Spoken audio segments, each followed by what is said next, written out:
Hello and welcome to Intel Inspires LAN Championship. I am Bruce Almighty, and with me today, Captain Ahsoka. Captain, how are you? Oh, I am doing swell and all as well, of course. I mean, we're here at the Intel Inspires LAN Championship, and we have some insane matches coming your way. That's right. Let's hear a little noise from the crowd over there. Oh, yeah, you already know. This is a live audience here. This is a whole different ball game now. Yeah, an electric audience here, and we are at, I believe I heard you say earlier, one of the biggest, if not the biggest, esports arenas in the country. Oh, 100%. This is, in fact, the biggest esports arena in North America. So that includes Canada and Mexico as well. This is where it happens. This is where it goes down, here in Arlington, Texas. Yes, Esports Stadium Arlington, on the docket for you. So, before anything, I should let you know that Intel Inspires is made possible by Intel. Experience gaming like never before with Intel's newest generation of processors. Push your gameplay beyond performance, delivering the ultimate gaming experience. And you know, I'm not trying to push the ads or anything, but I also run on Intel. You know what I mean? Oh, absolutely. You know, what processor? Right now, I'm currently on the i7. You know, but you know, I'm as soon as those, you know, I can get my hands on those new Intel processors. You know, I'm gonna upgrade. But right now, my i7 quad core, that's where it's at. Well, we got a lot going on for you today. We have, you know what I think of this as? If I go to a restaurant and they offer me an appetizer, no, I don't want the appetizer. I want the main courses. We got a schedule of championships here. Yeah, that we do. And you know what? We actually have at least bare minimum 2. You know, we got 2 championships for Rocket League, and then we got 2 for Overwatch as well. And we have high school and collegiate.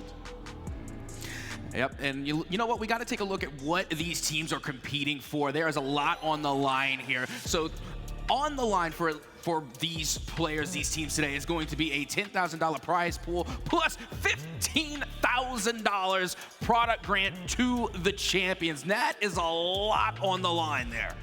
Oh my gosh. First place gets $5,000 in each of these events. Second place, $2,500. So there's a lot of, I don't know, a lot of incentive to finish first, right? Oh, absolutely. I mean, you're talking about a $5,000. You know, you're getting that nice chunk of change for coming in first, but also, you know, just to get that $2,500. You know, that's at least a full tank of gas. You know, $2,500. You know, yeah. You can get from point A to point B on that. Absolutely wonderful. So yes, there's definitely a lot on the line for these players here. As once again, we are also going to be taking a look at, you know, what teams we have, the matchups that are being made, and what they had to do to actually get here today. Because you got to keep in mind, not only are we going to have the best high school teams, but we have the best collegiate as well. Yeah, they started off with regional finals, and then for the high school, 32 teams, and then I believe for the collegiate, there were 64 teams, at least in the Rocket League. Match 1 today, we've got Divine Child High School versus Proper High School. Then we'll go to Northwood White versus St. Clair. Then we'll jump into Overwatch, and the Gretna Dragons will take on the Deerfield Warriors. And then finally, Northwood versus Redbird Esports. So a full lineup and all championship games, like I mentioned before. Oh, absolutely. And you know, you and I, we're taking the Rocket League segment. You know, we're going to let the other casters come on and handle Overwatch. Eventually. But yeah, we're going to get into the nitty-gritty of this Rocket League real quick. And like they had mentioned, and like you had mentioned already, we're going to have Prosper Varsity taking on Divine High School. Now, this is going to be an interesting matchup. You can hear the fans already getting ready because we know this is going to be a doozy. A fun fact for you right here, Prosper High School already have a wave of momentum on their side because they just won the TechSef Undisputed State Championships. As a matter of fact, they're wearing their medals on stage right now. Indeed they are. And you know what? I'm a Texas guy. Born here, lived here my whole life. So I got a little space in my heart for Prosper, but they've been playing a lot of Rocket League here recently. And you got to think with the high that came from playing earlier today, is there any, you know, letdown or recovery, or are they going to be able to keep that momentum? Well, I mean, they do have an advantage. They were able to play today, so they're already warmed up. They got their matches underneath them, and not only that, but it was a state championship, so they already played a really great team. So now they are a little bit more loose on the controllers, and I'm hoping that Divine can come in and get warmed up too, so that way they can compete on this level. That's the other level. Divine actually is coming from Dearborn, Michigan, so they had to fly in. Prosper took a little bus here. So they get to go home and have home cooking tonight. Oh my goodness, don't even start. That sounds good. You know, they flew me out here too, so I haven't had any home cooking either. You know, I've been, you know, going back and forth with Uber Eats. So yeah, some home cooking does sound pretty good right now. But with that being said, we're getting ready to get our first series underway. Once again, we're going to have Prosper High Varsity taking on Divine High School. And this is, again, going to be a great matchup because you have the Texas locals. And like you said, you have a team coming in from Michigan. And already, this is right here the best high school Rocket League team in Texas. Absolutely. And you saw them there wearing the medals. You see Divine Child there. The Falcons, they are getting set and ready to go. Nothing to it but to jump into it, man. I'm ready to go. I'm ready to see some action. I know these two teams are going to take it to each other. Best of 5 series. So let's hope they go all 5 games. I'd like to see like 7 overtimes. Is that possible? No, it's definitely possible. I mean, don't get me wrong. It could happen. It could happen. In a best of 5, no. I mean, Oh, okay. well, I mean, probably not. But, you know, at the same time, I don't know. Anything is possible in esports. Okay. You know, you got to believe. As long as you could believe, you could do anything, I'm gonna start believing right now. including 7 overtimes in a best of 5, even though it's mathematically impossible. I believe. Something's gone terribly wrong if we get 7 overtimes. Or something's gone terribly right. Oh, that's a good point. Hadn't thought about that. So Prosper, just to let you know, the last couple of games that they've played in this event have been reverse sweeps. So sometimes a little bit of a slow start, but they got that ice. They're not going to be, if they get down, they're not going to be sweating it. Oh, it's so funny you say that because they really do have that ice because they literally have a player named Iceborg.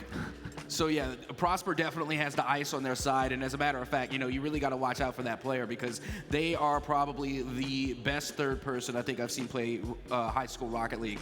Because throughout the entire time, you know, you're thinking they're kind of in the background, they're letting their teammates pop off, but Iceborg really comes in the clutch. Their clutch factor is through the roof. It's unbelievable. Absolutely. And I think the players are loading in. I feel like we're getting really close here. Yep, we're jumping in. Oh, you got him. This is what we're looking at here. Kickoff underway. Well, here we go. Waste time no more. We are well and underway here in game number 1, and already you can see Divine Child starting to take control and putting this ball into Prosper territory. Iceborg, who you mentioned earlier, is on the ball, but the team takes it away for the moment. This is going to come off the sidewall. We'll get another touch. No. Mercy picks it up. This ball just floating around in front of the net. No one wanted to take control.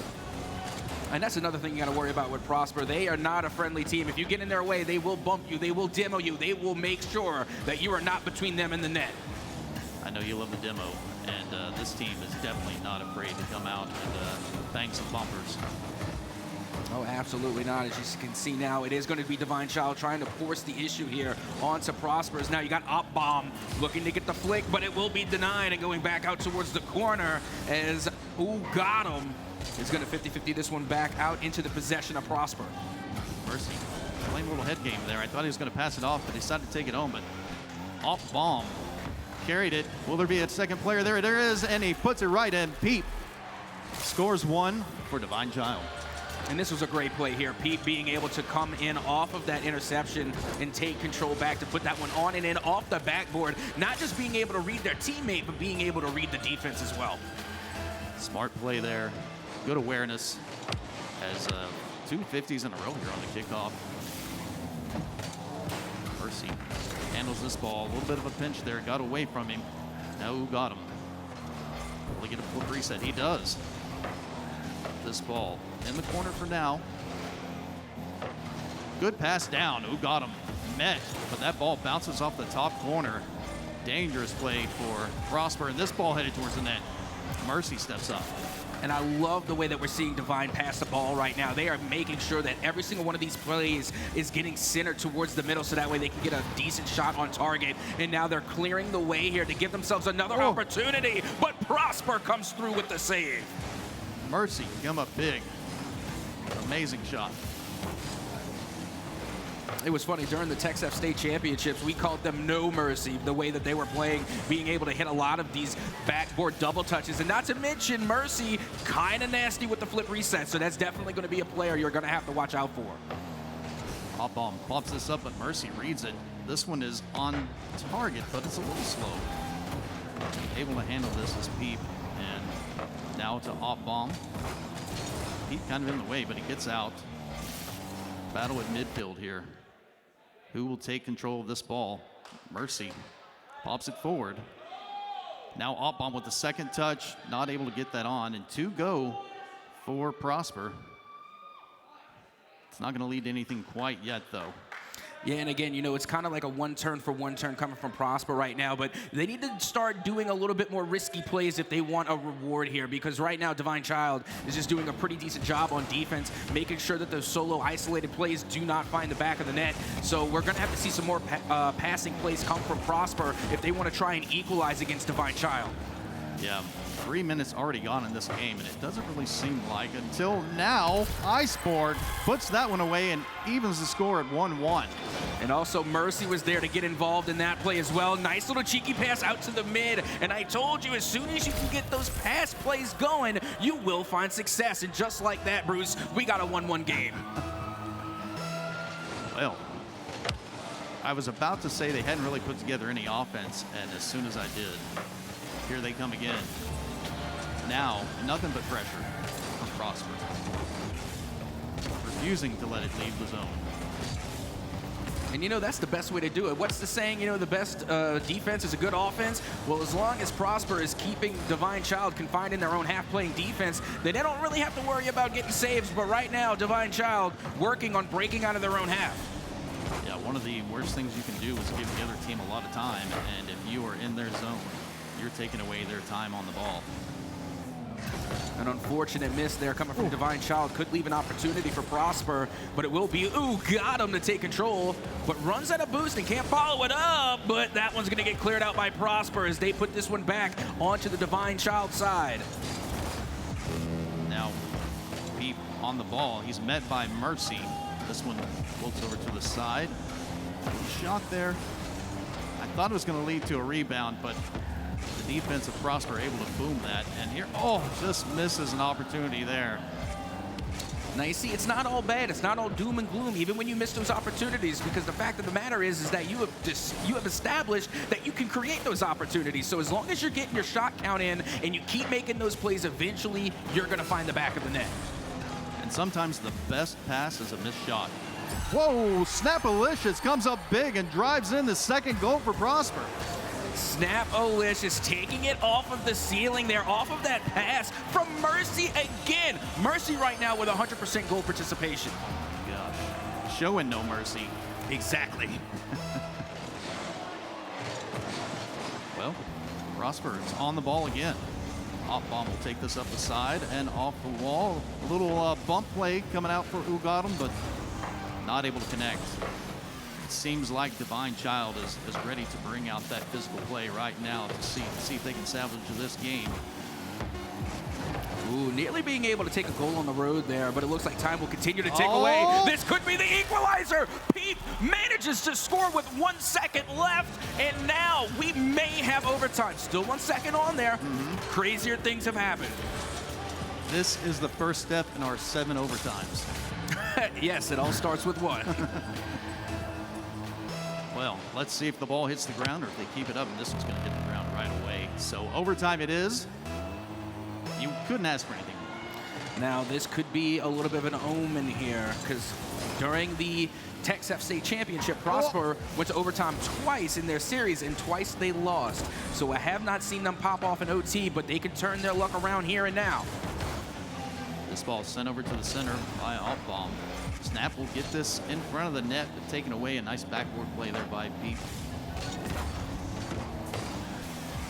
Chance here, taken away. And Mercy puts a shot on. He almost connected with Snap. A lot of fun. Ooh, that was close. Ooh, they love that sidebar, don't they? You know, every time they take a shot, they're just mere pixels of being able to find the goal. And unfortunately, you know, they're taking a lot of these shots, but they're just ringing off the woodwork. Nice board with a 50. Leaves it for Mercy. It's in the corner. He can't get the second touch. And now Divine Child will have an opportunity here. A pretty open goal if they can get back to it. And Mercy spoils that. Still, possession is, well, it's up for grabs at this point. Yeah, Divine Child really bringing in the physical play. That's the third consecutive demo I think I've seen in the last 30 seconds. Divine Child taking the gloves off and starting to play a little mean here and trying to create a lot of these opportunities with the physical play. One of the things that I'm noticing here from Prosper is in their effort to clamp down and not give Divine Child time, sometimes they're leaving their back end a little exposed, and there have been some opportunities for Divine Child to close this out. Yeah, and this could be another opportunity here, but that shot will be deflected. Somehow, some way, Prosper High School gets the save to clear it away. Back down to Divine Child's half, and they will carry it. Who got him? Met. This ball is going to go in front. No one was there to challenge, and now Iceborg's on it. Oh, and that very well could have been a shot to seal the deal here in game one, and now we are just about at half of regulatory time here in overtime, and that one is going to get cleared out by Mercy, who has a full take of boost to work with here. Tries to get the flip reset, gets the second touch, but Pete gets the clear. Yeah, I'm seeing a lot of close opportunities, but nothing that's really put fear in anyone's hearts, I don't think. Mercy will carry this. Oh, gets it past one. There's a nice shot. That's a passing play that definitely would put fear in my heart if I was the defender. Honestly, that one was it. That was the play right there. And like I said, if they can continue to make plays like this and constantly just add onto the shot count, eventually they will find success. And right now, Divine Child needs to start adding up their shot count as well. Prosper had to go back and gather boost. They are now back on the offensive. They're getting some nice little touches right as Divine Child comes up on them and getting them past a couple of their players, but not able to maintain control. Pass play here. Peep just wasn't on top of the ball to get that down. And we reset in Divine Child's half. And look at this shot, the interception, Iceborg with ice in the veins, comes up big for Prosper High School as they take game one. He went up on the wall and he read that like a book, a pop-up book. That's how easy that was for him to read. Comes off the ceiling, drives it down. Amazing, amazing shot. Iceborg is so cheeky. You saw their car going, nope, not today. And you know what? They actually broke their own curse, because so far today, they have been winless in OT, but now they got their first overtime dub, only going to build their morale even further as we get ready to head into game two. So if you're Divine Child, that was a close game. What kind of adjustments do you think you need to make for them? I mean, you definitely got to get your shot count up. We're looking at Prosper right now. They had 15 shots on target. Oh, my God. 15. You have got to start taking possession away and start adding those numbers to your own half. We'll go right back into game two. And Prosper with a nice hard shot, a follow-up here, and a good read there. I'm not sure who that was for Divine Child, but they just, by the nick of their tires, saved a goal. Yeah, that they did. And now look at this 50-50 Mercy now getting this one off the backboard. The follow-up touch is there. But once again, Prosper's love-hate relationship with that sidebar. What did they ever do to you, sidebar? Keep up. Battle at midfield here is 2 go for Divine Child. An opportunity coming up. You see a missed bump attempt there. But Prosper still on the attack. And I'm liking the midfield presence we're seeing right now from Prosper. You know, they're really rotating around those 100 boosts, not only being able to take control of the midfield, but also taking control of that extra boost as well. Smart play there in the air, and it just didn't work out as he faked the hard shot and went with the wheels. Off-ball drops this down. Keep holds it for now. Racing over to the side of Zugatum. This is centered, but to nobody. Iceborg has this taken away by Peep, and there's an opportunity as a bump. The demo comes out. Pete, top right corner. I find it more and more that we keep talking about Peep. Again, they have been like the lead striker right now for Divine Child, and they're usually the ones to get the play going. They're the spearhead of the offense coming from Divine Child, and that's exactly what they need here in game two, to score first, to score early, and take some of that momentum back away from Prosper. So a similar story here as game one, as Divine Child finds the scoreboard first, the back of the net first, and that looked a little dicey for a moment. Put into the corner by Peep. Off bomb with a pass back. This could be dangerous as it's dropping down. Snappalicious will keep it in for the moment. Good read by off bomb. And the battle is midfield once again. And now we're starting to see Divine Child start to increase their aggression a little bit, but keep in mind Prosper hasn't slowed down either. They love getting that high shot count. They're going to continue to try and put shots on target, and they literally show no sign of letting up, but they're going to have to rotate and react quickly if they're going to play defense, because here comes got him to get the second goal here of game 2.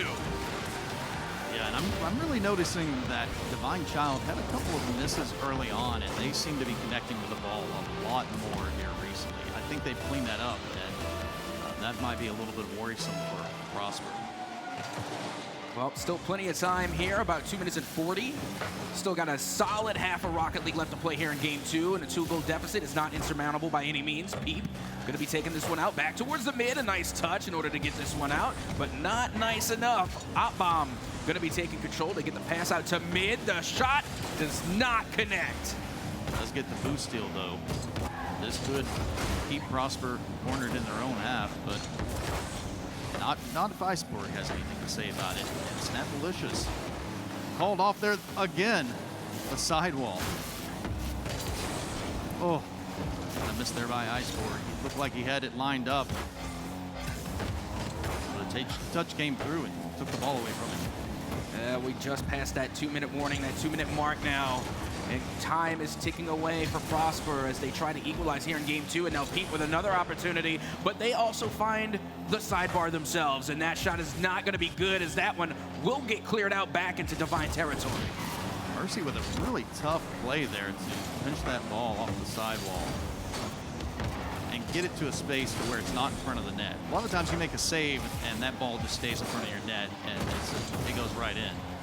He was at an awkward angle and still got it out. Big touch there coming out from Divine Child as it sends this one all the way back to the Prosper side. And now the follow-up touch is going to send it right back the other way. Pete there to collect. Going up top, Mercy. Not a lot of boost to work with here. As a matter of fact, none.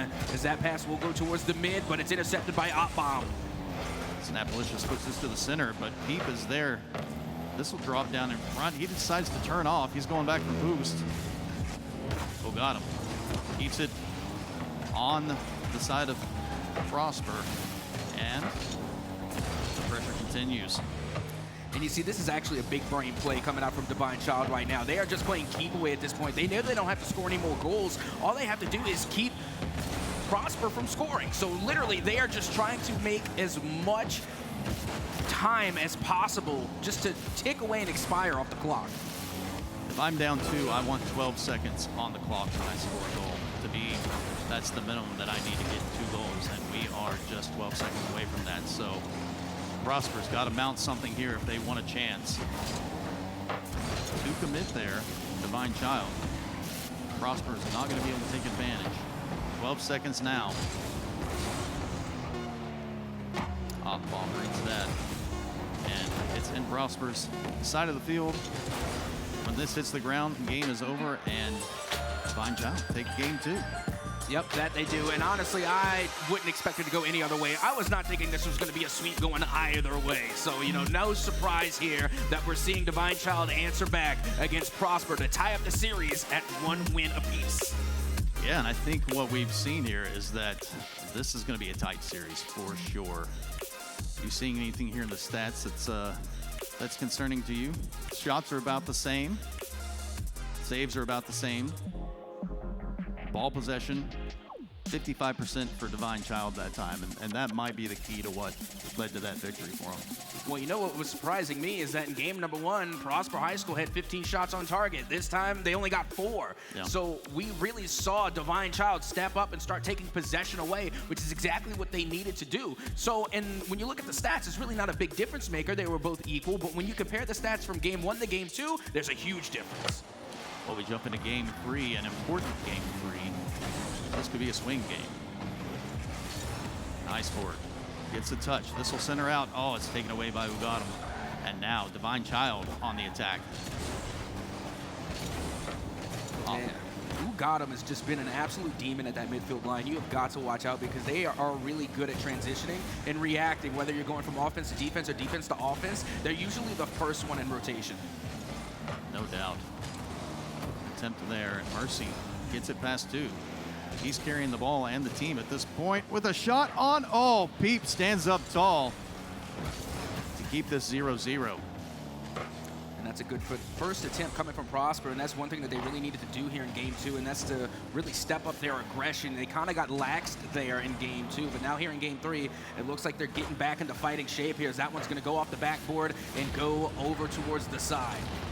Demo comes out to clear some space for Divine Child. To pass over, Op Bomb puts this top left to go, and they need him. Mercy gets this off the sidewall. Read by Op Bomb.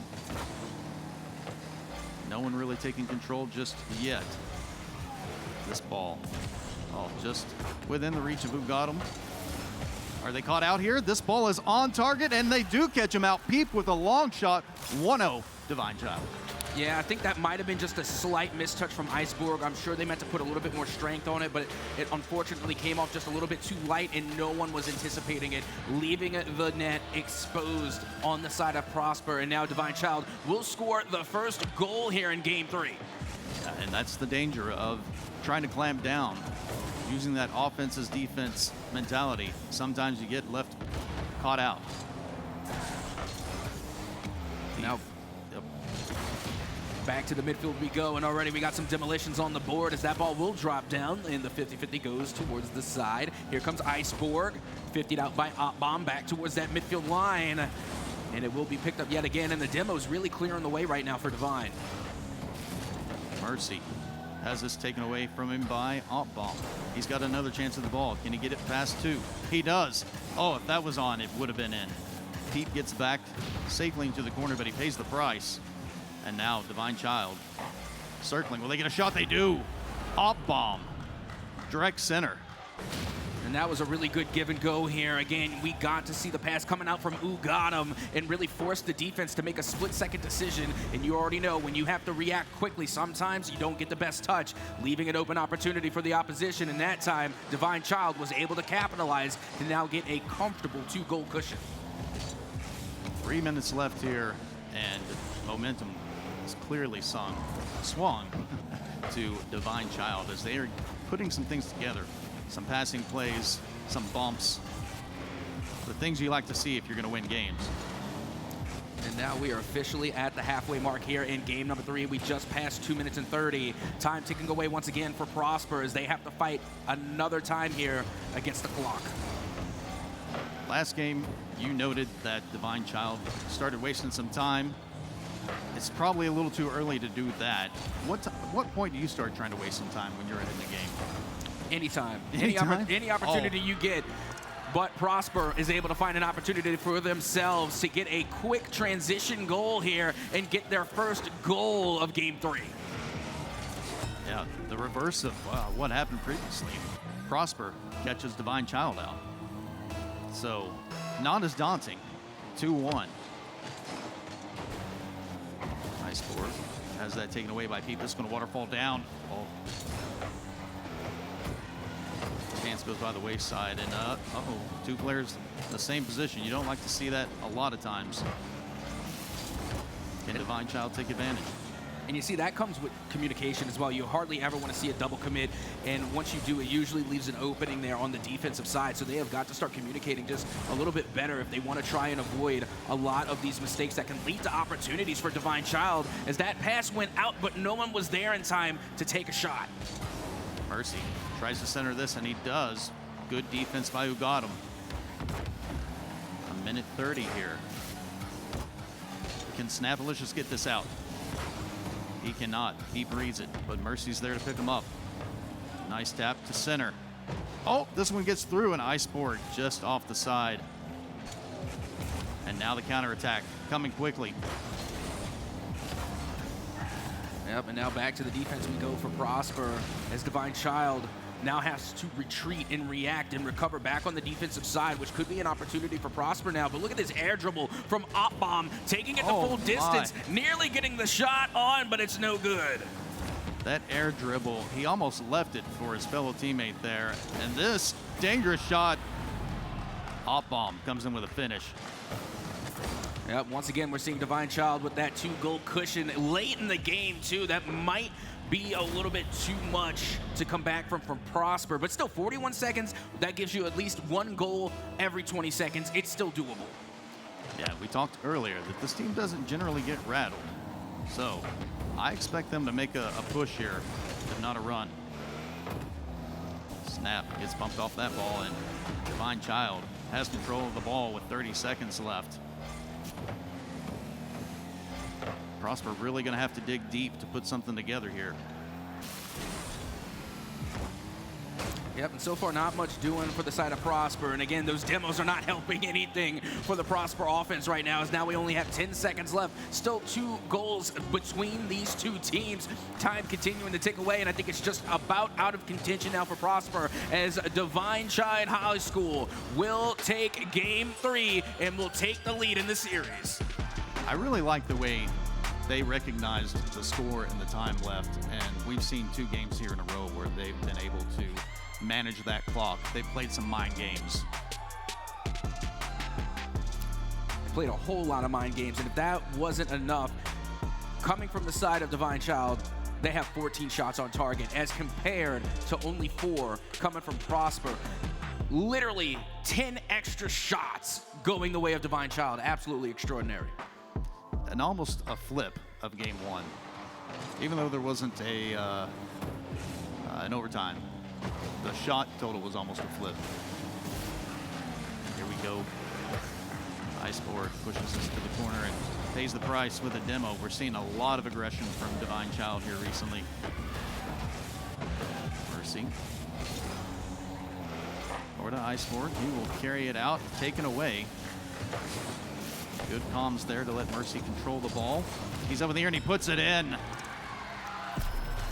And that's exactly how you want to start off this game 4 if you're on the side of Prosper. You have got to score quickly, score early, and get some of that momentum back onto your favor. We saw the same thing with Divine Child. When they went down in game number 1, they were able to answer back into game number 2 and come back with a win. Prosper now has the right start in order to make a comeback against Divine Child. Mercy smartly popped that ball up to himself. If he had not, he would have been bumped. And there actually was a bump that came through, but it was so late that Mercy had already put that ball on target. Heads up play by Mercy there.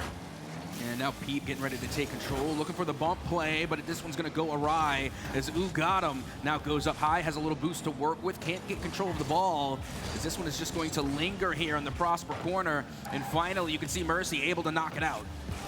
I'm interested to see what happens here with, Prosper putting in their 2nd goal. And that was from Snapalicious. Look at this read, of course, coming from the transition play from Mercy off the pass, getting the read off the backboard, doing some aerial acrobatics to get through the defense, and now getting a 2-goal cushion for Prosper High. Nice maneuvering there, nice mechanics. And I feel like this is the first game that Prosper has had the lead in, and I was curious to see what will they do with it. Will it take some of the pressure off? Only one way to find out, and after this waterfall touch dropping in front of the net, it does get cleared out. Mercy again towards the mid. Bomb able to get this one over to got him. Iceboard able to put the pressure right back on off the backboard. Bomb again off the ceiling, has an opportunity, gets the touch, but it's no good. Backboard defense there by Prosper spoils his attempt. Peep is up. This one read by Snapalicious. It's in the corner. Bomb gets taken off the field. And a little bit of room here for Prosper to try and do something. Keeping the pressure on for now. This will drop in front. This is like a night and day difference for Prosper between games 3 and 4. In the previous game, they weren't getting any shots on target. They only had 4, and now they're just on a shooting frenzy, constantly putting pressure onto Divine Child. And now finally, Divine Child able to get a breath of fresh air as they alleviate some of that pressure. Yeah, you saw Prosper. 3 of their players were pretty close together. They all touched the ball, and Divine Child took advantage of that, dribbled it down the field. Now it's in their half. Bomb out of boost, couldn't do much with it. And Mercy steals the ball. Still in the corner. Prosper on the attack. And we're past the halftime point now. 2 minutes and 30 already gone off the clock. And Prosper now will give up their first goal to Divine Child, as it will be Pete to get the first goal of Game 4 for Divine Child High. Yeah, this one awkwardly comes off the wall, and Pete reads it well. Defense wasn't quite there for Prosper. So now, 1-2, 2-1 for Prosper. And back to the action we go. Iceborg wasting no time, already trying to put shots on, as this one's going to get cleared out back towards the midfield. Mercy with a 50-50. This drops down to Op-Bomb, and Op-Bomb drops a bomb into the back of the net, tying us up once again. Whew. Don't take a breath, Prosper, because if you thought Divine Child was going to lay down, they are not.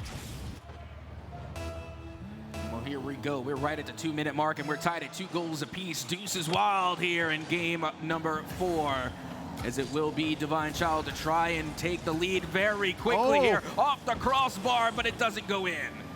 Iceborg with a clear to the side, but backwards touch by Snapalicious to get this to safety. 50 up here? Nope. This is in the corner now. Double commit. But will they pay for it? Oh, a nice fake there, and Peeps comes through to rain down score number 3. And this is so hard for the defender to judge here. I mean, you have 2 players going up for the ball simultaneously. You got Ugatam and Peep, and you don't know which one's going to touch the ball first. You're literally guarding 2 players at the same time. And with that confusion, Peep was able to take advantage and get the shot on to take the lead over Prosper. Brilliant play by Divine Child. And great comms there. That's got to take some communication. How will Prosper respond? Well, looked like a solo play there for a minute, but it's taken away. Snapalicious will take this in the corner. That one goes out in front. A dangerous shot here. Oh, a lot of traffic in front, and Prosper able to keep that ball out of their net somehow. I don't know how they did it. And here's another shot that comes through. Op-Bomb bangs it in. Whew, 4-2. And that was a beautiful play right there. Again, the rotation nearly perfect coming from Op-Bomb. Being able to push that initial shot, it goes awry, it goes off the side, and then rotated back around towards that midfield line, grabbed whatever boost they could, and was able to correct that first shot and put it on target. And now Divine will have a 2-goal lead. You're so right. The rotation there, critical. It's almost like you've done this before. Almost like you know what you're talking about. You know, back in my day, but meanwhile, look at this, an open net opportunity for Iceborg to find the back of the net, now putting their team within 1 of tying this one up. We have decided to go all offense in this game. 4-3. And neither team is holding anything back at this point. Yeah, and you can hear the crowd right now saying, let's go Prosper, trying to boost their team up to try and equalize here. With just under a minute to go, they got 50 seconds to try and tie it up. They're right back on the attack. This ball in the corner for now.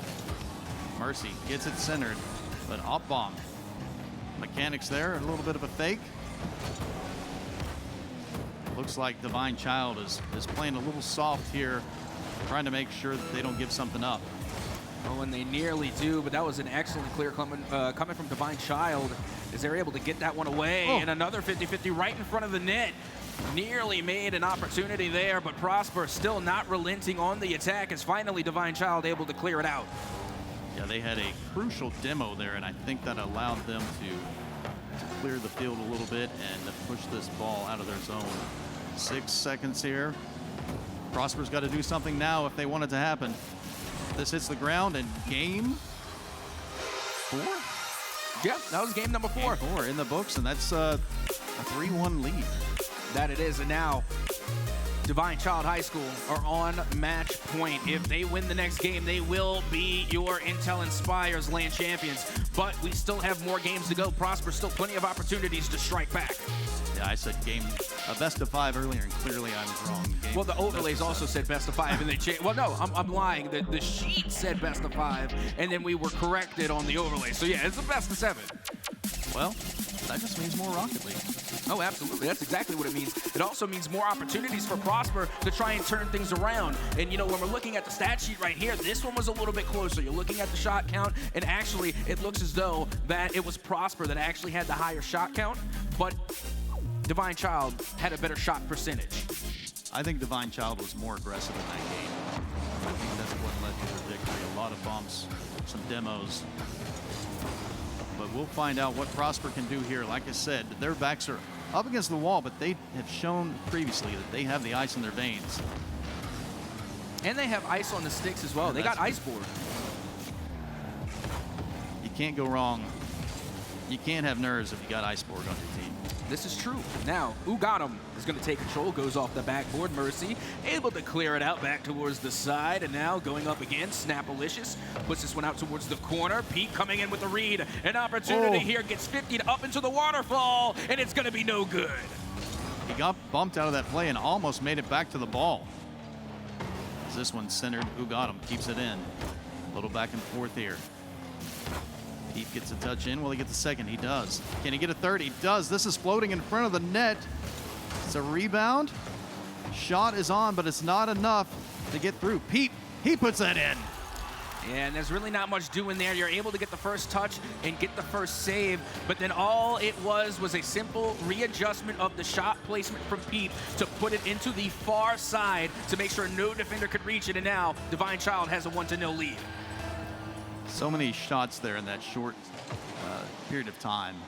Too many rebounds and just not able to clear it out. So Divine Child, once again, takes the lead early. Hold on, Mercy is able to answer back and tie things up once again at 1 goal apiece. What happened here? Oh, it looked like Divine Child had a chance to clear that, and they just missed the shot, leaving it open for Prosper. So 1-1. As soon as Divine Child takes a lead, Prosper answers back. Uh-oh. Whoa, what a save, but right to Peep, and he puts it in 2-1. This is very much a back-and-forth game at this point. Peep's positioning is just impressive. They are always in the right place at the right time, and that is not a coincidence. They are literally reading the play and dissecting it before it even happens, and their predictions are pretty accurate for the most part. And it's just interesting to see how it's not always about the mechanics, the flip resets, and the musty flicks. Sometimes it's just being able to read the play. Woo. And as you said, the flip reset came out there. Double tap here, oh, just taken away. But I totally agree. All the mechanics in the world, they're great, but really, you gotta use that head. You gotta use the brain there and be able to read where this ball is going. Well, it looks like it's going to be going the way of Prosper right now as that one goes off the backboard. Prosper having to clear this one out as this one goes back towards the mid. Snapalicious, though, able to take possession. Hot bomb. Circling back here. The Peep will take it a long clear. Iceborg able to get back to that. Mercy takes the pass. It's a 50. That's taken away by Peep, though. And an onslaught as Peep comes in and drills in goal 3. Yep, once again, here comes Pete, being that spearhead for the offense from Divine Child, and not only were they able to get the 50-50 read at the midfield, but they were also able to get the read off the backboard and put that one on target, once again, giving Divine Child a 2-goal cushion. And almost halfway through this game, Prosper's backs against the wall. How will they respond? So far, it's kind of been a slugfest. We have seen Divine Child able to slow things down and waste time. Will they do that here?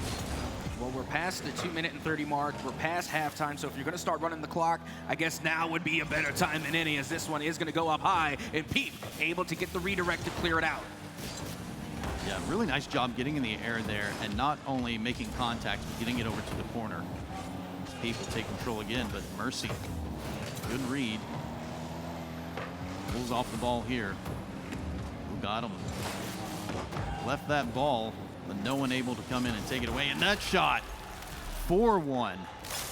Whew. And now Prosper really has to put it together if they want to stay in this. Pete right now has 100% goal participation. Every single goal has come off of Pete. This game is a story Peep has read before. Oh, 100%. Right now, the highlight reel is literally all Peep at this point. Not saying that the other teammates aren't getting in there. Of course, they're getting the pass plays, they're getting assists. Oh. And now Snapalicious is going to get their highlight reel going as well as they manage to find the back of the net here for Prosper. Good pass out there, and Snapalicious just puts it in the center. You see two players diving in there, almost getting to it, but the shot placement perfect.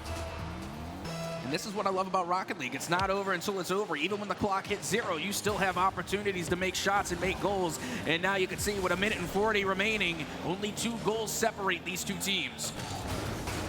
Mercy kind of gives that ball up for a minute, but Snapalicious picks him up. Here's a passing play. Back to Mercy. He gets that in front, and this will be put in by Snapalicious. Well, how you like that? All it took was a span of maybe 15 seconds, 30 tops, and already Divine's Child's lead has been cut to just 1. Things turn so quickly in Rocket League. Takes so little time to get a goal. Keep wins this kickoff. Will he get another touch? He does. Icepore on this ball, and he'll carry it up the side. Gets it past 1. Gets a touch. That'll go out to the center. Good read by Peep. Pushes that away and into safety for now. Icepore's touch goes into the corner, and Oddbomb will take it, but Icepore takes that away from him. They're doing all they can to get this ball out of the corner and into the center. Yeah, I couldn't help but notice that Divine Child's pace of play started to slow down a little bit. They're playing a little bit more hesitant, a little more cautious, and as you had mentioned earlier, just a little bit passive, trying to run this clock, but all that while you're giving Prosper opportunities. They are still competing against the clock. 40 seconds left to try and score 1 goal for Prosper. Uh-oh. Free commit there for Prosper, and it works out for him. Who got him? This ball handled by Peep. Second touch comes through. Icepore booms it. That gets by who got him. Oh, a couple of whips there.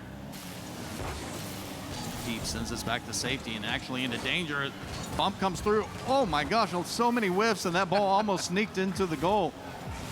Yeah, that was a real cluster in front of Prosper High School's net, but now they're running out of time. Only 5 seconds remaining to try and score the last goal. Remember, if they can keep the ball alive, they have a chance, but that's going to hit the dirt, and that will be the game and the series for Divine High School. Divine High School, your Intel Inspires LAN champions for high school. Yep, and they managed to get the job done in 5 games, 4-1 the scoreline, and a fantastic showing considering that they lost. They went down in game number 1, but ever since then, it was a complete turnaround for Divine Child. Yeah, and I said earlier that they were the 25 seed. I don't know if I actually said that, but they were the 25 seed, and they just kind of ripped through the bracket. They weren't playing like a 25 seed for sure. Well, I mean, technically now they're the number 1 seed. They took the game, they took the series, and they took the championship. A very well-played game coming from both sides. I mean, the scoreline doesn't do it justice. We're looking at a 4-1 scoreline, but Prosper constantly keeping themselves in the fight every single game in near victories for Divine Child throughout. This game almost, this series almost a blur. Just so much action that went on. As you said, Divine Child, they dropped game 1. And then took the rest. Again, that's what makes the difference between a lot of these up-and-comers and maybe even the potential of some pro teams is being able to drop a game, go down, and being able to make that comeback, being able to make adjustments in real time during the series in order to make the corrections and really just turn the game around. And that's what we saw from Divine Child. Yeah, and I know you're a fan of the demo and the bump. Oh, yeah. And I feel like they really started utilizing that after game 1. Really cleared some space, and then they got the passing plays involved. Oh, and I said it from the get-go. It's the pass plays that win the games right there, and Divine Child were connecting all over the place. Even though Prosper High School did have a higher shot count throughout the majority of the game, the shot percentage coming from Divine Child was just too high. It was literally quality versus quantity. Indeed. Well, we're looking here at game 4. And to go along with what we talked about, the bumps and the passes, we also saw a lot of solo plays. There was some mechanical ability that was really amazing. Earlier we saw a carry that was left for a teammate that got punched in. These guys are high school kids, and they're showing us flip resets what do you think about the talent level that you're seeing here? Oh, absolutely insane, especially for this age. And of course, we're looking through the highlights and we can't help but see Peep like 3 or 4 times in that highlight reel. Peep, an amazing tactician showing a high level of IQ, the likes of which I have never even seen in myself, So it's really interesting to see that such a young talent can read these plays before they even happen. Again, the intelligence and the knowledge that they have for this game, nothing short of impressive. One of the crazy things I'm seeing here is ball possession at 50% for the series. Crazy. The shots, every player on Prosper was very similar on their shots. So, great game, great series to start out, but we've got a lot more for you. We're going to go to break and come back with a ton more action. We'll be right back. Up, down, squeeze up. Technology helps you stay fit. Sorry, I gotta take this call. What about our quads? But to keep your hybrid workforce in shape, you need more than technology. You need Intel and CDW. We can custom configure PCs on the Intel vPro platform. I can custom configure your abs. Hardware-based security and remote manageability let you monitor and protect devices. This is so nice. It's so nice. Your mother is gonna love her, by the way. Oh, boy. Intel vPro makes secure remote management possible. CDW makes it powerful.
Welcome back to Intel Inspires LAN Championships. Moments ago, we saw Divine Child defeat Prosper for their high school championship. Amazing feat here, and as we see here, them raising the trophy, gathering around. Look at these smiling faces. Something they'll never forget for sure. Oh yeah, everybody get a hand in. There you go. I mean, that's the only way to do it. I mean, you're all a team. Everybody's got to get a touch on it. Even the coach, you got to get coach in there, because without coach, I don't know. It might not be possible without coach. But no, everybody getting involved on that one. And a huge congratulations, of course, to Divine High School as well, to Prosper for making it this far, being able to compete at this Intel LAN Championship. So good game on them as well. Yeah. So, looking to level up your Scholastic esports program? Get help from the experts in esports at CDW. Wanting to upgrade your Scholastic esports program? Talk to one of CDW's esports experts on site or by clicking the panel below. And as I say that, we're going to move to some experts in college Rocket League as we see St. Clair and Northwood White. Oh, absolutely. This is going to be a rather juicy game for me. Well, or rather spicy. This is going to be a very spicy game because it's literally two of my favorite collegiate teams right now going head to head. Because I'm a Saints fan, of course. Me and my guy Seb, we always go back. We always go to bat for the Canadian teams all the time. And Seb is just the muscle glasses Captain Canada, repping for his home country. But at the same time, I'm a big fan of Northwood White. Have always been for Northwood White, and I'm constantly advocating for them on CRL, and I get all the heat for it. But you know what? I'm never going to falter. Northwood White still one of my favorite teams in CRL, if not my most favorite. I love it when Seb sees losses, unfortunately. I'm on the other side of that. I love to see him go to the corner and cry and be draped in a Canadian flag, unfortunately. Although I love the Saints. So, but it's just fun to watch. Oh, absolutely. And I cannot wait to see not just these two teams play, but see what they're playing for. There's a lot on the line here. Of course, once again, it's a $10,000 prize pool plus $15,000 for a product grant to the champions. Will that buy a few books? Or, yeah, I think so. I mean, if you go to the bookstore, maybe not buy them, but you could definitely rent for sure. Yeah, certainly a lot to play for. And as we said earlier, $5,000 to the winner, $2,500 for second place. So a lot to play for, a big difference between first and second. But if you are finishing second, that's still a pretty nice purse to walk away with. Oh, 100%. I mean, I could use an extra $2,500, maybe $5,000, if I do a good enough job. I wouldn't mind. If they don't want it, I'll certainly take it. But let's see how they got here, first of all. Take a look at this bracket, and you can see the pathway that they had to go in order to make it to the LAN Championships here today. Yeah, St. Clair beating West Virginia University, and then UNT Esports. And then you see Northwood White taking out Ball State, Indian River State College, and ending up here. So some tough teams along the way, but these two teams taking care of business and ending up in the finals.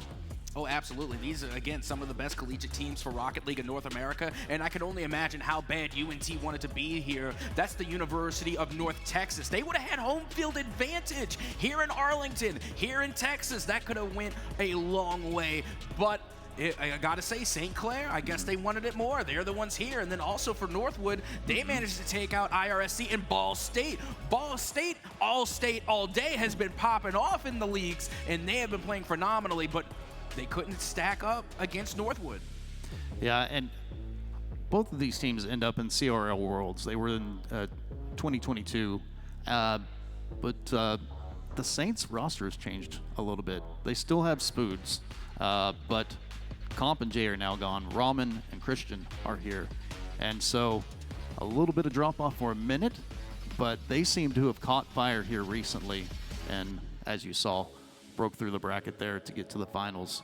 Northwood White, consistent. The same team, 13-1, almost always undefeated. One of the toughest teams you always play. And here we are jumping in to game one of this epic battle between two storied colleges. Oh, absolutely. And just a friendly reminder to people live in the audience and for the folks at home, this is a best of 7, so it's the first to win 4 games wins, as we are well and underway here in game 1. Battle in midfield here. Both teams trying to figure each other a little bit. Spoods drops that down. Captain Christian not able to connect, and that opens the door for the moment. 2 up for Northwood White. This is dropping down, but a good read by Rahman and a better read by Spoods to punch this downfield. Back and forth we go, though. No one really taking control just yet, and a lot of booming back and forth. Yeah, this is just the game one icebreaker. We expect to see this, but it's not going to take long for these two teams to really warm up. Speaking of warming up, nothing's going to get you cozier than a nice demolition there going the way of Northwood White now as they try and force the issue inside of the St. Clair half. What do you think Northwood's standard operating procedure is when they come out here? Are they all offense? Do they rely on defense? What tendencies do you see from them? Honestly, that's what makes them dangerous, is that they can pop off on both sides of the ball. They do like to spend the majority of their time on offense. I mean, who wouldn't? Right. But at the same time, you know, their reaction time and their recovery is very, very quick. So they can go from offense to defense in a split second. Nitrous up, and he's got a chance here. He just misses it. That ball bouncing up in front, up and down in front of the goal of St. Clair. Oh my gosh, I don't know how they got away with that, but they are now on the ball, and Nitrous in the face of St. Clair drops this one down and in. Pirates with the score. Already Northwood White able to find a little success here off of a great 50-50 from Nitrous in order to put that one into the corner. And look at that, it was a double commit coming from Northwood. So I don't even know, even if Pirates didn't get the touch, I feel like it was going in regardless. I was sitting there wondering, I just said Nitrous with the 50. How did Pirates score? But, you know, sometimes I black out. Well, here comes Spoodsy trying to even the odds here, as this one's going to go out of the corner. And then Rahman not being able to get there in time, as this one's going to go the other way now for Northwood.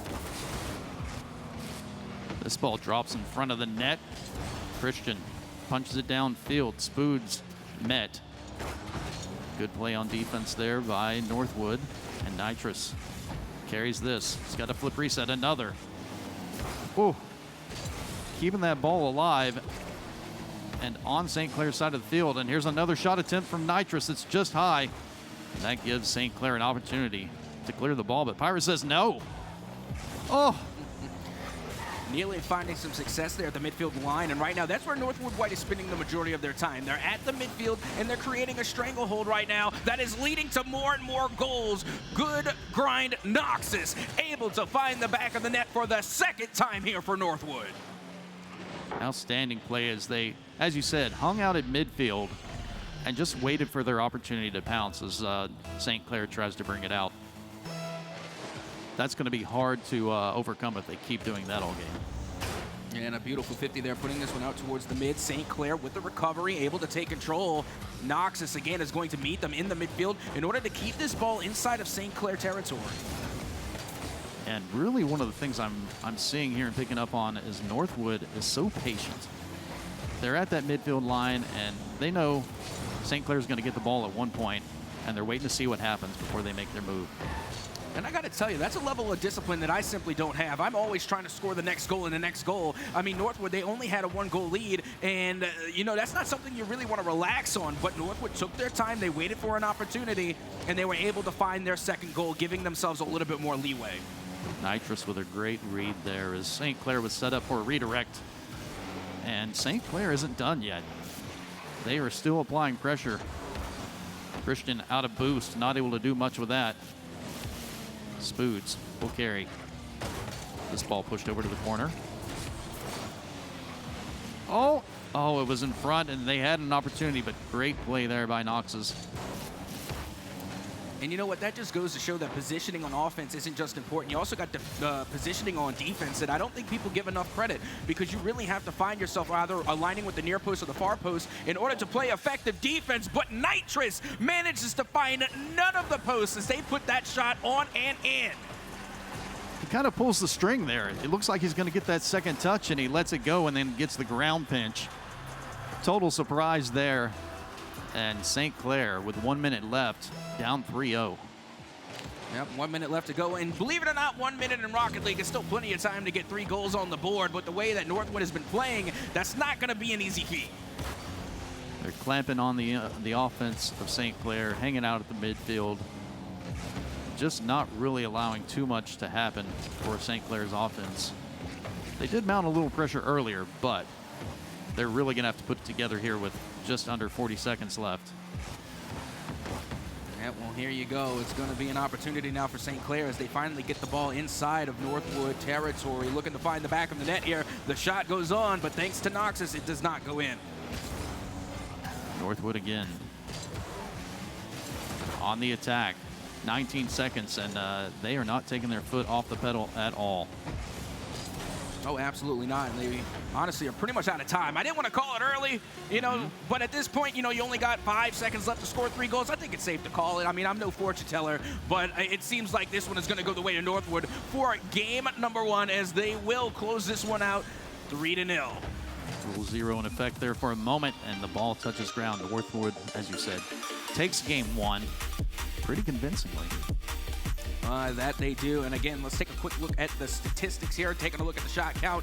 And you're going to have 5 shots coming from St. Clair and opposed to the 8 shots coming from Northwood. Now, that seems pretty even. It doesn't seem like that big of a gap. It's only 3 goals. But those 3 shots were a 3-goal difference. So in the shot count, not that much of a difference. But on the score line, that's a huge difference. And Knox is with all 4 of the saves for Northwood White, standing up on defense for his team.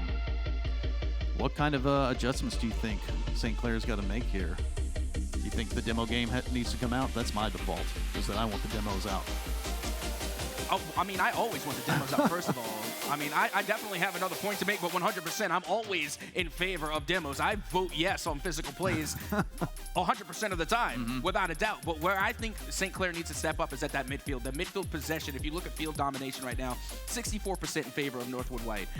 And they're dominating that midfield line. They're constantly pushing their defensive line away from their own net and up to that midfield, really strangling St. Clair and holding them in their own half so that way they can't play offense. So if I'm St. Clair, if you're going to bring in those demos, bring them at that midfield. Start taking more control of the field. I think that's a great point. Get them off that line. Don't let them sit there. You got to bump them off. You got to take control on defense or offense as we get into game 2 here. And looked like St. Clair was going to put something on there. 3 commit and goal, and they are needed to keep that ball out. But a quick counter. This ball into the corner, and Christian pushes it to the side. Can Spoots get there? No. But he is there. Oh, and just not quite the touch he wanted. He's going to pass it back to himself here is Rahman, and he puts it down, but Pirates with a great read. Another centering pass. No one there for St. Clair, though. They're just not quite able to put it together as an own goal almost comes through. Yeah, but St. Clair is bringing that aggression early, which is something that they need to do. They really need to get some momentum back into their side, and being able to keep Northwood confined in their own half and having them really stress themselves on defense is a great way to start if you're on St. Clair. Yeah, refreshing to see that offense from St. Clair. Potential shot opportunity there that they had, and whoever's making the shot got taken off the field by Northwood White. So we're seeing the demos come out from Northwood White, and they take control and push this into St. Clair's half. And another demo. But a shot on, 2 up for St. Clair. A second touch by Christian, no. Spoods is there to take it over. Into the corner we go. Rahman. Oh, so close there. But, you know, you were asking me earlier, you know, is Northwood White a very aggressive, very offensive team? And, you know, that they are. But at the same time, they are absolutely tremendous on defense as well. I feel like St. Clair College are getting the majority of the shots here in game 2. But every single time they get an opportunity, Northwood White bats it away. I feel like Northwood White may have said to themselves, okay, we came out swinging. We know they're going to fire back. Let's weather the storm. And weather the storm they do as Nitrous picks up a rebound and punches it lower half. And honestly, that was just a beautiful pass from Pirates. Again, being able to find Nitrous down low. And Nitrous, guarantee that was a call out. Here's the give and go. I'm going to kick the ball to you, kick it right back, and I'll be able to dunk it in. And sure enough, the communication paid off, and it was the pass play that was able to win the day. As you can see, Northwood now get that 1-goal lead. This squad's been together for a little bit, and that's one of the benefits of... Oh, I'll shut my mouth. Yes, sir, Rahman, I understand. And look at this, a 50-50 going out from the side off of the backboard pass from Cap Christian. Able to find the back of the net off the shot coming off of St. Clair. And as quickly as Northwood White were able to get a 1-goal lead, it's all of a sudden gone. Seeing some life here from St. Clair, which is good. And an open net for a moment. Just the ball is up too high for anyone to do anything with. A pass out. This could be dangerous. Christian able to get two to commit there. Ball floats up high once again, and the counterattack is on for Northwood. This ball left in front. Oh, so dangerous.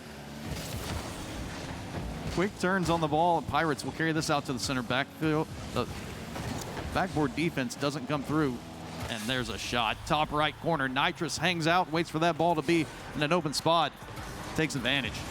Look at the angle, too. I really thought Noxus had it. And as soon as Noxus missed, I thought, okay, the play's over. It's done with. But no, Nitrous able to come in and cut the ball like a knife, being able to find the back of the net once again, giving Northwood a 1-goal lead. You really see the skill here as Nitrous. He's not going to give us time to breathe. He's just going to punch another one in. And you know what? Again, if I'm capping, say captain's capping, but I'm pretty sure Nitrous is like the newest addition to Northwood White. Recently with, some different type of rotations and roster changes.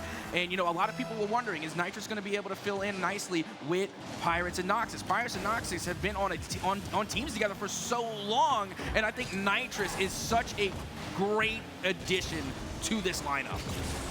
Yeah, that question is being answered right now as he has stepped up big time in this series. Oh, little opening there for Christian. Not able to get it past Northwood White's defense, though. Just a sliver of opening, but taken away. Nitrous up for this. He gets one touch. Can he get two? Oh, I don't know if he got the touch or not. Defense here. Noxus has that taken away by Spoots, but Pirate picks him up. It's a boom. There's a connection downfield. There's one touch. There's two, but it goes off to the side. Noxus beating that ball. And Pirates just waiting at that midfield line like a shark in water, just circling, waiting for the opportunity to strike. And once again, we're seeing Northwood White really force the issue at that midfield line until finally St. Clair are able to break out. These players so talented and so smart on the ball. Sometimes you see them make a touch and then get bumped. You think they're out of the play, and they find a way to get back to the ball. As Christian pops this up. Is there an opportunity here? It's taken away. But still, pressure coming. Down to 1 minute. Rahman just not able to make the turn on that ball. And Northwood's defense being tested here, but they're standing up so far.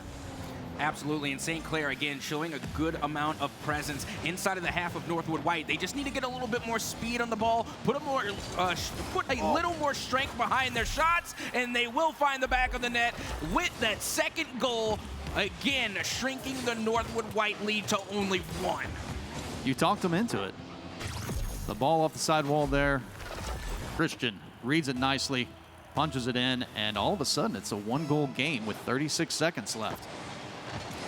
Still plenty of time here to find that one extra goal to tie this one up, potentially sending us into overtime here in game 2. 50-50 now, gonna go over towards the side and up high. Christian not gonna be able to get the touch on that one, and a nice 50-50 is going to buy St. Clair just a little bit more time to try and equalize. Nitrous on the ball here. He avoids a demo. A nice flick there. That's an open net for him, and it's off the crossbar, not the crossbar, but the sidebar. Still dangerous play here as Northwood is in control and at St. Clair's net. 0 seconds. What can St. Clair do? Off the backboard, does he get the read? Oh! A double touch, and I think potentially a demo behind the scenes there that really solidified that ball hitting the ground as Northwood White takes game 2. And it's so interesting to see that because St. Clair was so much in the action, very much involved there. I mean, look at the shot count. You're looking at 12 shots coming from the side of St. Clair, only 5 coming from Northwood, and every single shot from Northwood came from Nitrous. Absolutely insane to see how this time Northwood honestly didn't lead the way in possession. They didn't lead in boost consumption or field domination, and yet they were able to find the back of the net one extra time over St. Clair. They seem like they really just had to weather the storm from St. Clair. St. Clair came out with a lot of pressure, really trying to get that second game, and Northwood wisely kind of stayed back, waited for the ball to come to them, that pressure to come to them, and then countered. We'll see what adjustments they make here for game 3. You got to think I mean, that game was closer. You got to think St. Clair is going to stick with a similar strategy of aggression and trying to bump Northwood off the midfield.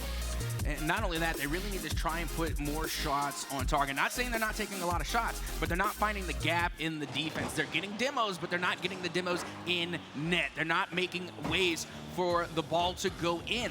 So again, the shot count is high, but the goal percentage just seems a little low. Game 3 underway here.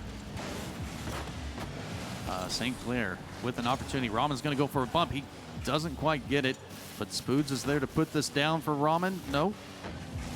Turns off the ball on a 50. Leaves that at the midfield for the moment. Oh, a nice second touch there. That's off, and a good read by Rahman, but it's off the crossbar. Third man is there. And a nice second touch by Nitrous to clear this out of the zone, and a little bit of breathing room is allowed there for Northwood. Yeah, and you see that a lot of that defense was done by Nitrous just then, being able to get that save and once again react very quickly to put it back onto the St. Clair side. As you can see, Pirates looking to find themselves a goal, but instead only finds a defender. Back up for the ball here to Nitrous. These guys are up for the ball so quick, it's hard to imagine. They are, as you said, played for a little bit together. They've got to know their tendencies. That mind meld's got to be happening as a shot put on there by Nitrous and just off the sidebar again. And Northwood White, again, stepping up in the aggression. They know they went down in possession in the last game. I mean, I was able to tell even from watching the game that St. Clair took a lot of that ball possession. Now it looks as though Northwood is going to try and take some of that possession back here in Game 3. Nitrous now has control. He's taken off the field. Knox's second touch inbound. Good backboard defense. But a battle in the corner here. 4 cars over there. 2/3 of all the players were in the corner there for a moment. Nitrous, solo play. Off the backboard, a second touch, and it's in. What an amazing mechanical play there by Nitrous. That's 5 for 5 now coming from Northwood White. Every single time Northwood has scored their last 5 goals, it has all been off the car of Nitrous. Nitrous constantly getting involved, whether it's with the pass plays or just being able to take it themselves with some solo mechanics. They are always being the one to really spearhead the offense for Northwood. You know, when you see a player score that much, when he has that much goal participation, you got to think to yourself, I got to take this player off the field. Let's get this guy. Hey, let's make the other 2 players beat us. But when you do that, you're staring at Pirates and Knoxes. You don't want to let those guys have the ball either. Yeah, you're going to be going up against the 2 Titans there. And you know what? I'm going to go ahead and say it. I feel as though like Noxus and Pirates are like the Shaq and Kobe of college Rocket League. They are a dynamic duo. They work so well together. And now Nitrous just literally popping off. And right now you got Noxus and Pirates who can tell that Nitrous is shooting out of their minds. And they're just letting Nitrous cook. Give the hot hand the ball. And that's what they're doing. Nitrous turns on this ball. Nice pop up to Pirates. This ball comes out, back to Nitrous. A second touch. Oh, that would have been a heck of a shot if that went in. But St. Clair's defense looked a little discombobulated there for a moment. Pirates already up for this. Not going to make contact. Backboard defense comes through. Rahman puts that down. Thought there might be a chance for a ball to slide out in front there, but it did not, as Northwood White took good care of the ball. And once again, you can see Northwood White really just trying to take possession and run as much of this clock as they possibly can, all while looking for that insurance goal off the backboard, and they will find it. Nitrous again going to be the one to send this one home for Northwood. Yeah, you see Knox is there with a shot. He draws out the defender, and that ball just rebounds out in front with no one left in net. Easy shot there. And Northwood White, 2-0 and a minute and 15 left. And the pass play is looking so good, too. They know Nitrous is hitting right now, so they're just going to continue feeding them the ball over and over again and getting these passes to Nitrous as much as they can. As now St. Clair have just over a minute to try and find 2. Ooh, a backflip there. Probably intentional as he gets himself into position. Spoods on the ball, but taken away from Nitrous. He's just so fast right now. Pirates with a second touch. Not quite. That ball cut off. A little more heat on it and might have made it in. That ball centered, but no one from St. Clair there, and the fortunes were reversed as that ball was cut off, and Pirates, kind of a long shot. Yeah, and a great read there, because Pirates wasn't even going for the shot. They went for the demo, and they got it. They come through the smoke, and all of a sudden, it's like, oh, ball, let me go take the shot. And Pirates able to find a goal from all the way downtown, giving Northwood a 3-0 lead. So 3-0. 30 seconds or so left here. The mindset of St. Clair has got to be a little down. They've got to come together. They know they are potentially staring down the barrel of a reverse sweep, and that's not what you want to be staring down when you are playing Northwood White. They're just too good. Yep, and now with only 10 seconds remaining here, St. Clair are going to be up against the wall here, as Northwood White will be going on into match point and the championship point, as the final few seconds are ticking away here in game 3, and that should just about do it. Northwood White will be taking game number 3, going on to championship point. Oh my goodness, and it's just turning into a little bit of domination from Northwood White. It seemed very close those first 2 games. And 3-0 doesn't seem like a huge score, but it just feels like St. Clair, that game, was stuck in their own half and couldn't really get out again. Yeah, and just a friendly reminder, literally the game prior, all the ball possession, all the shot counts, the field, everything was the way of St. Clair. St. Clair were playing phenomenally, and I think Northwood White knew it. They had the inclination that they weren't getting as much of the ball as they had in games prior, so they needed to take the ball possession back. They needed to take the field back, and they did just that. And with that, they were able to take a 3-0 lead, shutting out St. Clair in game 3. See some fans there, some St. Clair fans. They're not giving up quite yet, waving the banner. Well, I can tell you one thing. I think coaching is important. I think a lot of the players discount coaching, but I think it's really important, especially if you have a good one. And I don't envy the St. Clair's coach right now. I wouldn't want to be in their shoes, because I'm scratching my head trying to come up with what to do here. Oh, absolutely. And, you know, again, loving the fans, repping the brand, bringing the flags and everything else. Because full disclosure, these are literally my 2 favorite teams in College Rocket League. So I'm kind of torn, but at the same time, I'm really happy. I get to see my 2 favorite teams play live. Game 4 is underway, and St. Clair comes out firing. Heck of a solo play there by Spoods. And that's exactly how you need to start off this next game. Look at the flip reset into the air drag. Beautiful play coming from Spoodsy, showing off those aerial acrobatics. St. Clair showing that they aren't ready to lay down. They're going to make this a series if they can. Spoods popped this up to himself. Not able to get past Pirates. Pirates with a second touch. But back and forth we go here for the moment. Ramen with a good cutoff. Spoods puts that shot on. It's not quite over Pirates, but the offense showing up for St. Clair right now. They are getting some pressure. Spoods had to retreat for some boost, unfortunately, and that opens the door for Northwood, and that is on. Ramen has to make a heck of a play to get up. Oh, thought there was going to be a double touch there. And Northwood White now answering with pressure of their own. Yeah, and you know what? I really can't remember the last time that St. Clair actually was able to get the lead over Northwood White. So it feels like for the first time in a long time, Northwood White actually having to work from a deficit. Excellent point. Yeah, I hadn't even thought of that, but you're right. Some of the pressure off potentially for St. Clair, getting a goal lead to start out this series, or this game. Now Ramen up. He'll put that down. A little bit of a dangerous pass there, but Christian able to find it first. Will this be cut off? It is cut off by Spoods. And second touch would have been pretty helpful there, but it gets by. I feel like we're battling in midfield once again. These teams taking turns. And that's exactly where St. Clair needs to battle it out, is at that midfield, because for a lot of the time in the series, Northwood White has just been dominating at that midfield line, and now St. Clair starting to take some field advantages of their own and starting to give North White a taste of their own medicine, as that will be an open net shot and barely saved and cleared away by Northwood. And a counterattack coming here Christian able to put that ball down. It was left dangerously in front for a moment. St. Clair clears it. Pirates gives way to Nitrous. Nitrous, solo play off the backboard. It's taken away with some defense from St. Clair. Spoods has that taken away, but Rahman backs him up. He's going for the second touch.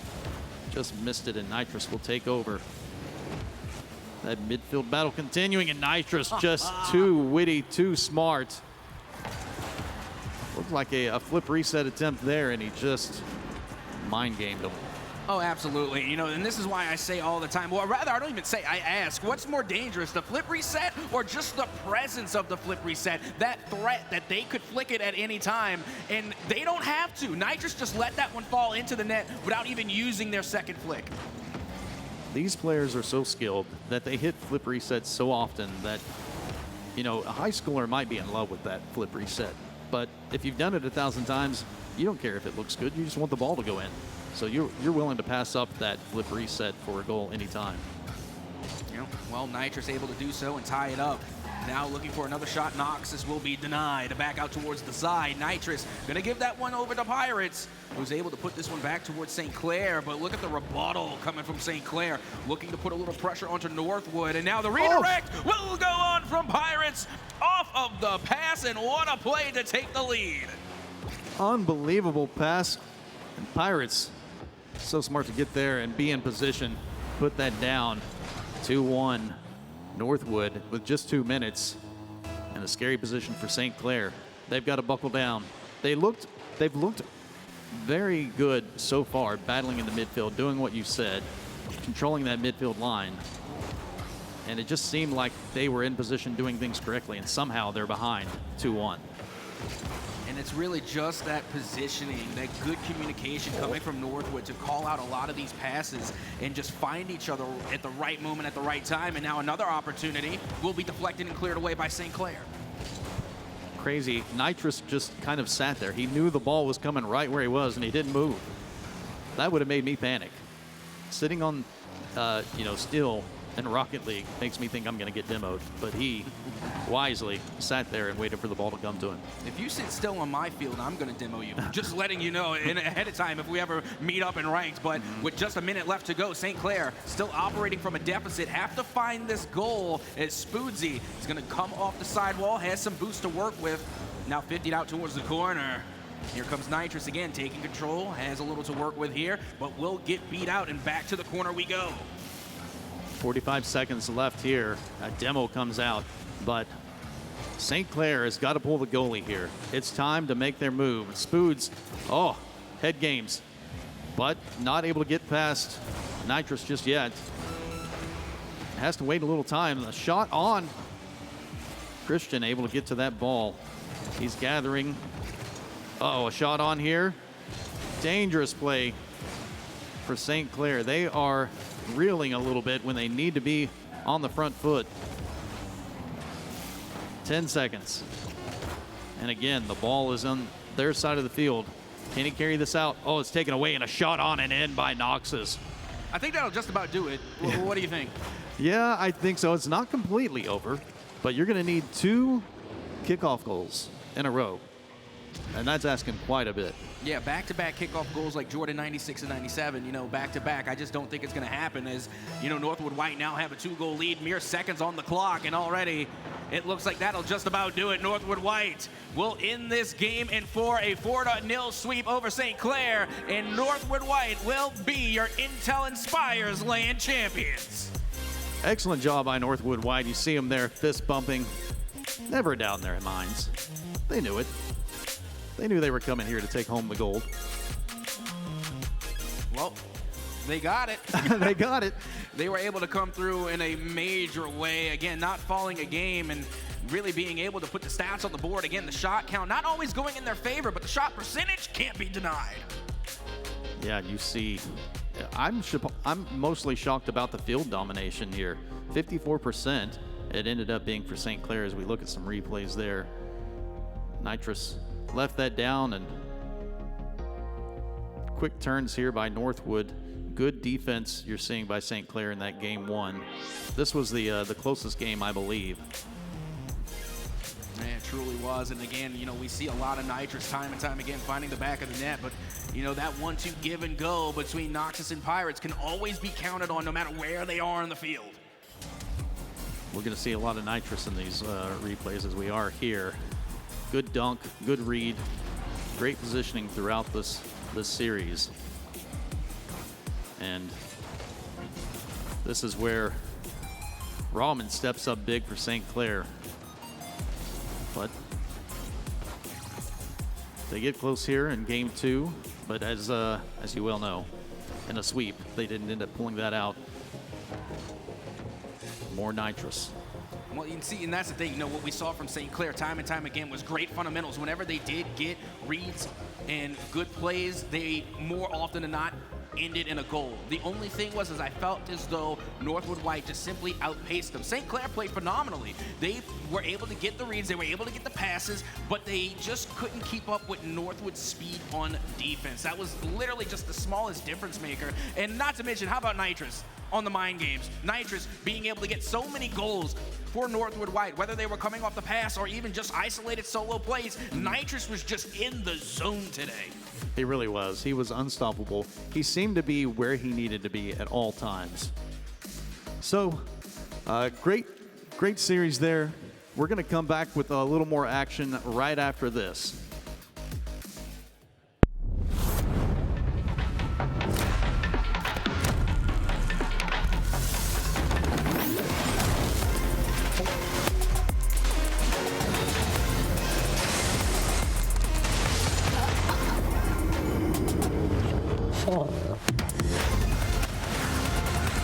Strength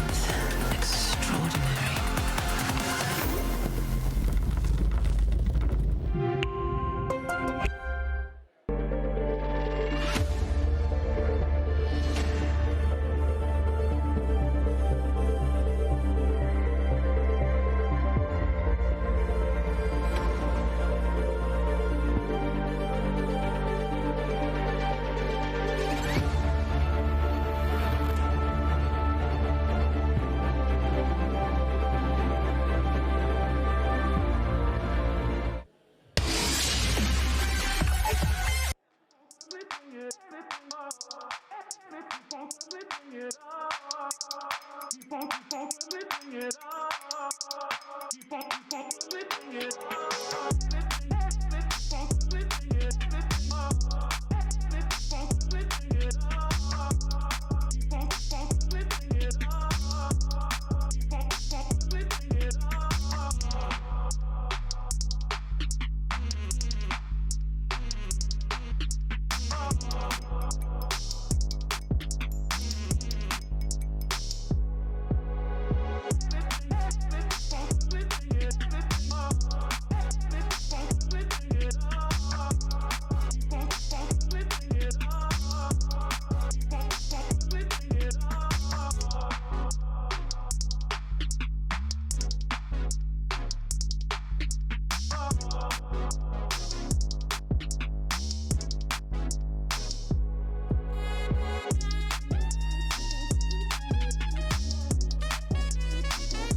in Arlington, Texas. My name's Jeff here alongside Jack as we continue through the back half of our day. Jack, we have already crowned 2 champions today. Yes, we did. And if you were not tuned in for the last series, we just crowned a collegiate champion in Rocket League.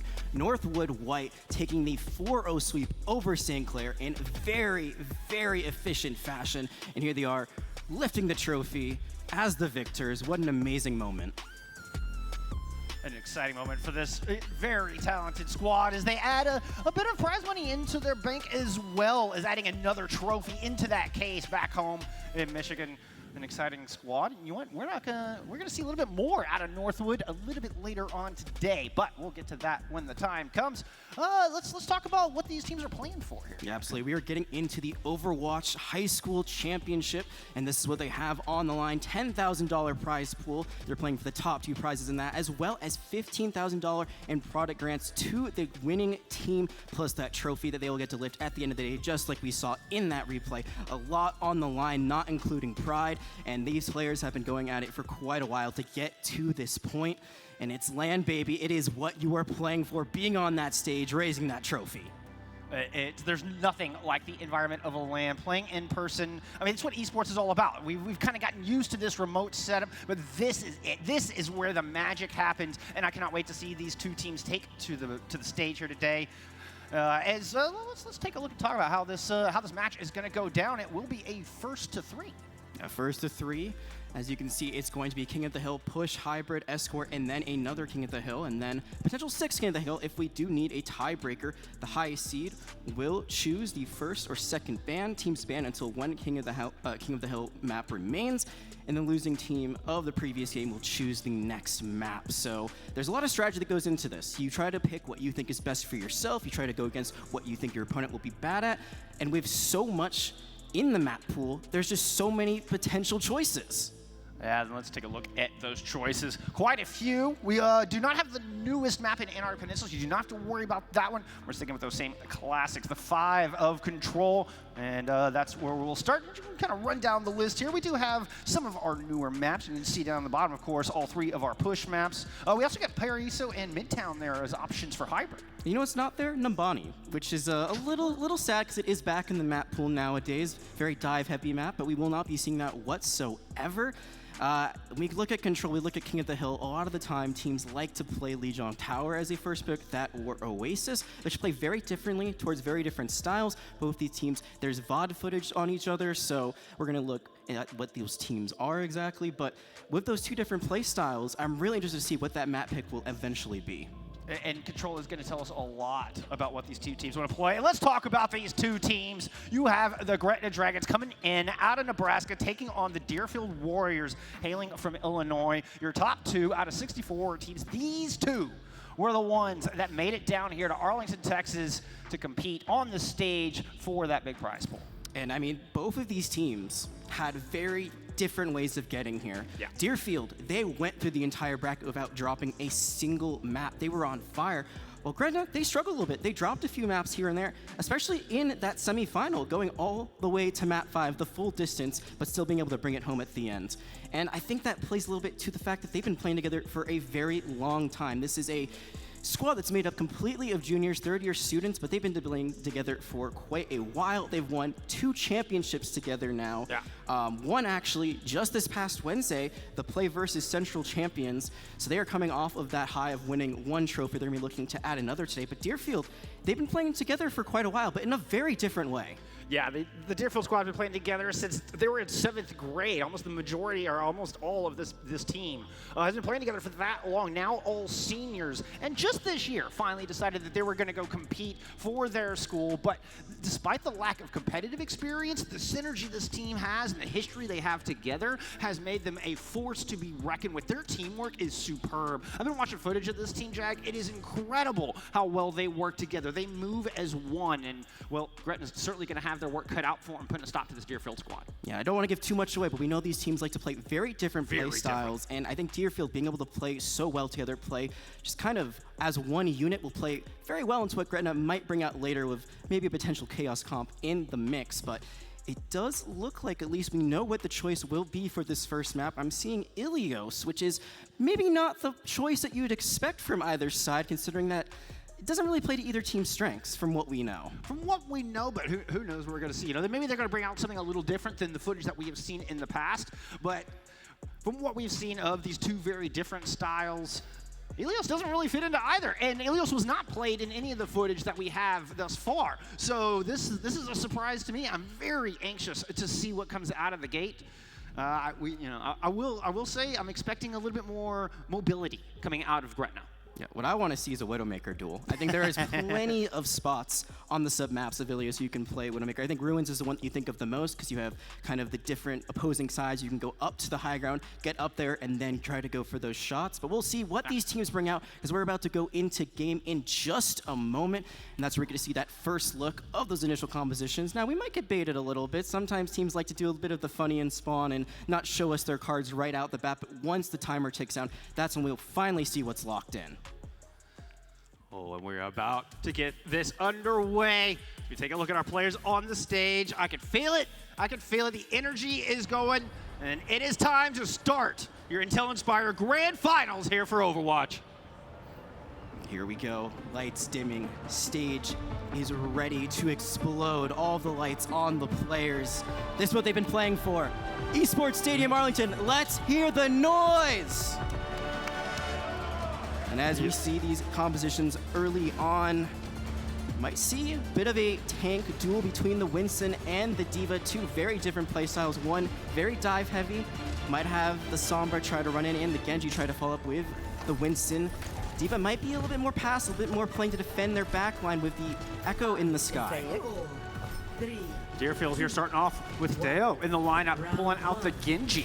I didn't see that at all in the semifinal matchups. It was exclusively Reckless playing in that role.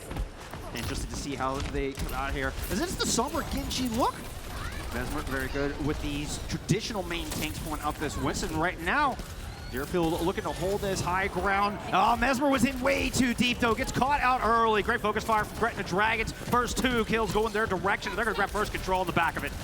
Now they've got to back out. They have to not give over any more alt charge than they already have. They lose that first fight, but they leave the three standing. So even though this first point will be flipped very quickly to Gretna, Deerfield, they have a re-engage. You saw they tried to go for the hack immediately onto Fancy to try to get that tank weak, but I mean, the hack only lasts for a little bit of time. It's not going to last nearly as long as it used to. I think they got to go first push your target if they're going to try to go for that Sombra play. I will say, if the Sombra has you hacked, the Sombra themselves do additional damage. So with that, Mint X can put a lot of additional pressure onto Fancy and try to keep them from engaging onto the team. Speaking of engaging, here comes Mesmer right into the high ground. A great dash from Hideo combined with Mint X, and the support line is gone. No more healers left for Gretna, and Deerfield make their way onto this objective to flip this point. The fast play, they take their shot and they go for it. The biotic nade comes in all the way over the top from Mookie, and immediately you see that they dive in on top of that. Without that healing from the Brigitte on the side of Gretna, it falls apart immediately. 37% is all they will get, and now Mookie already has the nano boost ready to go, and I'm assuming that's probably going to go on to their tank for that extra damage and extra sustain.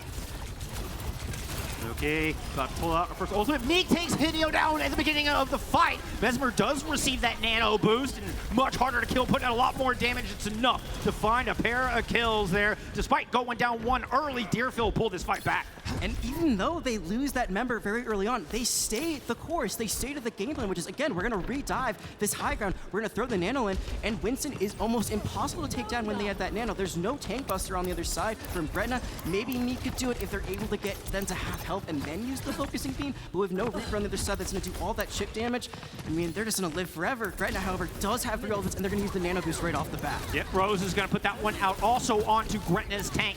Fancy now powered up and looking to hold some high ground. He really just fending off Deerfield. Paunches in deep, has that rally to pop as a safety measure. That giant shield, well, gets duplicated, and Meek is going to return the favor. It's going to be a big fight going down here in the cage, and Meek ends up overwhelmed. Back and forth go these teams in this absolute bloodbath on this point, but at the end of the day, Deerfield have more players standing. And it's such an expensive fight that they end up losing Gretna. They use two ultimates. Now they're going to swap to the Reaper on the back of it, but there might not be enough time to build up something like a Death Claw, so I'm sure finally you have that chip damage I was just talking about to take out the front line, but Deerfield, look at what they have. They have the Blade, they have the Primal Rage, they have so much sustain and damage they can put out, and Fancy, maybe they have the self-destruct, but I'm not sure if they can do much here. Ooh, goodbye with a hack, and Neil goes in the back with the katana drawn out. Neon is already dead, following the primal rage in. Person Man doesn't last much longer either. Support's down, and all damage to Gretna is permanent from here on in. Nothing to heal them up. And you can see Rarma Bear make both very low, and they're the only 2 players left. They do manage to flip this point in the process, though, Jack. It buys them some time. It's so important they flip the point. If they hadn't, this round would be over. This sub-map would already be done in Deerfield's favor. Now there's only 9 seconds to touch the point. There's no one extremely close right now to even getting onto it. They need someone to get there. I don't think they get the touch. That's not going to trigger overtime, and I think the rounds are just about to end. Yeah, Person Man just wasn't quite able to get there. Deerfield do a wonderful job of stopping them 1 step shy of breaking that threshold on the objective, which would have initiated the overtime. If you touch the point with the last 3 seconds, you trigger an overtime period, and it gives your team a little bit more options to move on to that objective and create a final fight, create a one last stand. Unfortunately for Gretna, they didn't quite get that opportunity. You could see the desperation. They were just throwing themselves at the point, trying to get anyone there to touch it, to trigger that overtime, but with no such luck. The round just kind of ends with a whimper. They had good ideas, but that last fight, especially when they were trading back to back, even though they get the objective, they aren't able to finish it out with not enough time in the time being left for them to really put together one last attempt. The round will go to Deerfield, but this is the time for Gretna to try to regroup and regain. You see already Meek is starting on the Reaper. I like this. This is a nice adjustment, something that's going to really make Deerfield struggle if they try to run this Winston once again, which they are. Yeah, unfortunately, you're not going to get your Widowmaker battle here on Ruins, but we do get to see Meek on the Reaper out of the get-go. And I'll tell you, Meek is very creative with their positioning. And Fancy putting us a challenge here. Is battle for the bridge on this left-hand side. Person Man falls off screen, though, and that is a lot of sustain going down there for Gretna. You want to keep those supports alive, and Deerfield do such a good job of punishing them. I don't know if Mookie is just this good or just that lucky, but every time they are landing these anti-nades, they are beautifully set up. You see the dive come in immediately then from the Winston, and it all seems to come together. When you lose that Brigida, like you said, it's not only a lot of healing and sustain, but a lot of crowd control. The whip shot bounces someone back and also it allows you to use your Inspire ability, which is what heals everyone. So once that brick is gone, there's just not much Gretna can do to stabilize. And they're going to have to lose that fight again. They're going now to what feels like almost a full brawl with the Mei. They're going to try to maybe wall someone off, put them off, but it's not going to work as well without that Reinhardt, I feel like. The Reinhardt really is the hammer to that kind of comp when you run the Reaper Mei. Without it, the D.Va's not going to do nearly as much swing damage. They're able to get this focus fire down as Mesmer gets takes a sleep and still manages to wake up and find the kills. Even a quick nap is not going to stop Mesmer from decimating the lines of the Gretna Dragons. They do get the point flip again, and they're actually forcing this out a little bit longer. They use the self-destruct, doesn't get much of anything, but they do flip the point once more. So that point percentage could have been much more for Deerfield. Right now, they're only at 33% and counting as that continues to tick up. So at least they're playing the objective. They might not be winning out these fights, but they are stopping Deerfield from going through that full sweep, which is going to be so important later on if they are able to win a fight. Just deny Deerfield as much time as you can. Force ultimates out here, make them use or win an expensive fight, and then go for the recontest when you have more ultimates later on. Could be a nano engage onto Mesmer once again as they come in over the top. The MP was used amidst that as well, and it's a beautiful 1-2 punch here for the Deerfield Warriors and a clean fight win. And I was saying, make it an expensive fight. They do use 2 ultimates there, but here's the problem. There's 3 more online for Deerfield right after. Actually, the pulse bomb thrown out, so make it 2, but that's such an inexpensive ultimate. Pulse bomb, you get it back within a fight, isn't a big deal at the end of the day. Meanwhile, Gretna, they are struggling. All they have are DPS ultimates, almost online. The rally, though, could sustain the entire team through it. There is a Primal Rage to also give the Winston double their health and allow them to jump around more. So Gretna, they've got to force something out here, and they've got to make it happen quick. If they lose this fight, I think this is going to be the map going the way to Deerfield. At 85%, it most certainly would be. Last chance here for Gretna on this map. And they've already lost Rose on the approach. Person Man is hacked. The Immortality Field was put in, and brilliantly so from Rose. A dying parting gift to try to keep the rest of the team alive. But the power from Deerfield is just too much here on Ilios Ruins. And the squad of seniors hailing out of Illinois will take your first map here in our grand finals. And what a way to do it. These sub-maps, there was a little bit of touch and go there for a few moments. You know, Gretna wins that first fight. They're able to take the first sub-point capture, but after that, it was just all Deerfield all of the time. Those dive setups were so impressive. I'm not going to stop talking about this because Mookie, was absolutely phenomenal setting up those dive attempts. And you can see the rest of the team, they're able to coordinate around it, they're able to capitalize on it. But if Mookie's not hitting those biotic grenades in the first place, then none of that matters. And there's a reason this player is already committed to playing at Illinois Wesleyan next year. One of the few players that we know have already committed to play collegiately. Very impressive start from this flex support. Incredible. And every good tank has a great support behind them, and that is Mookie in this case. And all those bionades mean they're building up their ultimate that much faster, and they're able to create more and more pressure. I mean, right out of the gate, and beat their opponents to those big, important, powerful ultimates. That nano boost in particular, used brilliantly onto Mesmer. Every single nano engage came out a team fight win for Deerfield. Absolutely, you're seeing some of that synergy right here on the replay. Just see the way they just collapse. It's just so well coordinated. You can see this is where playing together for so many years pays off. You know what your teammate is thinking. You know how to play around them. And then when it comes together, it's a beautiful symphony. And I think also we got to talk a little bit about Gretna. It seemed like they had some ideas, and when they weren't working out, then it became a little bit of musical chairs. You can see the hero swaps coming out left, right, and center. They go for this May, they go for the Ramatra in that last fight scenario. They're never able to build up ultimates. They're never able to get themselves a nice ultimate bank rotation that they can play off of. Meanwhile, Deerfield, they're just, saying, hey, we're going to use 2 here, we're going to use 2 here, we're going to build up those other 2 we just used 2 fights ago. It's just this constant ebb and flow, and they're making it work so, so well. Gretna wanted to play that brawl, realizing that maybe that was the way to go halfway through, but as you say, then when you change characters, you lose all of the ult charge that you had built up. You lose all that progress you had made. Deerfield able to just run away with it from there. I'm curious to see what Fancy does from here, what Gretna does from here. Because neither of these teams in the footage that we saw were ever really challenged in their compositions. We never saw either of these squads leading up to this grand finals forced to swap off of what they like to play. Both these teams used to controlling the pace, used to controlling the flow of battle. Now, how does Gretna respond? They'll get map pick coming into map 2.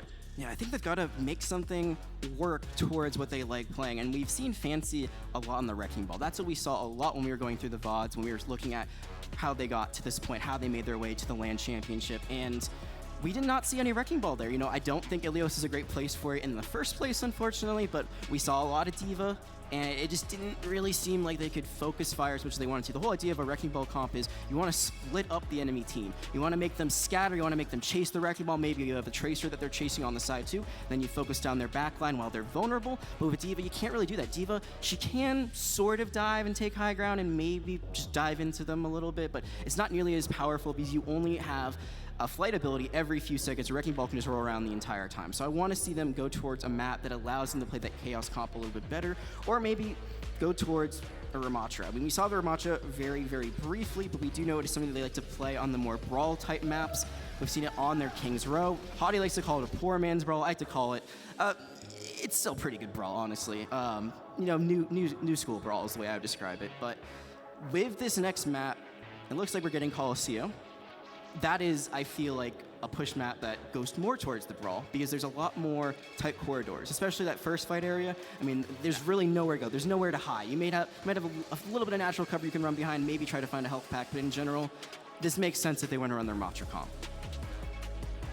Especially on that first point. I do want to take a moment and kind of circle back around. We saw footage of the parents out there, and I think that is just the most wholesome thing. We have a lot of parents in the crowd who have made the trip from Illinois, from Nebraska, all the way down here to Texas to support their family, to support their students, their gamers here. I think that is just the most amazing thing. And I've got a chance to talk to them a little bit, and it's... Jag, I'm telling you, it is the most wholesome thing you will ever hear in your life. The way they talk about their kids and how proud they are.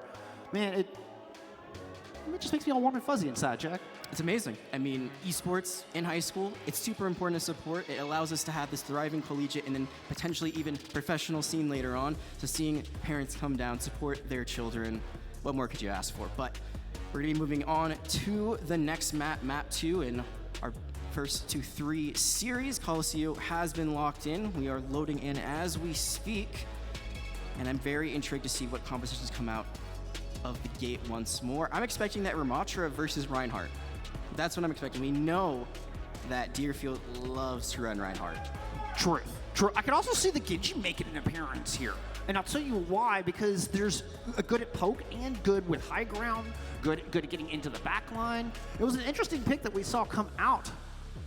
that I could see working here, but thus far, looks like we are going to get a little bit of what we had on the first map. So far, it is Winston and D.Va on the battlefield. Still a few seconds for our teams to change their mind as we get into this map. Coliseum is underway. Map 2 has begun. Yeah, they're not playing what we expected whatsoever. And, you know, there was a new patch recently, but not really anything that would make you... I mean, there was a Reinhardt nerf. I guess that's the main big thing. Reinhardt is a little bit more squishy now. Maybe not what you want to play if they're too vulnerable. Winston hasn't really been changed as much recently. Hasn't played a lot in Overwatch League. I will say that has kind of been the meta pick for tank as of right now, so it makes a lot of sense to run it. The D.Va, again, we'll have to see if they can find a little bit more. Fancy wasn't able to find what they were looking for now, and the dive has already come in from Deerfield. Rama Bear working into the back, trying to lock down the Sombra, but can't quite do it. Deo shows up to bail him out. Good teamwork from Deerfield is what we expect. Get by with a little help from our friends. Teamwork makes the dream work, and you can see that they immediately jump on the back line. There's just a few immobile characters on the side of Gretna. I mean, Cassie, you have your role, but that's about it. Ana has nothing. Brick, you got your shield bash. It's just not enough to get away from the engages like you want to. This Sombra, Minex barely able to get out of it, and that's huge because then they'll still have those hacks, able to find out where people are, as well as do that extra damage like we talked about earlier. And it feels like Deerfield, they're just not being contested at all. They are getting a lot of free push on this cart early on. Not cart, bot. I always make that mistake.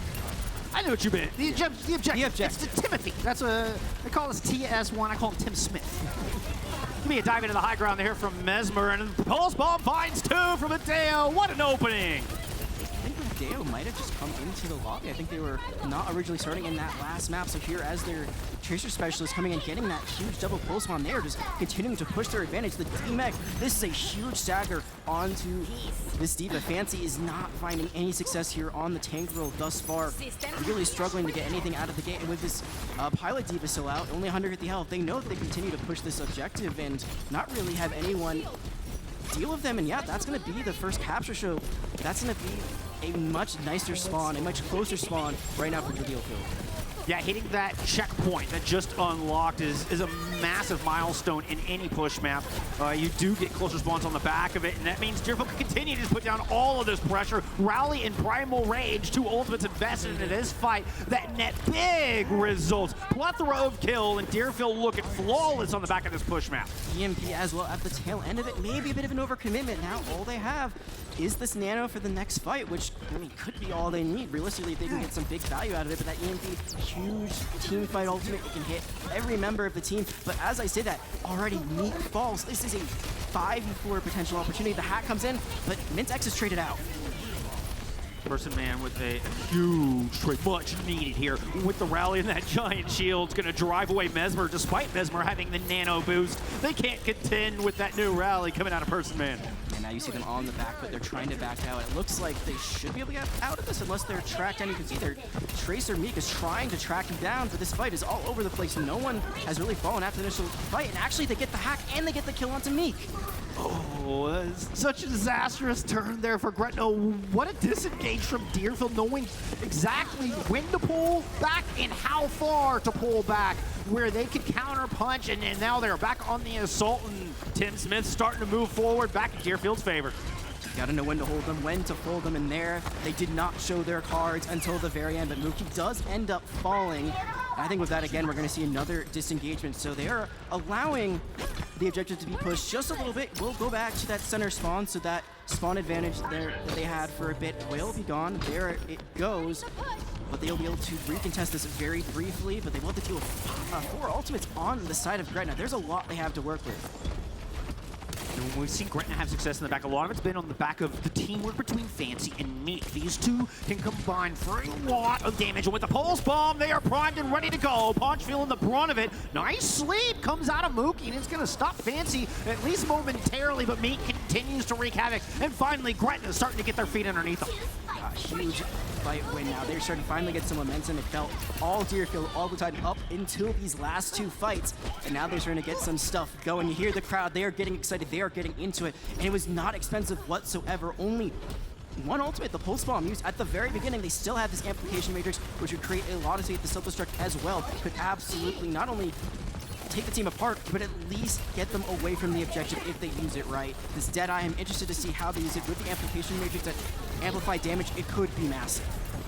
Oh, but not if Rose falls early. Hideo comes up with another pulse bomb kill and then follows up with a kill on a person man as well. Hideo just decimated your back line. Still, it's a response from Gretna Dragons. It's going to be a self-destruct for Fancy to get back in mech. That's another 600 plus health on the battlefield here for Fancy. Gretna trying to hold this out. Meek bringing this back as well with that kill on the Mookie. They might have just done it. The stick lands on the Mesmer. They pop the Primal Rage to get up to 1,050 health immediately. A lot of that already gone, courtesy of that pulse bomb, but Mesmer's able to stick around in the fight a little bit longer. This is absolute total mayhem. Bodies hitting the floor everywhere, and no one really won that fight cleanly. The spawn advantage will also be there for Deerfield. If they can make it out alive, they should be able to recontest this before the point is captured once more. But this high ground is being held nicely by Fancy. The EMP from Min-X, it could be everything they need.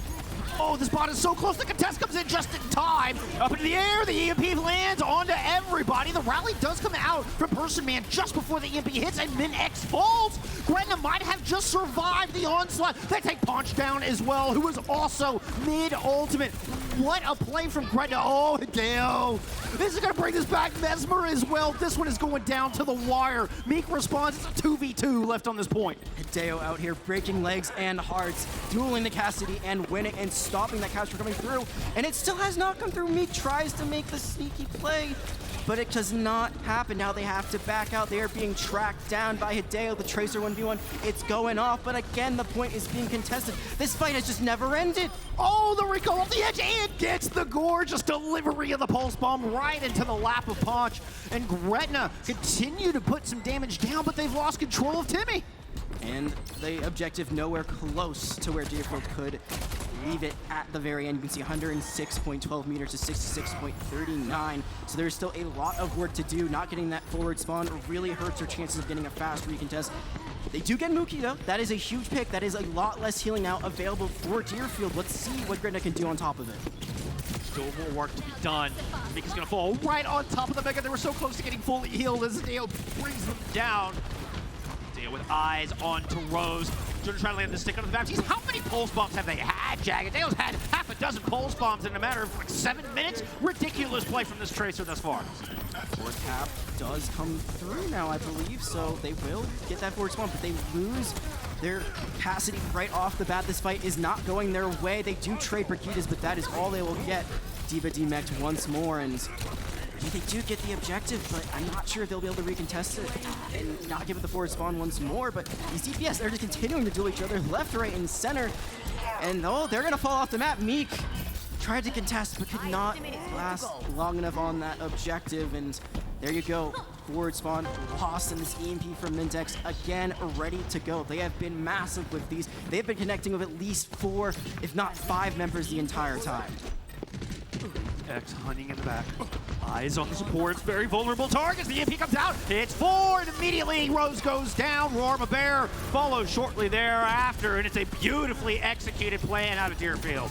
You could see the countdown, 1, 2, 3, EMPing, and then immediately the jump in from Mesmer collapses on the back line. It forces out the rally way too late. So that is another ultimate off the table for Gretna to try to recontest this, but good news for them, they still have Fort left in the alt bank. They will give up that forward spawn once more. But they need to start winning now, and they need to make it cheap. They need to use only 1 or 2 ultimates at max. They have a long way to go, and they only have a minute and less than a half to get it done. 1:20 on the clock. Yeah, a difficult endeavor because Gretna has to think of the future, and right now they're losing in the present as the nano engage from Mesmer is spectacular. Perfect focus fire, knows exactly what target they want to find, and it is Deerfield High School who are looking for a victory in the future.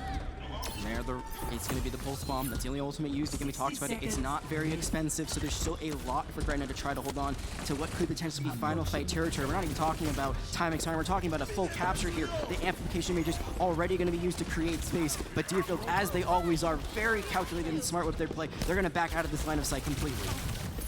We saw Meek go in. We switched to Monkey's point of view, and Meek was gone. And that's Hideo who falls. Gretna Trade 1-for-1 in the DPS department. 4v4, Gretna with a close response. 30 seconds on the clock, and the Dragons need to be pretty much flawless from here on in if they want to tie up this grand final. Mesmer moving in, has a couple of supports in their sight. A low brig, that's going to fall pretty quick. But Fancy's already got some work done in the back, which means there's no heals left for Mesmer. If there's a will, there's a way. Time does not even matter at this point. Overtime can last indefinitely as long as you're touching the objective, as long as you are holding Timothy's hand and escorting him through the map. There's still ultimates on the side of Gretna, but I think the major thing right now is look at all the ultimates that we've seen Deerfield stack up in the meantime, and they're very smart. They lost that last fight, and even though they had ultimates online, they saved them for this last engagement. They could lose this next fight and still potentially fight another 1 or 2, but they're winning this one outright anyways. Deerfield just had such a full war chest as we see ultimates come out from the Tracer, from the Winston, and the Primal out of Mesmer might just be the one that does it. Mesmer, the captain of this team, has led them to a 2-0 thus far and are on championship point for taking your Intel Inspire Grand Finals. Deerfield, they were undefeated all the way up through the tournament, and they're looking to end on the same high note. They're looking to not drop a single map this entire time, and they're doing this very, very convincingly. Sure, they lose a fight here or there, but overall, you can see the synergy with this dive composition. They are bringing the lightning, they are bringing the thunder, and they are absolutely crushing it with these dives time and time again. The anti-nade comes in, Mesmer jumps in immediately, the EMP comes through, or just in general, Hack is coming onto a target, and immediately that target is wiped off the face of the earth. The game plan is simple, but it is beautiful. And it is working to the T right now for Deerfield. It has been absolutely flawless. And it's all on the back of this captain, Mesmer. This senior could do it all. Could do it all. It's top 50 tank, great leader, could run a 6-minute mile, captain of their soccer team. There's nothing this kid can't do. I know I've got ISU and Northwood in the house. Keep an eye on Mesmer. I think the crazy thing is this is a squad that has not won any sort of championship thus far. I mean, they've got one 4th place finish in a separate tournament, but this could be not only their final hurrah.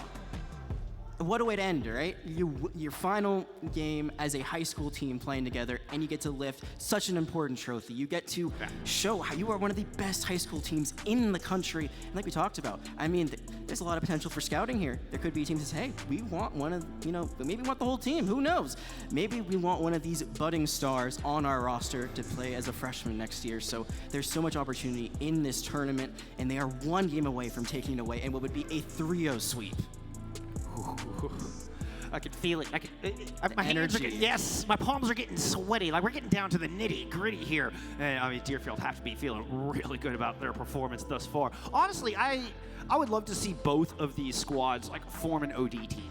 Well, Gretna are all juniors, so we'll perhaps see them around next year. Maybe we'll be lucky enough to see them here in this tournament once again. Deerfield, all of them are graduating this year. I would love to see the squad put together an open division team and continue to play together, because the synergy they have built, I can't believe this is their first year competing. It's crazy. It's unreal. Yeah, and I mean, the good news is there's a lot of leagues also outside of collegiate they could play in, a lot of the fun leagues. But when you want to play for the prize and for the glory, Open Division, always a great place to look at. Meanwhile, Gretna, I mean, this is a squad that's looking for their 2nd title in a week. And I mean, we talked with their team a little bit earlier on, and one thing that they told us was that one of their players, I believe it was Meek, was not happy with just winning the championship they already won on Wednesday. They said the job's not done yet. Well, the job is far from over. They're looking down the barrel of a reverse sweep. They've got to win 3 maps in a row after falling down 0-2. And it's going to be their map pick once more. It looks like we're going to Circuit Royal. Their last map pick, Coliseum, did not work out the way they wanted to. We have not seen the comps that we were expecting them to play thus far. A lot of Diva, and it just has not been enough to get them across the finish line either time just yet. And now Circuit Royal, I'm looking at it and I'm thinking Sigma. Like, that's the first thing that comes to mind. This is a very Sigma-heavy map. Right. You want to play long sight lines, you want to play high ground, you want to play the Widowmaker, which I'm hoping we eventually see, as we did not see it on Ilios. So we'll have to see what comes out. Actually, looks like we're going to be seeing a swap here. So it's not Circuit Royal, so we're gonna see something a little bit different here. Might be King's Row.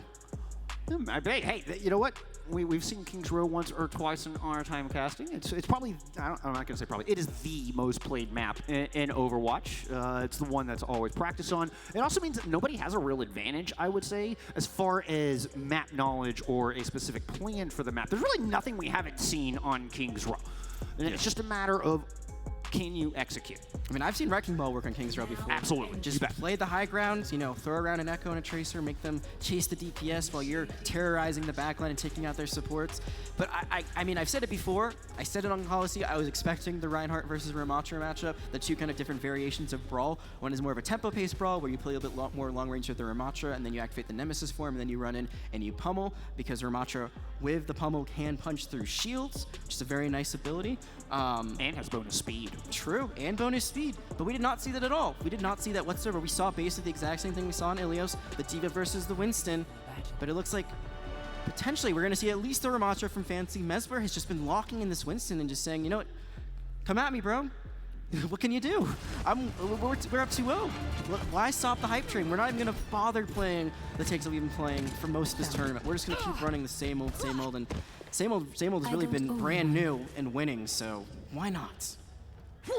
I gotta say, you know, we've done a lot of hyping up Deerfield for good reason here, as they are up 2-0 in this grand finals on championship point. But Greta's a super strong squad. You don't make it top 2 in this tournament. I mean, these are the best high schools in the country, and Gretna earned their spot on this stage at this event in the ESA. This is a super strong team. If they get their rhythm here on Kings Row, the reverse sweep, absolutely a possibility. And they're running a very general brawl, or a very common brawl, except with the Ramattra, you want the Mei to, again, wall someone off, and then you just run in with the Reaper, and you just chuck them down. But can they even get anyone to wall off in the first place?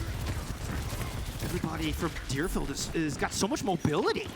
You got the jump from the Sojourn, the climb from the Genji. Both of them can elude the wall. Mesmer has a jump ability on a 6-second cooldown as we see the Winston leap high into the air. It makes it so difficult for Gretna to lock down a target, which is what they desperately want to do here. Yeah, and they are struggling to lock down that target, though it looks like they finally found Paunch, so that is a big first elimination. Now they're going to try to just run to the point.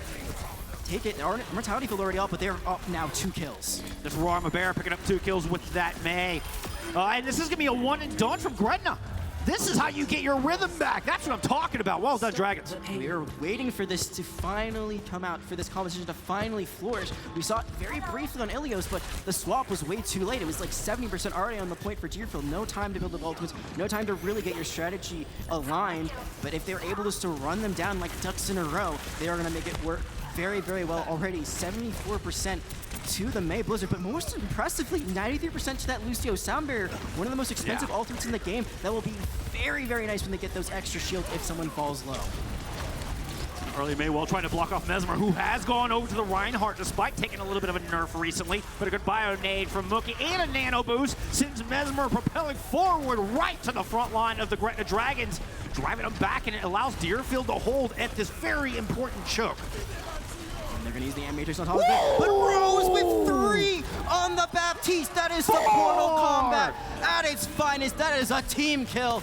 And with 1 ultimate, that is all it takes for Gretna to demolish Deerfield in this fight. And that is so key here because that is such a defensive stronghold. Usually you see teams are able to hold this corner for a very long time alongside that bookstore, but instead, Gretna, they're just going to keep pushing up, and they have so much to use here. For the first time, Deerfield, they're on the back foot. They are making swaps left, right, and center, and now Reckless is going to be going to the Bastion. Ooh. And there's really nothing long range from Gretna to stop this. This is an excellent choice out of Reckless, who has subbed in here in this third map. Gretna, though, with a full bank, and I'm looking at this Annihilation. Annihilation does so much damage to anybody remotely close to the Ramattra, and they're going to be frozen up by this Blizzard, trying to disengage. Deerfield gets stopped in their tracks, and it's the Death Blossom to finish them off. 2 DPS ultimates, both finding a lot of success. The Annihilation not even needed. They can save that for a rainy day. And Paunch was not able to get that sound barrier online in time to save their teammates. 5 minutes on the clock. And it is ticking away, but boy, this is the start we've been waiting for. Gretna, they have come to life here on Kings Row. This map has been everything and more. And now Meek is in the back line, hiding. They don't have the Death Blossom, but they could try to find someone out here. Good around, has Bastion decides, but Bastion's goes wheels up, doesn't matter. Meek's able to take him down to the sound barrier late. here from Paunch. Responding in kind, Gretna pop not only their Sound Barrier, but their Annihilation, and continue to drive forward all the way towards the spawn of the Deerfield Warriors. Mesmer and Hideo are able to find a couple, and those are important picks, because it's going to stop Gretna from being able to full cap. The fact that Mesmer's still alive means that they will have a recontest for sure. The cart also stops its progress for just a little while, so that cart not fully around the corner. Mesmer's just charging in. The Mad Lad is just picking the fight straight to the enemy team despite not having all of their teammates alive, and that's actually going to force Gretna off. So Gretna now, they're going to go for the full recontest as well, and the M-Matrix is going to come out right away. Oh, and Mesmer's able to find one with that. The fire strike through that amplification matrix is an insta-kill onto Person Man. Deo sucks utilizing that extra damage as well. Deerfield able to hold. A great play, the M-Matrix coming out, and it's not in the best position, but it forces Gretna to play awkwardly between where the M-Matrix is and away from the rest of their team. Those members, they're cut off, and they are cut down. That is the advantage of the Reinhardt. You can just swing for the fences, and you can hit a bunch of different targets in an area of effect. And now, with all of that ult charge going their way, the Earth Shatter is ready to go, and sure, Ramatra has a shield, but there it is, it's already gone. It will go away in just a few moments. They can run through and go for that Reinhardt ultimate. Mesmer knows there's nothing to block this ultimate, but they overextend. They push past their boundaries, and Greta Dragons are able to take advantage. Now Greta trying to round the corner and see if they can push this cart all the way into the back, with Deerfield missing their tank. But all that pressure from Reckless slows Greta down a bit. They have to stop and pause, wait for this Annihilation to come online, throw down the May wall and go into the back, looking for something squishy. Here comes Fancy, pummeling down Mookie and taking out a bunch of the heals with it. But they end up falling as Hideo strikes back in kind, twofold. And I'm seeing a pattern here where it looks like Fancy every time wants to just go straight in. The Annihilation there is popped, so they do have that area of effect ultimate that's going to be draining health from the targets in it, but the rest of the team is caught in the May Blizzard. There's no follow-up, there's no protection to help them, and the Reinhardt is going to continue to swing over and over when there's no tank to block up any of that damage. So it looks like Gretna, after having this amazing start, they've already lost half their time bank, and the wheels are starting to fall off the train just a little bit. Oh, but they have banked up a bit of a war chest here, and I'm looking at Meek teleporting in, had big value last time Death Blossom was online. Right now, working out the flank angle. Mesmer puts down the Shatter. Here comes Meek with the Death Blossom. Ponch is gonna fall just as the Sound Barrier got canceled? Question mark? I don't see any shields. I see a lot of dead Deerfield Warrior players, and I see Greta Dragons about to cap this point. Oh, that Sound Barrier had landed. That could have been the saving grace, but as Lucio respawns, it's not enough. The Blizzard, just a victory rallying cry, as there will be a full capture of about 2 minutes, 1:55 to be exact, in the time bank, and that is, even though they do lose about 3 minutes, that is still a very impressive time bank to finish off Kings Row. That third point, not easy to deal with as an attacker whatsoever. There's so much high ground advantage defenders can set up on, and despite that really nice defensive hold, eventually Gretna's able to get back into the groove and break through it. I mean, it was a stellar point A, one and done, no time taken off there. They pretty much speed run point B, only got slowed up a little bit there at the beginning of their attack in the second phase of that map, and that means that they were able to stock up a lot of time, take a lot of chances there at point C. So even though it took them, with 3 tries, they still end with a healthy time bank. The other thing is that it forces now Deerfield to play a comp they were not looking to originally off of that. They wanted to stick with this Winston. They were thriving on it. Now they are to the Reinhardt. Finally, we see this duel that we've been hyping up all series long, the Ryan versus the Ramatra, and it had its moment. You could see that they were finally able to get into the groove, and immediately, just like that, it was snapped back away. So they're leading the series, but they could potentially lose this map and go to a map 4. I'm looking to see something different here on the attacking side. The May comp, I mean, we saw it being played by Gretna. They are just running right in. They're getting that wall off. They're trying to find the squishiest target and focus them down. We saw this also on the side of Gretna. They go for the Widow just for a quick pick, then they go for the Reaper, but could we potentially see something else? I'm not expecting it. We'll see what Reckless goes to. Actually, it's going to be the Bastion again, so a little bit less, I would say, tank buster damage, but a lot more just high volume damage. When you're in your tank mode as Bastion, you are doing so much artillery fire. Pun intended. It's very bursty, though. Once you're out of that form, you don't do nearly as much damage. So you got to get work done when you're in that Sentry form. You got the Gatling gun going, and unfortunately, Deerfield not able to find the pick on that initial onslaught. The response is good. The counterpunch lands, and Gretna hold here in this first try. And with Ramatra being a tempo tank, you have that long-range ability. So right now, you're just kind of waiting for Deerfield to run into. You saw them. They get them into a small room. Then that's when they go in with the Nemesis form, and everyone starts to fall one by one. Losing your Baptiste right off the bat is very painful. The Immortality Field not enough to save them. Mookie is gone, and that's just your high sustained healing. So Pawn's not going to be able to get them through the rest of that fight. It's going to be a quick reset. They are the attackers. They do have a very close spawn, so they can run back in, and they've only lost about a minute off the clock. James coming out of Lucio to try to escort him in. A little bit of speed, a little bit of damage. Hideo sucks button. The first kill. Annihilation from Fancy. Looking to bring this back from a 4v5. Succeeds in doing so. Finds 2, finds 3 with a little help from Person Man. You see how important having that Annihilation it was. They lose their Mei right off the get-go, and if they hadn't had that ultimate, I think that could have been a fight win, but instead more time is going to be dwindled off the clock. Deerfield, they're trying to find answers. They do have this Blizzard online, and there's no sound barrier even closer for Person Man on the other side. I want to see them run in, use it right away. Don't allow them to speed the team out of it. They need to take the aggression to them right now, and that's going to be the Mei wall, but they lose a Deo right off the bat. Did the Blizzard get out? Okay, the Blizzard actually made it onto the battlefield. Warmer Bear's the only one frozen up for it, and Fancy is able to get one. Meek does fall, Immortality Field out, keeping Fancy alive, but Deerfield have a bit of placement now and are able to move on to this objective. Use some of the map they have bought for themselves, set up an amplification matrix, and keep the rest of Gretna Dragons at bay. With the kills piling up, this should be a point A cap. Took a little bit longer, but they get the job done at the end of the day, and they still have their artillery strike as well as a sound barrier almost ready to go. This is all about momentum right now, Volskak. I want to see how they play off of this. Like we talked about before, this is a very strong defensive hold right here at the beginning of point B. This archway is so hard for attack teams to break through because there's really no other way to go about it. With a Mei wall, if someone walks through too quickly, they're cut off from the rest of the team. They're taking space right now to kind of avoid that possible situation. You can see already, right now, they're looking for their re-engage. They're trying to cut off this Reinhardt and at least break the shield. And now, once they get that card through, that's when the real fun begins. So many ultimates on either side. This is going to be quite the clash here in a matter of moments. Going in with a Death Blossom, the boop is going from Punch, and Meek is pushed out of harm's way. Nobody from Deerfield is down. Shatter lands on to 3, sound barrier from Deerfield, and they want to get aggressive on the back of it. That's the go signal.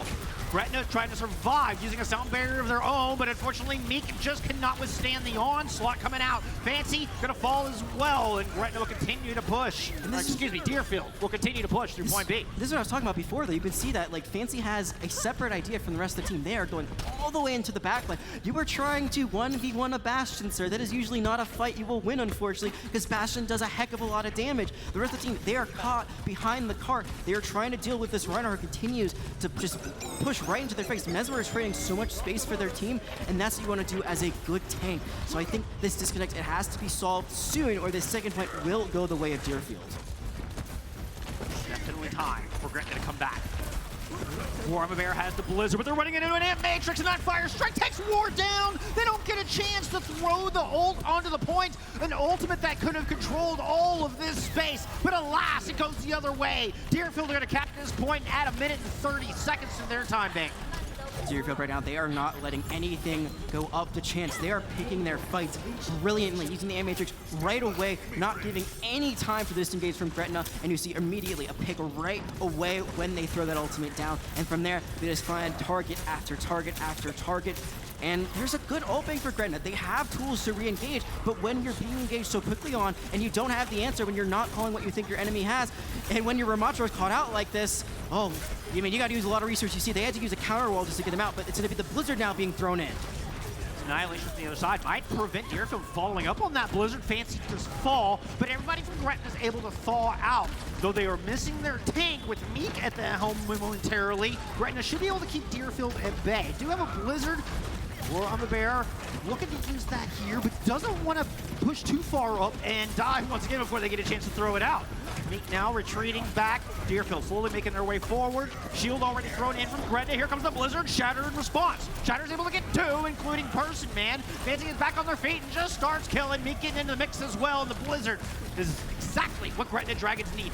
It is exactly what they need, and you saw the Baptiste was not caught in that Earth Shatter, so Rose able to throw out the Immortality Field, keep everyone alive while the rest of the team is frozen up on the other side. Deerfield, they could not bounce back in time from that just crowd control. You're frozen up, you can't go anywhere. The Immortality Field's thrown out on your side, but it's not alive long enough. And finally, Gretna's able to stay alive just a little bit. I think the most important thing is that the time bank that they got from point A is so much less for Deerfield, but they're gonna have to deal with this Death Blossom. Oh, the immortality field just in the nick of time as all the health bars were so low.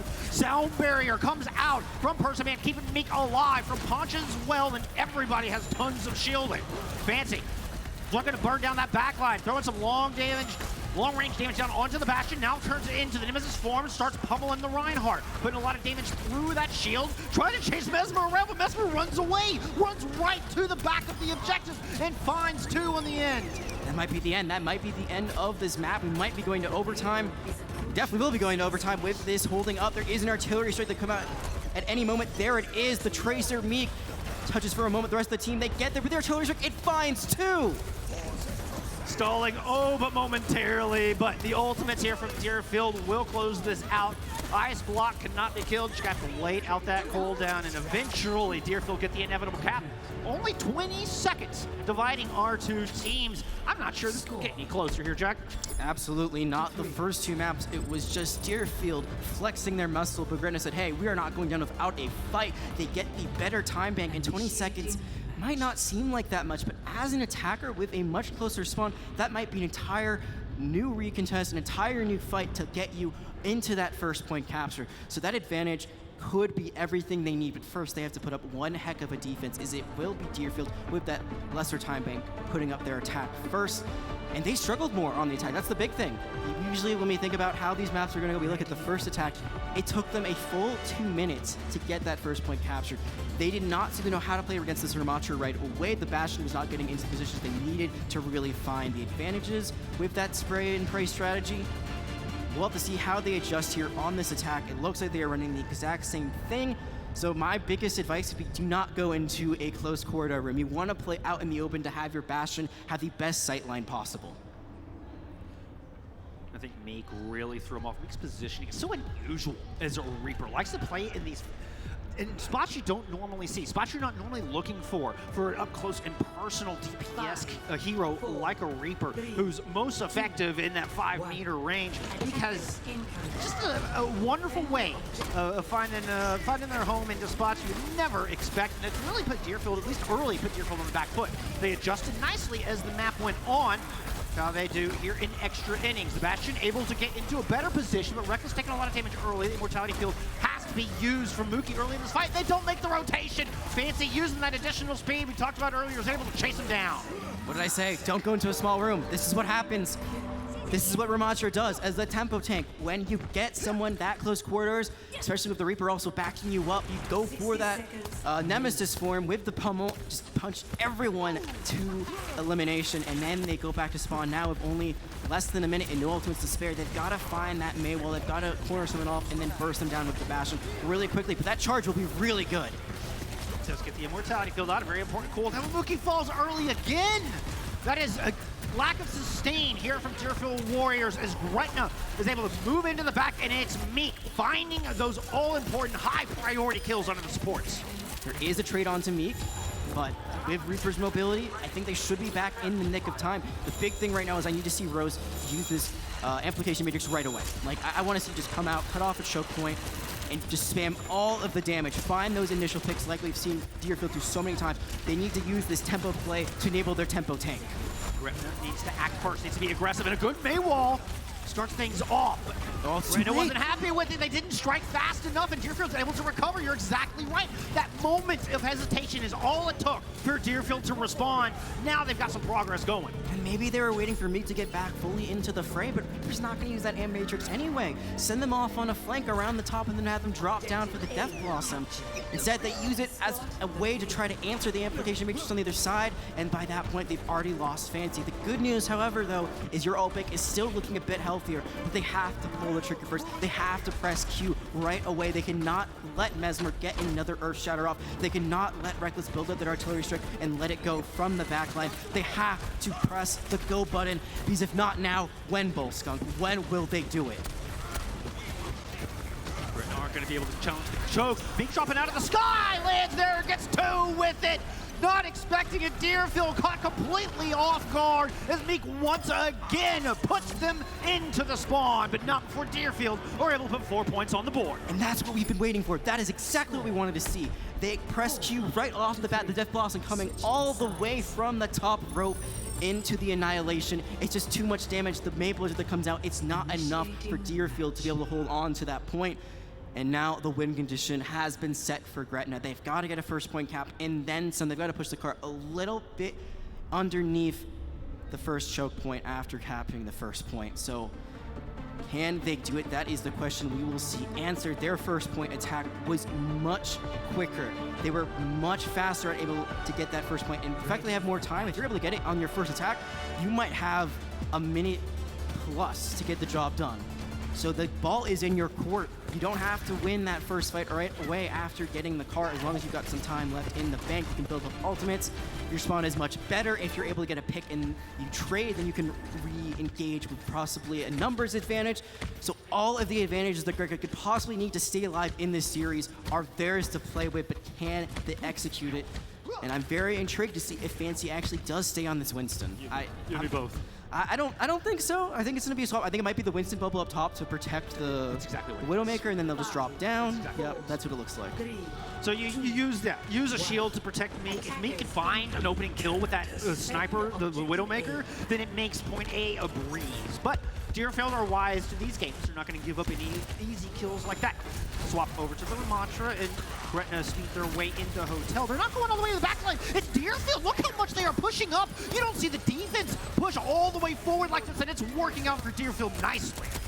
Cut off the Baptiste. This Baptiste all alone with no one to call home. But in the meantime, a tick has been given. That is a permanent percentage on the point. That will now be there, and they might actually get some more out of this if this contest doesn't come through. Oh, just in the nick of time. Deerfield were absolutely watching that percentage build under the timer. Didn't want to let it hit 66.6 because then it would be another tick of permanent progress. But as it stands, it'll drop back down to 33. Now that's still one tick though, only 2 more needed, so getting a little bit closer to that win condition that they need oh so dearly, but they cannot get split up like that again. They let Lemesmer just run straight into their backline, take away their Baptiste. They have to play this together. They have to play really tight-knit, and it looks like that's what they're doing as they're able to get through Hotel. Gretna trying to keep their grand finals hopes alive here in our extra innings on Kings Row. And Amp Matrix from Deerfield just buying more time for this defense. And a hold from the Warriors would crown them your grand finals champions. Wall up, Gretna moving on to the objective. No ult available, I stretch that. It's gonna be an Amp Matrix here for Rose online and ready to go. Rotation from Deerfield, and it's a do-si-do around this point. That Amp Matrix is here. Fancy starting to beat down the opposition, and Rose finds 2. It's the death from the back line, a triple kill from your support. And finally, again, Rose popping off, the supportal combat coming through once more to help secure this first point. Now we have the cart rolling, but only 10 seconds left. There's no time for that extra recontest. It's going to be one final fight. Can they get back? I think they'll be able to get back just in the... It's a race. It's going to be a race. It's a race. I think the Ryan should be able to charge in, but then they'll be alone. They need this May to get there. The wall! No one can get over it. They get around it, and the charge gets through at the last moment. Less than 2 meters to go, but the Annihilation is out, and Deerfield are just running into a blender. The Blizzard is there, but there's nobody left from the Warriors to follow up, and the Dragons are sitting us to map 4. Oh, it looks like it. This May Hideo's so weak. They cannot do enough to get the job done. The contest comes through, but Gretna will not go into that Silent Night. This is not a 3-0 sweep. There is more Overwatch to be played here. Gretna have done what no other team's been able to do so far here.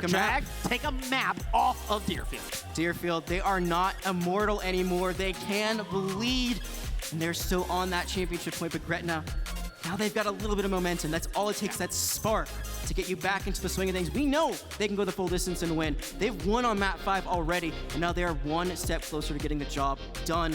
However, it will be Deerfield's pick for the first time since Control, so we'll have to see what they bring out here for map number 4.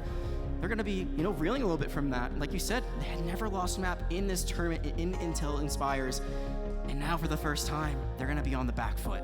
I would expect nothing less from our grand finals. Hey, and you know what? You know what's even more interesting to me? We have yet to see Gretna pull out the composition that I think is their best, and it's their best look. And that is that Wrecking Ball composition. That is Fancy on the ball and Meek following up on the Tracer. Those two can get in that groove together, moving into our Escort map, which is where we're most likely to see that composition. I'm telling you, this is Map 5 could absolutely be in the cards. I can see it in my crystal ball, Jack. I think the biggest thing is if you're not going to play the Wrecking Ball, stick to the Ramattra, force them into that Brawl comp. Looking at what map we might possibly go to, that might be a little bit more difficult, but you just don't go back to the Diva. That Diva comp was just, I'm not sure what the goal of it was, to be honest with you, and whatever it was not being executed the way they wanted it to, so they're not able to win maps off of it. So I think you shelve the Diva for now, stick with the Ramattra, maybe bring out this Wrecking Ball that we've been hyping up, we've been dying to see realistically, because like you said, they look amazing. And we've been praising Deerfield for their synergy on their dive. It's the exact same for the other side when they're able to run that Wrecking Ball Tracer. Okay, Gretna is dangerous on that ball comp. But I will tell you, there's a caveat here. So I gotta take it back a little bit. We're gonna take it back to semifinals right now, because Deerfield went up against Rockland High School, very strong high school. Managed to 3-0 them. You know what Rockland tried to run against Deerfield? The Wrecking Ball. The Wrecking Ball. That's exactly right, Jag. And Deerfield were able to control it every step of the way. They ran the Sombra and the Sojourn, and their focus fire was on point. So perhaps Gretna have done their homework and are a little tentative because they know Deerfield are prepped for this. They know they're good against that composition. I don't know that for sure. I can only speculate at this point. But I want to see that matchup. I want to see that happen on Escort so bad. We all do. I'm hoping to just will it into existence. Like that's pretty much see where it I'm enough at. times and we'll cast her curse. You know, Wrecking Ball, Wrecking Ball, Wrecking They're Ball. not Say going it to play 3 times in a mirror. They're so not going to play Wrecking Ball. They're not going to. I'm trying to reverse cast her curse. Ah, there we Is go. that- There yes. we go. Yeah. Yes. If I say they're not going to do it, maybe we'll actually get it in. Well, we'll have to see if it does come out. It is going to be Rialto, which I feel like is a map that actually we could see the Wrecking Ball, and there's a lot of high ground, and that's what you want to do as Wrecking Ball. You want to kind of set up from the high ground, have your Tracer there, then you dive in, you pile drive, that knocks everyone up into the air, so a little bit of crowd control that can displace them, maybe displace your opponent and what they want to do. But I think most importantly, there is a lot of potentials for eliminations where you just send someone flying into the water, boop them off the map. And once you do that, you know, there's no coming back from that. You go back to spawn. There's no way to save yourself once you get that environmental elimination. They are gone from that fight. So I definitely could see that as a possibility. However, I again, like, kind of go back to that Sigma that I was talking about on Circuit Royal. Sigma can be really good here. There's a lot of long sight lines that can potentially play farther back from. Also, the accretion, the rock that Sigma throws out, is a very good crowd control ability. It stops them in their path, so that could be a potential counter. There's a lot of possibilities here. There is. We haven't really seen a whole lot of poke compositions, of long-range compositions from either of these squads. So I don't know if we'll get that here, but Escort would be the spot that we are going to see. Escort has the longest sight lines of any of your map types in Overwatch. So if they're going to pull off the Sigma, this would certainly be the spot to do it. I just want to see more Widowmaker. Like, we saw her briefly at King's Row, just, you know, for that, just like, oh, we're going to go for that quick shot. Maybe if we get, like, you know, the first elimination right off the bat, like, that's cool, that's great. But beyond that, immediately it swaps. But we will see what looks like a Sigma coming out here from Fancy. So they have played quite an assortment of tanks so far, the most, at least, between the two tanks that we were playing each other today. Mesmer is mostly just stuck to the Winston and the Reinhardt, and I feel like the Sigma could work into the Winston, just like we talked about for the Wrecking Ball, because when the Winston dives, if you're able to hit that accretion, they're just knocked right out of their jump. No jetpack for you, buddy. And then that cooldown spent, and you're very vulnerable as a Winston once that lands.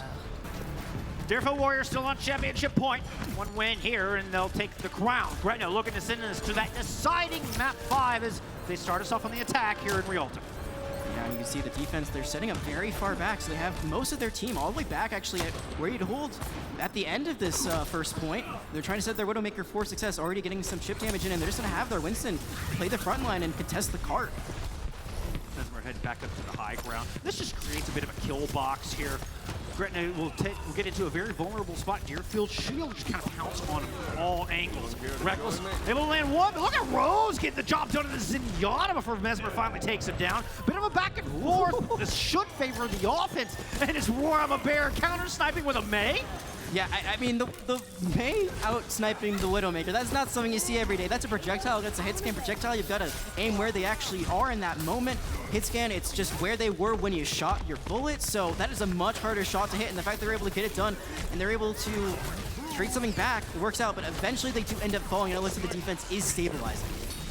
Gretna get a lot of progress, get it the point almost to the back of point A. So one more fight win, and they'll get it in there, but indeed, the defense stabilizes with Meek taking that shot, though. Reckless out of the fight. You can see Mesmer looking to get out of there. Nice headshot lands on Hideo Sex. Unfortunately, he was not fully charged. Good enough for Rose to get the final blow. And good enough for Gretna. Should be able to pick up point A on the back end. Will be a recontest, but not enough. Nano? Oh, Nano's gonna come out, but Ana immediately falls. Mesmer's caught behind a Maywall, and they're gonna primal. They're gonna try to keep this alive. They're looking to stall in hopes that Reckless? reinforcements will show up, or Reckless will just get the kills from all the way across the bridge. That's a couple down, but Deerfield still feel like they're on the back foot. 65 health left for Mesmer as Fancy and Rose are going to collapse and take the Winston down. Eventually, great to get that point on the board. And Rorima Bear there, those walls were so clutch. So cutting off the sight line so Mesmer can't be healed, I mean, that is what wins in the fight. The Winston stays alive for so long with the Nano Boost, with the Primal Rage. I mean, they have all of the resources in the world, and then finally it just runs out where they cannot be healed anymore. There's no sight line to get any more healing their way. And it takes a little bit longer than they'd like to, especially with that initial fight, but Grenna does get that first point. And right now, they're trying to take this high ground. How creative he is with their positioning. I'm so excited about this Widowmaker. Positioning is everything. And for sights out, which means Granite Dragons have full vision on everybody on the battlefield. Reckless tried to do the same thing, but ends up going down, and they lose that extra vision. They no longer have the insight necessary to win this fight. Dragons keep driving it forward. Ultimate's still all of theirs. They've only used 2 in the last 2 fights. That accretion might be enough for the elimination. No follow-up. That would have been a huge pick. The car's not even contested. That's a free second point capture. And with 3 ultimates to use, nothing on the other side besides the Transcendence almost ready to go. They continue to push the initiative. They continue to find these picks. Meek needs some help. They will not get it in time, but they still have the positioning they need to push forward. And with the point cap, that loss is not super detrimental here for the Dragons. They have a ton of time to work with and have a pretty good war chest to boot. Look at those check marks. Yeah, but it's not going to keep Fancy alive, and it looks like Not this fight, no. those ultimates, yeah, I mean, we've seen this before from Grenna, right? They have the ultimates to use. Maybe they're a little bit, you know, we don't want to use this right now because we just lost someone, which, fair enough, you don't want to take that 4v5 and then use all of your ultimates to a loss, so I respect them not using it there, but again, I'm just a bit concerned that, again, they're going to go back to that little bit of hesitation where not pressing Q quick enough will cost them a fight. They have so much to work with right now. They need to force ultimates out from the other side. I'd love to see them force out Ponch's Transcendence with the May Blizzard, and then once that ultimates go out, join with something else, but they're going to lose one again. Granite Dragons trying to decide how they want to approach this. Started to go right, then rotated back up to this high ground. Hideo tracking them every step of the way, and it's Reckless and Hideo combining to take down both DPS. And Granite Dragons lacking the punching power to get through this difficult choke.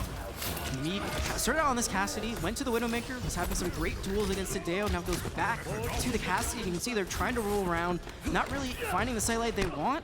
I would love to see them maybe go for the Hanzo, try to go for that Hanzo v Hanzo duel, but we'll have to see how this plays out. Reckless right now on this Widow has been holding it down. No real contest now. There's no long-range DPS on the other side. And they will end up falling to Fancy, so this is the go button. This is where you need to start ultimate, and that's going to be their Gravitic Flash. Oh, and it's a good one, too. Rose pops that trans in. It's saving the lives of everybody around them. See, that was Ponch as well, popping that one.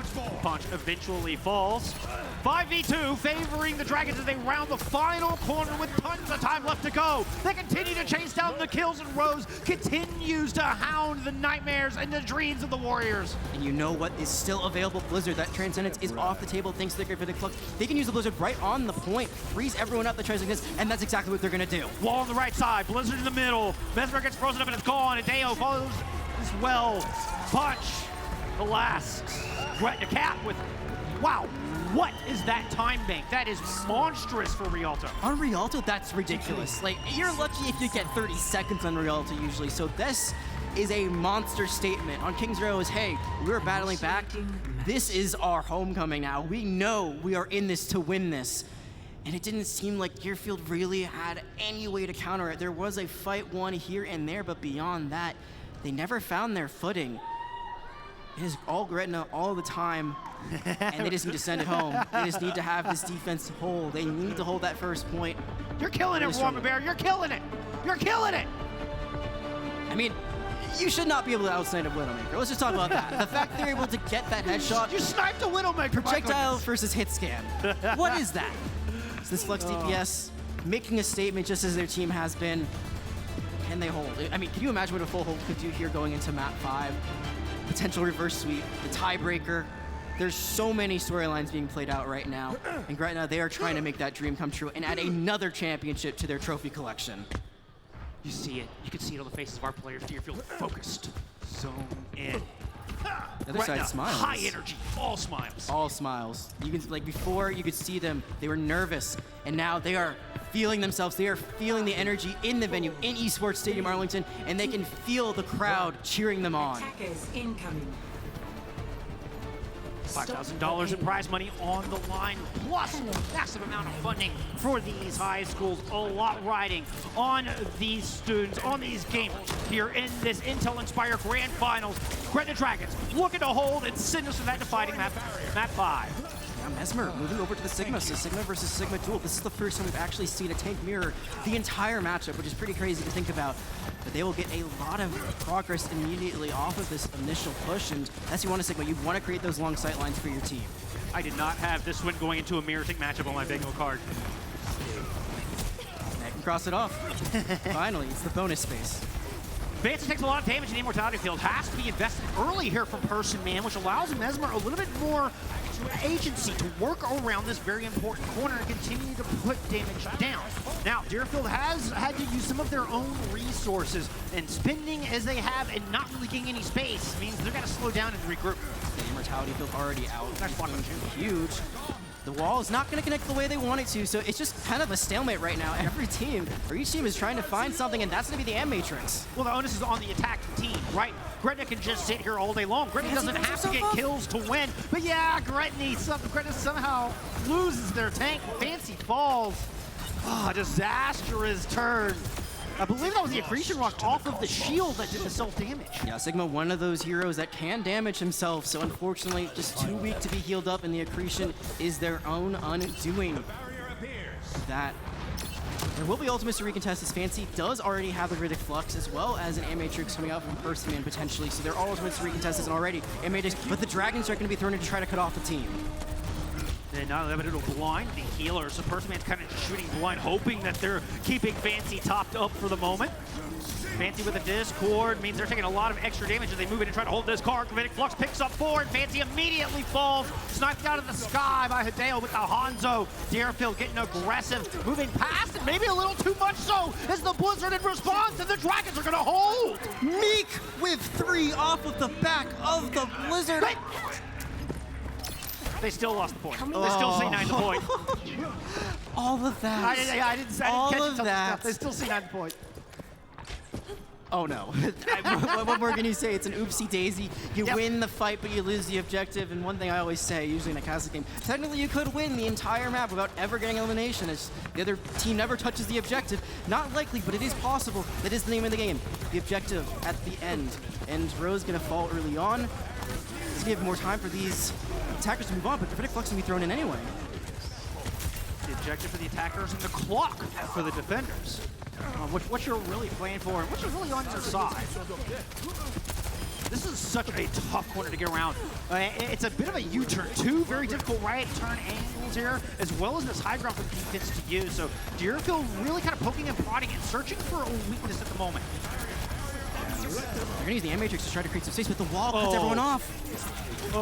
Nice Immortality Field. Mesmer gets that just in the nick of time and has managed to get the kill on Meek. Despite the transcendence out of Rose, all that healing eventually able to turn the tides as the Dragons pull it back from a 4v5. No C9 this time around. The cart finally does stop, and the defenders make a hold. And this is where I'm most intrigued to see where they set up their next defensive hold. There's a lot of high ground they could try to contest, but that's kind of what caught them in a bad spot in the first place, and they were trying to go for that aggressive play that didn't work out. They had to use their Transcendence off the back of it. They will continue to hold this high ground. Meanwhile, Reckless has been on the Sojourn, a character we haven't seen much of lately, so they have the overclock. They try to go for those huge railgun headshots. But right now, nothing. It's actually going to be Hideo who strikes first. Get that Flux online, and Matrix out from them as well. Deerfield just path around it. They just go through the inside, completely circumvent the double damage of the amplification. Matrix emerge and decimate the ranks of Gretna. One thing to consider here is, yes, this is a very impressive push by Deerfield. They are starting to get some momentum under their own sails, but you gotta remember, this time bank is already less than what Gretna finished with. So that's something that's gotta be on their mind. You have to finish these fights quick, you have to finish these fights fast. You still gotta finish the map. If you don't finish with any time, that can lead to some very sticky situations later on in terms of time banks and how much more will go to the side of Gretna. So they gotta win these fights fast and furiously, and with 4 ultimates in their bank, I want to see them go for it right away. I'd love to see a Gravitic Flux come out right now and just immediately displace the rest of Gretna. This is going to be an extremely explosive fight. 4 ults available for each side. Meek opened things up with a great kill on Hideo, who did have that Dragon Strike. Mesmer playing conservatively, safe around this corner. I think trying to bait Gretna in exactly to this Gravitic Flux, able to dodge the Accretion Lock, which would have canceled this ultimate, but Fancy gets slammed down. Meek trying to respond with a Deadeye. Will find 1 after some initial damage. Despite losing a couple of players, Warriors still surging forward. Losing your tank is just too much to overcome, and with that overextension, it looks like the defenders, Gretna, will be wishing they had not gone too far forward right now. Now Deerfield have pretty good time thing to work with. I mean, it's only a few seconds less, and if they win this final fight, they'll only be down about 20, 30 seconds. This Dragon Strike could be huge, but it's going to be the amplification grenade. It's going to be the... Just a lot of ultimates are coming out right now. But the Transcendence is used from Punch to defend against the Gravitic Flux, which means Warm a Bear gets a free Blizzard, and Deerfield has to come in close. They are forced to get in these tight little areas, which is where this Blizzard will shine the best. Deerfield are so hesitant. You can see they need to get a pick before they're able to round this and turn into the Monastery. Wanted the Matrix to expire, which it does. So even though this is pretty close quarters, this will give an avenue now for Deerfield to try to march up. But you can see they're waiting for this Blizzard to come out, but they already lose Rose. It's even! It's even! It! No way! That is such a difficult move, and Hideo's able to find 3 along the way. That is a championship move, and the Warriors are going to complete 3 points. Ooh, the Transcendence. Is this going to be enough, Jag? They will be able to get the recontest. There's going to be a Kiriko on the point as well, but this Tracer now is just throwing bodies at the point. Hope you can keep it going for long enough. The Wrecking Ball going to get Accretion. There's going to be another Gravitic Flux. It lifts up a bunch, but the Maze able to freeze themselves for just a moment. This might be a holdup with the Dragon Strike. It comes through, it gets 2, and that might be just enough to break through. Finally get this point captured, and with a minute left on the clock, Deerfield still alive and well on this map. Another map going to extra rounds. That eat was so spectacular. Saw that coming, read that one like a book. Mesmer's able to gobble that up and keep Deerfield alive. Though, I will say, the Dragons took a lot of time off of that clock, and they're coming in with an extra minute and 37 seconds. That is an eternity in Overwatch. It's a lot of time to work with, and considering that there is going to be an extra minute and 37 seconds to work with here, you can be very strategic. We saw what they did when they had more time. They were able to disengage a little bit better from fights, knowing that they could potentially re-engage later on King's Row. So they know what their win conditions is. They played it very well. Can they win another extra round map? That is going to be the question. And the Sigma versus Sigma battle, it seems like very back and forth. It seems like for a while, Fancy was starting to get the better of Mesmer when they were trying to play this Winston. But now that this swap has happened, now that they are mirroring once more, it just seems very, very even. In fact, I'd give Gretna the edge a little bit. I give Fancy the edge a little bit in that tank matchup. And well, they're the ones with the giant time bank. They're the ones that need to send us to that map 5. As Deerfield have a minute to work with, they're on championship point. They want to close this out now. They don't want to go to control again. Meek, so impressive on this Widow. I'm glad they're going back to it. The Sojourn from Reckless coming out once more. I didn't necessarily see the most value out of it. So we'll have to see how it works out, but Rose immediately takes them off the board. May have been anticipating something different coming out of the Dragons. We'll see if they're going to kind of swap. Yeah, Reckless is going to go over to a Widowmaker here. But Dragons are able to stabilize. A quick reset, Warriors might get one more chance. I think right now you're gonna have to see Gretna back out, or they're actually gonna try to take this high ground back, and it looks like they will. Hideo tried to be sneaky. They had their Zenyatta there with them, but Paunch not nearly as much mobility as Hideo does. No jump, but immediately a Reckless answers it back. This is where things get dangerous, where it breaks down. You're not having these clean team fights where it just seems like the fight never ends. The spawn is better for an attacker, so every pick you get is a pick that you will take, and you'll just continue to run into them. As you see, the accretion gonna come out from Mesmer. Just barely clips Fancy. Fortunately for Gretna, the follow-up not on the back of it. A lot of shots down onto Rose. What a kinetic grasp. Fancy keeping their Zenyatta alive, but only temporarily, I'm afraid. Deo finds both supports. This is going to domino. Warriors are going to win this one. And now they have a little bit of movement on the cart. They have the M-Matrix once more. We've seen how quick they are on the draw. Every time they just go for it right away, and they'll have an amazing sightline here as they try to capture this point. So if I'm Fancy, I'm thinking you gotta just try to get the Gravitic Flux out right away. You gotta use it yourself so they can get out of that sideline, but instead Meek is in a fall. Such a difficult situation. Fancy is going to use that Flux immediately. Goes up to the high ground so they can't get stunned out. Manages to find Paunch, but here comes Mesmer and Dale right back with the M-Matrix there. Gretna can't even look out towards the point where they get their head taken clean off. That is 4 points on the board. The Warriors, now suddenly that time bank, that lack of time is made up. It's not such a separation anymore. Deerfield have paid for that in distance. And every meter they get is one step closer to a championship. This next hold is so important for the Dragons. It is indeed. They have the Gravitic Flux ready to go. They can use it right off that. They continue to get pick after pick after pick. They are so good at getting that initial fight win, and already they're going to commit it as well. Maybe a bit of an overcommitment, but they want to continue this push as much as they can. And it was a wonderful accretion rock that forced Fancy out of the window. They end up falling towards the Warriors and into a really, really bad position. And it just all went downhill from there. A very minute play out of Deerfield that gave them a major edge. They are getting so much progress right now, Vulcan. This is everything they can ask for, considering it's overtime. They lose one more fight, and this push is done. Getting it almost to point 2 is amazing. The Blizzard's going to be eaten again! Oh my goodness! Mesmer is just eating dessert after dessert. Frosty treat after frosty treat. And well, a bit early, maybe though, celebratory here in Rialto as they're going to put a 5th point on the board. This is a miracle run, and it just continues to go. We are playing Hungry Hippos with Mesmer right now. Continues to eat ultimate after ultimate. The pulse bomb also being thrown out. Does not get enough. These ultimates, they are being used now by Gretna, but they're just not finding the value they need. And it is painful to watch this fall apart. And again, the first pick, it is striking against Gretna every single time. Hideo has just been unstoppable on this Hanzo. The Warriors have done this in 60 seconds! You don't push it this far with just 1 minute on the clock. That never happens. Warriors are defying all expectations and pushing into untold boundaries. Reckless is going to find Fancy with the Widowmaker. The take is down. The Dragons are in. And the Warriors are on track to take this map and your grand finals. It's not over until it's over, but this push has been absolutely immaculate. And Paunch is just taking it to them. The final blow going to come out now from Hideo. There's going to be a contest again, but we've seen what happens when they try to do this. They throw bodies on the point, but it's just not enough. And with a minute, 1 minute, that's all they had to start with. They get the entire full capture, 6 points on the board. That is unfathomable. And if you are Deerfield, yeah, I mean, you're ecstatic.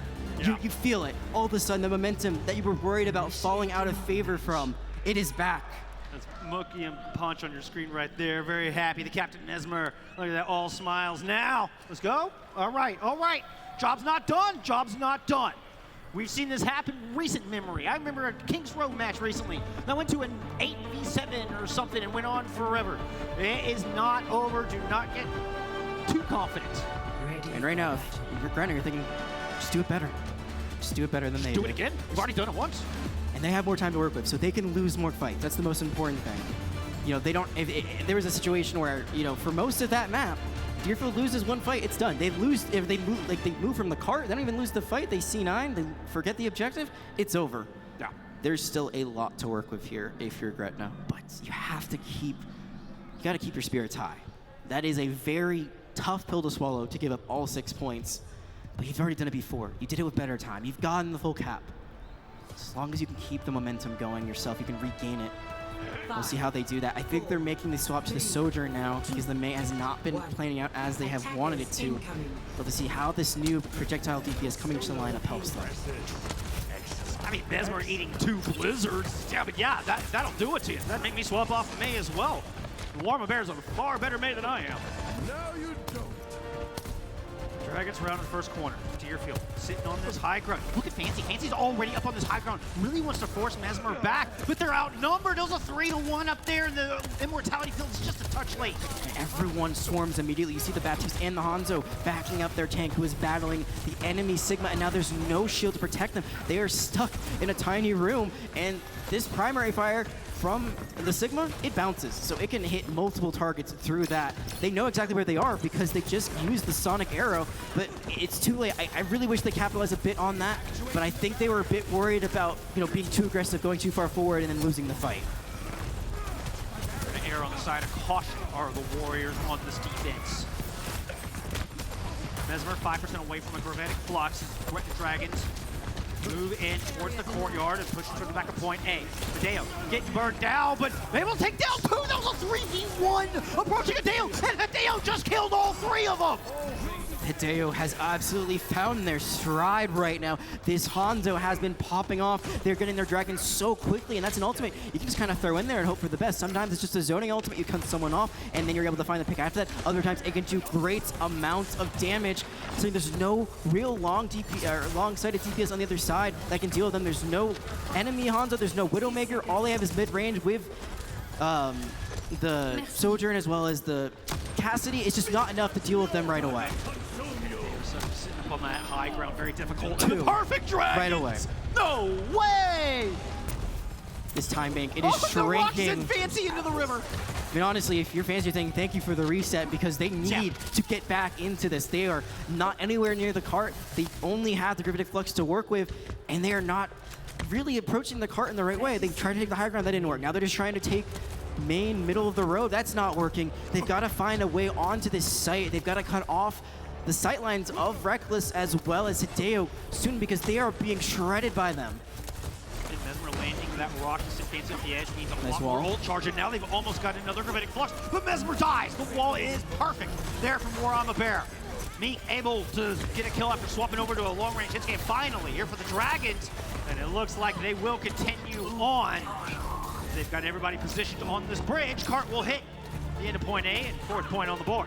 Yeah, if you're going to see the opposing team run a long-range DPS, you have to match it. Doesn't matter what it is, or maybe you just go for a flanker like a Sombra or a Trish. You just have to find some way to take them out of the equation, some way to match them. And it seems like Meek has finally gone back to this Widow. This duel, oh, it's dangerous. Meek falling low, but all this while the card is being moved. One thing we've got to note is now they are officially in overtime. It took them basically the entire timing to finally get that first point capture. So this is last chance. If they want to keep their dreams alive and fight for this championship, they have to continue the rolling of the cart. And which means somebody has to be positioned on that objective at all times, or you'll see that yellow bar at the top of your screen vanish. And the round will be over. Warriors will be your champions. Fancy doesn't want that to happen. They're gonna drop the Gravitic Flux, dodges the rock. It's gonna force the Transcendence out. Mesmer looking to respond in kind, has their own ultimate. Rose, right there, tit for tat with both of our teams as this card moves around the corner. The Blizzard is out. It's gonna freeze up 3, and all 3 are gonna go down. This time, it just was not even. Mesmer finally has their streak broken. Finally. They see the Transcendence and they're like, we're gonna wait for that grasp to come out, and then finally, when it is gone, that is when we will strike, and they will keep the dream alive for at least one more team fight. Both teams going in mostly draw. You do see that Dragon Strike not too far behind for Hideo, and you saw what happened last time. It got 2 because the positioning was not ideal whatsoever from Bretna. I want to see this Dragon Strike being thrown out when they're in a tight corridor where there's nowhere to go, but maybe even let them push all the way up into where they're defending right now. There's not going to be nearly as much space to move around with. They could just let it fly as well because they know the Immortality Field's already been used. And they are going to do just that. But Meek lands the shots. Has been prolific on this Widowmaker after making that change. Gets the second, the 2 most important kills you can find. Meek just put under their belt. Where our Person Man going down are going to make things very difficult here for Deerfield as they continue to push forward. It's a beautiful shot Gretna trying to hold. anyone Fancy touch? getting that kill. It's Fancy and Meek trying to get this thing done, trying to get this cart to the end, to send this to more extra innings. Ooh, the overtime was so close. Fancy the only one still alive on this point. Mesmer will do it! Mesmer has given the Warriors the championship in Deerfield High, your Intel Inspire Grand Champions. And it's not the 3-0, but it is one heck of a series at the end. These last two maps were exhilarating, pushing both teams to the limit, overtime and extra rounds for both Kings Row and here on Rialto. But at the end of the day, it's Hideo who's able to carry it. The play, the flank, getting rid of both supports. It looked like Gretna was going to get the full capture themselves, and they're watching the play of the game. They're watching Hideo pop off, and now they can celebrate what was an amazing run. One map dropped in the entire tournament, and it was only here in the grand finals.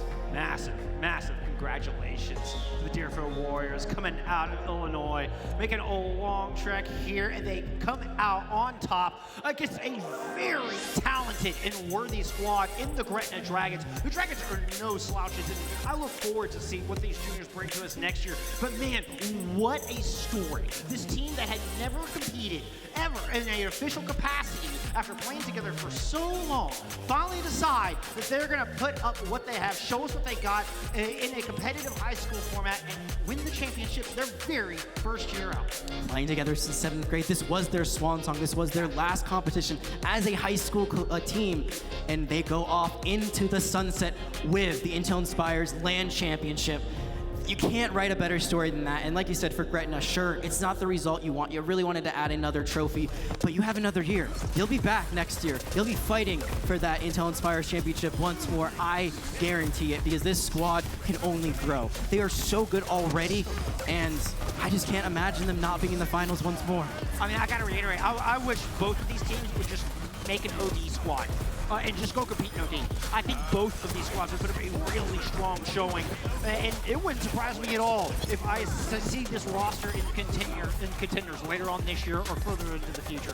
I so much admiration and respect for all 10 of these, for all 12 of these players rostered for these teams. They all deserve trophies. Hey, they're all coming home with limited prize money. Dragons aren't going home empty-handed. Absolutely not. They are still taking back a nice chunk of change for getting 2nd place. Very nice prize pool put together here by Intel for this event. And yeah, I mean, you got to keep your heads up high. The fact that you're able to battle back after, those first two maps, very one-sided. It looked like Deerfield was going to run away with it. But those last two maps, Kings Row and Rialto, go down to the wire. I mean, literally, Rialto was at basically as far as you could go in overtime. It was right on the box of victory. I thought for sure we were going to get more extra rounds, but then Hideo again with that team-saving play on the flank. I mean, that was incredible. I also was convinced that we were about to head to another set of attacks for both of our squads.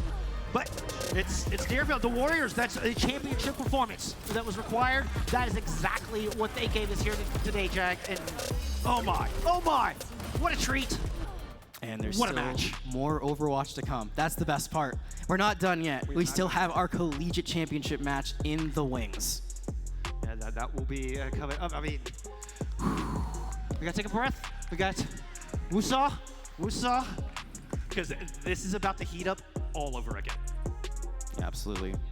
And I mean, that matchup's going to be coming up next. It's going to be against two of the best teams in collegiate, Northwood and the Illinois Redbirds. That is literally a championship we just saw a week ago in the officially Blizzard Run tournament. A rematch of this stellar rivalry. Coming up here in just a few, we're going to take a little break. We'll see you back here in just a bit for more of your Intel Inspire Championships.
And welcome back, friends, to the Intel Inspires Grand Finals live from the Esports Arena in Arlington, Texas. My name is Jeff alongside Jag. Well, we just crowned a champion here in the high school division, the Deerfield Warriors. Now it's on to collegiate. It absolutely is, and what a great matchup that was, but we still have one more to go. Like you said, it's going to be Northwood taking on Illinois Redbirds, two of the best teams in collegiate. Two of the absolute best. And we couldn't do it without our friends over at Asus. The Republic of Gamers is the leading gaming brand, empowering gamers with the ultimate esports experience. Join forces with ROG to unleash the full potential of your sports esports team. Visit the Asus booth on site or click the panel below for those of you at home to learn more about exclusive Intel Inspires deals for your schools. If you are looking to upgrade, type Command Asus in the chat for an exclusive $400 off the new ROG Flow Z13. What a deal. What a deal. What a deal. And thank you again to all of our sponsors for making this event possible, for putting on this amazing LAN that we've had here today. But we are at the pinnacle. We are at the last match, unfortunately, for the day. And we're going to be looking at the format for how this best of 5 is going to break down. It is a first of 3. Again, control, hybrid, escort, push, control as a tiebreaker. And it's going to be, again, that it's going to be the loser of each map choosing them. Yep, loser pick going through. Our first map has already been decided, so we will be playing Ilios out of the gate as we take a look at what maps will be available for our teams to choose from should they happen to lose a map. Yeah, and it's essentially the same one that we just saw for the high school circuit. Again, no Numbani, no Antarctic Peninsula, the newest map in the game. So no potential tiebreaker for that at the end if we go to a second or third even control.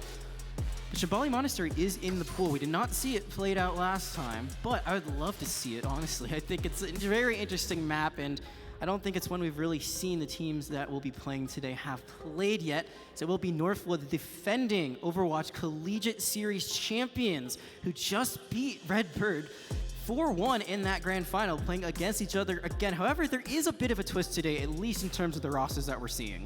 There is definitely a slight twist. There's a slight twist. There's a slight twist. So each of our teams, being your two top collegiate teams in the nation, well, it's not unsurprising that they're going to have players picked up by the pros, and we have had a support from each side move up to the Overwatch League. So ISU Redbirds will be without Liar today, and Northwood University, well, they're not going to have CJ in their roster today either. We're going to be seeing a lot of tank players playing roles they might not be too familiar with, but we're going to see how these teams got here. And I think the big thing is that Northwood, you go into this like, oh, like they're defending, Overwatch Collegiate champions. They probably haven't dropped a map, but they've actually dropped quite a few maps throughout this tournament bracket. The 64 teams, they were all in this. They've dropped quite a few here and there. It's only been one per a series, which is the one thing. But the Redbirds, they've gone by unscraped. I mean, it's been 4 out of 5. Northwood have dropped a map in 4 out of their 5 games leading up to this grand finals, where, as you mentioned, ISU has been absolutely flawless. So does that give them the edge here? I mean, there's a lot of history between these two teams. I mean, this goes back to 2021, and I mean that's when Flutie, the head coach of ISU, brought on the squad that really put him on the map, and immediately Illinois State University was a force to be reckoned with in collegiate, and immediately a rivalry was formed with Northwood University. That went on just that winter. They go back and forth with Northwood winning the Hugh Invitational, and then, or excuse me, the other way around. It was Illinois State winning the Hugh Invitational and Northwood winning the homecoming. So it was, right out of the gate, there was one team winning and then the other team winning, and this has perpetually continued, and it feels like it will continue for eternity, Jack. And it felt like for a long time the Redbirds had the edge, just consistently over Northwood until this year. That's when it really turned around. We saw them play twice in that Overwatch Collegiate Championship, and both times it was Northwood taking the win.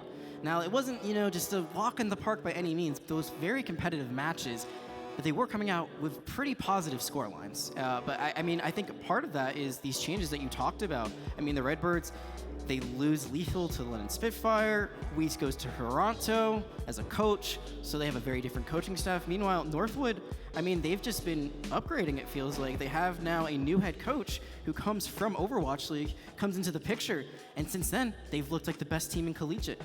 I mean, that would be Faustus, who came in earlier this year and has a lot of pedigree under their belt. And with that, they brought Haven in, also brought Vega in.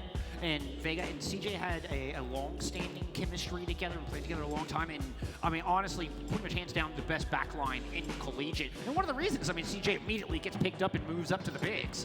So it was Faustus made waves right out of the gate, and it's worked out really well for Northwood. I mean, and this was an immediate turnaround. Let's rewind the tape a little bit back to November. We're looking at Overwatch Homecoming. ISU send Northwood down to the lower bracket, winning the brackets finals, and I believe that was a clean sweep, and then go on to the grand finals and win that one. It went completely reversed once we get to April, and it's Northwood who sent ISU to the lower bracket, in Northwood who beat ISU in the grands. Absolutely, and one of these teams will hoist the trophy once more, but we're going to wind it back again to the trophy raise that we just saw with our high school competitors. So we saw Deerfield raising the trophy, an amazing celebration, what was a very hotly contested matchup. Once again, congratulations to Deerfield. It seemed like momentum was going against them, but they still end up pulling off what was a huge one. If you were not with us for this broadcast, this went all the way to extra rounds on Rialto. It was a crazy series. Oh, it was such an amazing series. If you didn't get a chance to check that one out, highly recommend going back and watching the VOD. But I wouldn't wait, because this upcoming match is going to be a certified banger. It's going to be a lot of fun. I mean, as we mentioned, we're going to have tank players in support roles for these legendary collegiate squads taking the stage here at the Intel Inspires Grand Finals. Absolutely. One thing we did not see them play on recently is Ilios. I think that's the biggest difference, is that we've seen them play on Lijiang Tower recently, we've seen them play on Oasis. Both of those maps went to Northwood, but this time around on Ilios, it's anyone's ballgame. It does kind of seem like neutral territory, doesn't it? Neither team really has like that edge or like, you know, that advantage that we'd expect them, because it is a neutral picked map. Neither team really is picking it out. It's just what we are defaulting with right off the get-go. So later on, that map selection is going to be a little bit more strategic. Once the team that loses that first map, they have a choice if they go to their home turf where they feel most comfortable. But here, we talked about, like, we have no idea really what to expect, especially with the fact that, again, both of the subs coming in for support are tank players. That's really one thing we got to consider, is that we have Moving Fish coming in for Redbird and then Seasons coming in for Northwood. These are both off-tank players. They are specialists, you could say, that come in for escort maps, play something like the Sigma, for example, so that long-range tank. Now, they've got to go into a completely different zone, a completely different world on support. I mean, you've got a lot less health. Sometimes you don't have a lot of mobility. A lot of times you're a target, like first, like right off the bat, like in any fight, they're going to be trying to eliminate you. It's going to be a very different experience. I will say, the awareness that is required to play tank will serve these players well moving into the support role. That awareness, I think, is the most important factor that you can have, the most important skill you could have as a support player, is that awareness, so that you can stay alive, because you are the most hunted hero on the battlefield and one of the most vulnerable. Positioning is key, and I think that as a tank, you're usually shot calling your team and saying, hey, like, I need you here, I need you there, you're gonna use this, we're gonna go now. So as a support, it's a bit of a different role. Like, you're kind of doing the back end of that. Usually you're alt tracking, so you're like, you know, saying, all right, they're gonna have this, and then that's relayed to your tank, and then they're like, all right, wait, if they have this ultimate, we're gonna do this, or we're gonna let them use their ultimate first, and then we're gonna engage with that.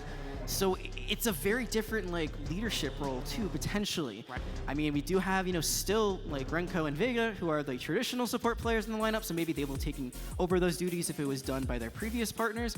And also, I do find it a little bit funny that, like, the two supports that were on opposite teams are now teammates on the LA Valiant. Yes, they are. I think that's just a little ironic. Yeah, both the aforementioned support players are now teammates, or got drafted by the same squad. Know each other very well. Know each other very well, yes.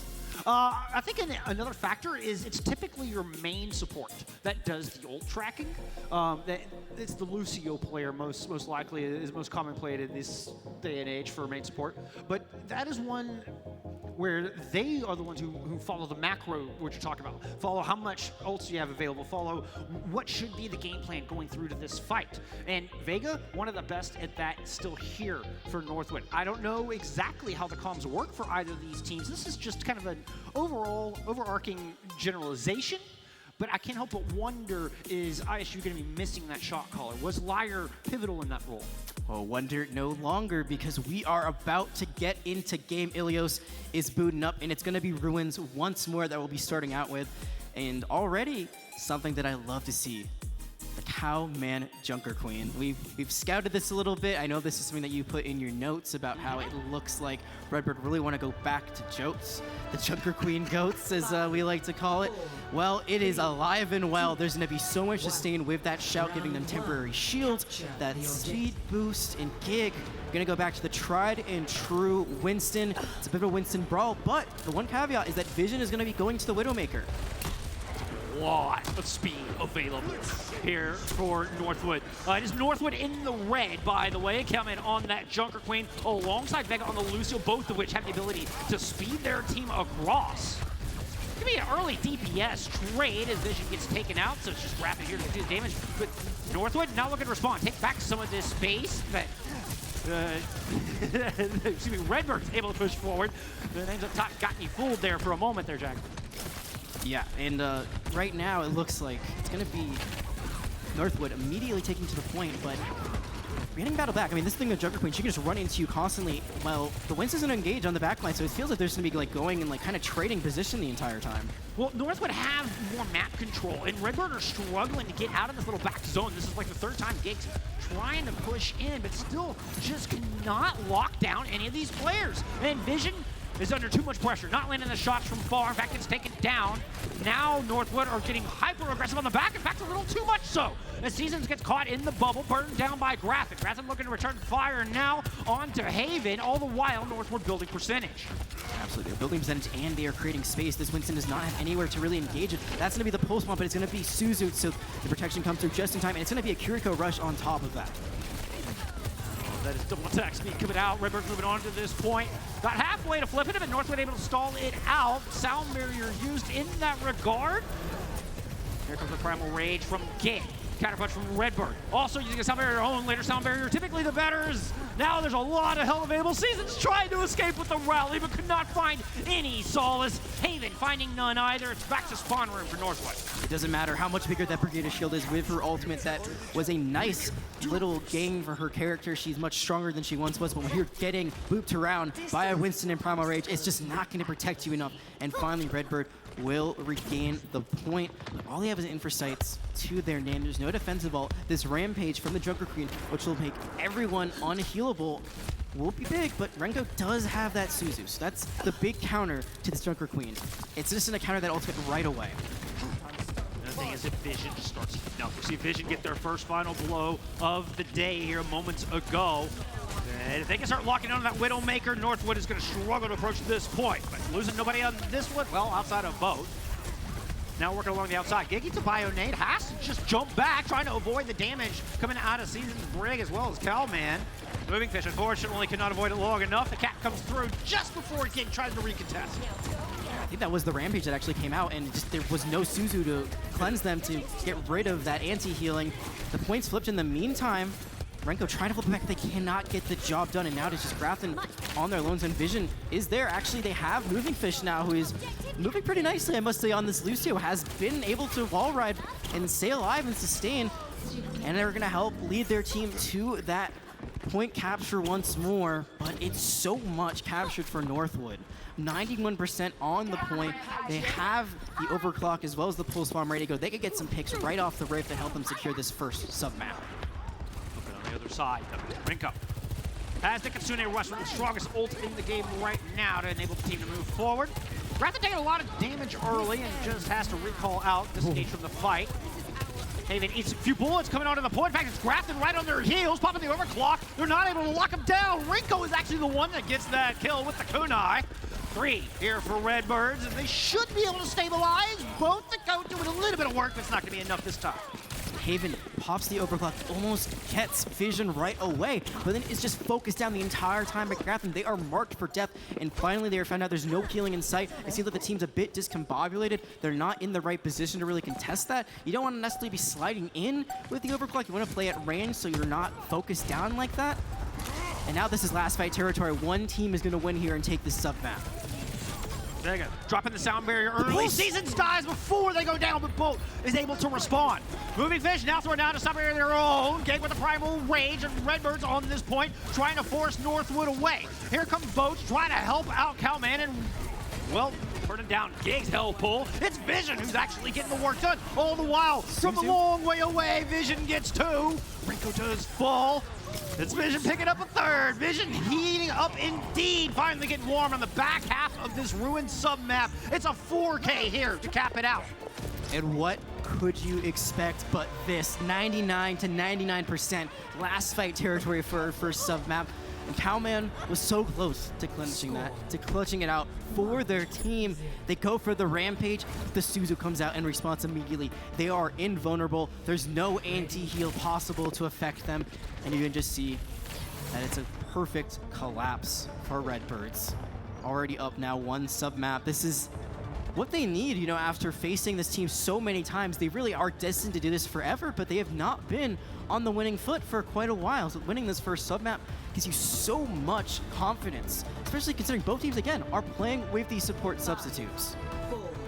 Yeah, we saw our camera get a little footage of both said tank players. Not doing a half that job, if I say so myself, Jake. Moving Fish especially. I'm very impressed by this Lucio, I gotta say. It's not easy to do. Like, it takes a lot of practice to get that movement fluid and feeling smooth. To not int, basically, to not actually just run into the enemy team. Correct. Well, going on over to the Genji here, a very strong comfort pick for both. One that can have a massive impact, particularly in the collegiate championships. We saw quite a few blades. You can see a lot of damage on the Redbirds early. They wanted to get some position on this point, but overwhelming pressure just forces them back, and they have to stay in this little hole and heal up. It allows Northwood to grab first control. First control, but can they hold on to it? So many members falling weak. The shout has to be forced out in retaliation. Vega at half health. You need this Lucio to stay alive. They're going to run in with the Carnage and get that healing. Now they're going to have to back out their break again. So weak. They're running in, but they're not getting the kills. And now this Sombra hack, this Junker Queen's very vulnerable. Northwood are doing such a good job of rotating between Seasons and Cowman. So somebody is always up front that is healthy. And that means that it's just an endless flow of healing. A Gig cannot keep up. That's the best part about Junker Queen. I mean, you heal off of your Carnage, you heal off of your Jagged Blade. Any damage you do that's basically melee, you're going to heal up yourself. So even with a low healing comp with Lucio and Brigitte, because Brigitte's not doing her Inspire, she's not hitting people, she's not really healing that much besides her armor pack, but the Junker Queen can sustain, and this is why Jotes was so popular in Overwatch League for so long. You can just continue to heal over and over and over. Jumping into the skies, has a pulse bomb, wants one of these supports, ideally the break. Boat's gonna pull out the katana. EMP might just shut it down. Season's the first to fall. Sound Barrier trying to emblazon Boat to get some kills with that ultimate, but there's none to be found. Redbird able to disengage, the hack, the stick, and Kelman is gone. Rinko's able to take Haven out of the fight, and this is gonna be the Redbirds able to flip this point for the first time here on Well. Finally able to get it done, but so expensive. 3 ultimates used there to get the job finished. And only 2 on the other side. The Blade as well as the Sound Barrier. Sound Barrier just traded out. It's now going to be the Kitsune Rush. That allows you extra speed, your abilities recharge faster, and just quicker attack speed as well against this rally that will give temporary help. I think those are the 2 main ultimates we got to look at. Can Season just pull it off right away? They are actually not in a great spot for that, but they're able to get out. I think Giga put a lot of pressure down. With Season taking damage, they had to pop that rally early. Both able to finish off moving Fish. Sound Barrier was extra shielding thrown in from Cowman. Excuse me, it was off of that shout to push them forward. Gig getting boot back. Wonderful whip shot out of Seasons. As Gig was inside of that Kitsune Rush. That could have been a lot more dangerous. Only 1 falls. Cowman's trying to bring it back with the Rampage, but didn't hit anybody. The Rampage does nothing. I believe it hit 1, but it only gets 1 elimination at the end of the day. They fell immediately after, and it looks like despite having what looked like an advantage, it's going to be the recap once again by Redbird. So they are staying alive in this. We saw this before. They played from behind on that first sub-map on Ruins, and they brought it back to that first round win. Now they're in the driver's seat. Grafton with the Pulse Bomb, the only one with an ultimate currently online, and Vision has been farming these EMPs. They're caught out here, but not going to be focused down. They can easily translocate out. And but Grafton all this time getting this information of where they can drop that Pulse Bomb. Oh, Boat trying to dive into Rinko. Immediately says, get out of my face. That's quick 2 kills here for Redbird, and this is going to be an easy hold. Yeah, easy fight win, a quick fight win, and it continues to build up their EMP, which I think is the most important part. Pulse Bomb, we've talked about it multiple times today. Most expensive ult in the game. You get it back so quickly. They might have it back by the end of next fight for all we know. It's this blade now from Boat that has to be major. There's no pocket ultimate. They could use the sound barrier on top of it, but I'm assuming they're trying to save it for this EMP, trying to use it after the EMP drops so they have that extra shield to protect them, which means Boat will have to use a dry blade. The Dragon Blade can do a lot of damage, but without extra healing, they are very squishy. Vision gets caught out. They have to translocate. Calvin and Boat able to respond. Boat's going to pull out the katana, and there's only 3 players left. None of them supports. Gig wants a reset. Yeah, Gig just says, see, I am not giving you any extra ult charge. Very smart reset. Actually, is there enough time? This respawn, I did not realize how close it was to being the end of this round. Gig's alive. Who's going to touch the point, though? Well, the supports went down first, so Moving Fish should be able to get back onto this objective.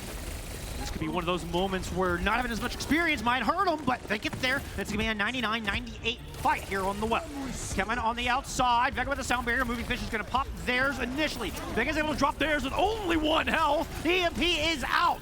Vega is super low. Translocating out. Vision's not no longer in this fight. Grafton builds up the pulse bomb. Now it'll get through 1. Switch over to the Moira, proving nothing. Seasons goes down. Boat goes down as well.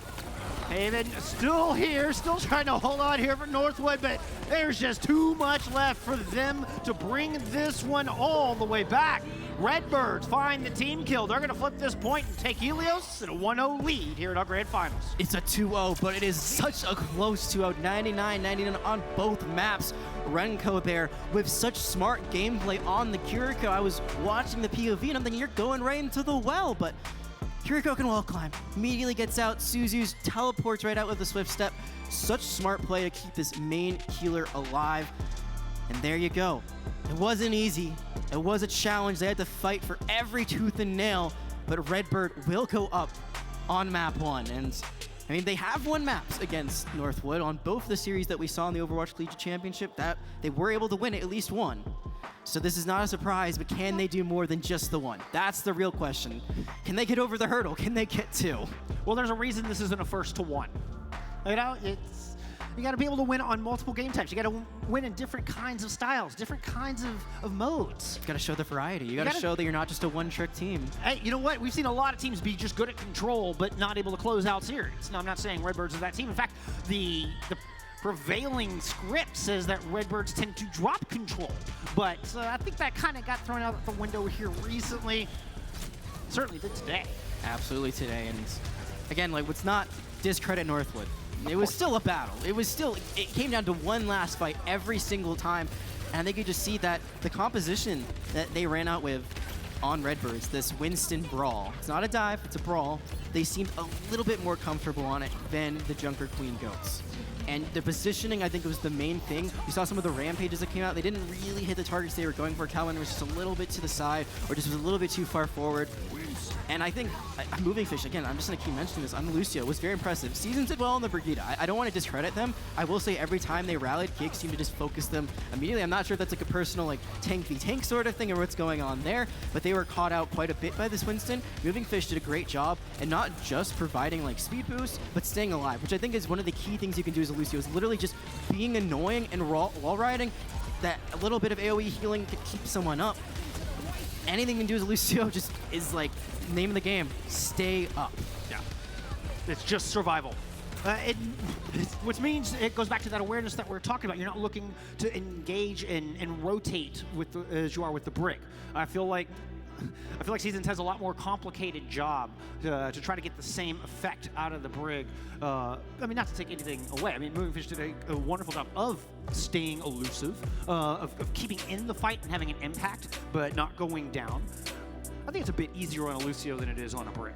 Yeah, because also as a brig, you have to basically play frontline. You're like that second tank almost in a way, because the only Especially the way they were playing it. Yeah, if you're going to play Jotes, you have to play side by side essentially with your Junker Queen, but you're much weaker. You don't have a shield bash that stuns anyone. You're just kind of stuck with your whip flail and hoping that maybe that will get someone away. But if Winston's diving on you, like, you got to time that right on the, like, right as they jump, just like hope you can like boop them back. So it's a very hard position to play. It's very difficult to execute with the Junker Queen. And as you can see, just sometimes they're caught out of position because of that. I think if you're in the backline as Brigida, you're not really doing the job you're supposed to be, because if you're not getting that Inspire proc, your passive, where if you're actually doing damage, that's how you heal your majority of healing. it's just really hard to play. I mean, there's a couple of different styles. It's But true. the I way- think specifically for this comp. Yes, the way Northwood was playing it, yes, the Brig needs to kind of be in the mix with that Junker Queen. And we saw that wonderful rotation where it was the Brig and the JQ just doing a little do-si-do around each other. And so between the heals from the Carnage of the Junker Queen and the Inspire from the Brig, it was so much sustain. And the more they keep that going, when they were able to execute that, those were the fights Northwood were winning. We're going to see what Northwood can do on this second map as they lost the first one. This is their pick, and we're going to Midtown. One that I'm a bit intrigued by, I must say. I was not expecting this to be the pick. Honestly, I don't expect us to see any of the same maps that we have seen over the past 4 or 5 meetings between these two squads. I mean, it's been a lot of Blizzard World as of late. It was a lot of Kings Row back in fall semester. I think these teams are wanting to shake it up a little bit. You know, they have a little fun. Play something that neither of them are really used to competing on map on each other. And this is the last collegiate event for Northwood, as I was talking to their staff, and they decided to pull out some other events because, you know, some of their players, they're graduating. You know, they're just like, this is it. This is their final swan song here. So trying to bring out something new. Hopefully they can get back into this series and get that 1-1 tie here on their map pick. We'll have to see how they decide to play this. And my first thought is Poke. I feel like we've been talking about Sigma a lot in the last series. We only saw him kind of near the very end, but Winston can work out pretty well here too. Close that gap, take the high ground, dive right onto them, don't give them an inch to breathe. We could also see the Ramattra come out as well. That's true. So we've seen Calman have a wonderful effect with the Ramattra. It was one of the big tools used back in the Overwatch Collegiate Championship that propelled them to that grand finals and to that victory. And even forced Gig off of the Reinhardt, which is legendary, known for his Reinhardt, and tried to play at the winners finals, couldn't work, ended up having to go over to the Ramattra and match Calman there in that previous series. So we'll see what comes out here. May not be either. You know what? You know, we're talking about we're playing on maps that we haven't seen in recent times. We're also playing on a little bit of compositions that we haven't seen a whole lot of in recent memory. I think we got to talk about Gig really quickly, because for those who don't know his background, he was in the Overwatch League. He was with the LA Valiant, which was a very strong squad that year that he was on the team. And then unfortunately, you know, they decided to start over, move regions, go to APAC. But Gig has consistently been one of the strongest tanks in North America, so to see him just say, hey, we're going to keep playing the Winston against, well, they don't know it's a Junker Queen, but they're probably assuming it's going to be a Junker Queen. Yeah. Calman really wants this Junker Queen to be meta again. Really, really wants to.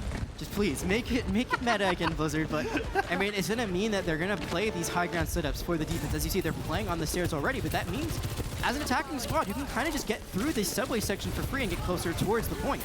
I will say, I mean, the Junker Queen is so good against the Winston, and yeah, that was a nasty shot from Haven. You know, we all know Boat's the GOAT. I feel like we have slept on Haven. Haven is so good. Well, we're not sleeping on them after that railgun shot. Now the attackers have just been able to mosey on down to the point of the defenders. Hot are scratching their heads. They're trying to find a way back onto the site, but they're giving up 2 ticks and maybe more. Yeah, that's 90%. Redbird going to contest there in the final moments. The duel here between both newest player on ISU's Graphic. Giga's going to fall onto this point. Ringo goes down shortly thereafter. So this is just going to get out of hand. Northwood had this in their grasp. I think that's the problem setting up with the Winston on that high ground. I mean, you're just letting them run through it. And what does Junker Queen want to do? Run into you or run past you. And there, they can just run past, take the point, find an easy elimination right off the bat. And even though there was a nice disengage and recontest, just not enough staying power for the side of Redbirds to be able to really get a nice re-engagement there. So now, let's go back to the drawing board. Vision is very close to the EMP, and Junker Queen has to use the shout just to stay alive. That's a huge ability already gone out of the gate. Calvin was lucky to get into some cover. Kind of out in the open, got hacked, and taking a lot of damage.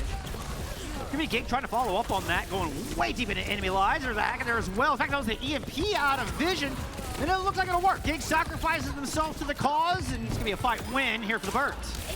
They had to use the EMP to get it done, but well-invested ultimate to hold this part right before it reaches underneath the bridge. That's when it becomes a little awkward to contest, but this follow-up fight, I mean, Vision is trading. They do have a translocator to get out, but they lose Grafton in the meantime. So it's one of those fights where, like, I feel we've seen this a bit where it doesn't feel like it fully ends. There's no full disengage from either side, and a Kenfish is just going in.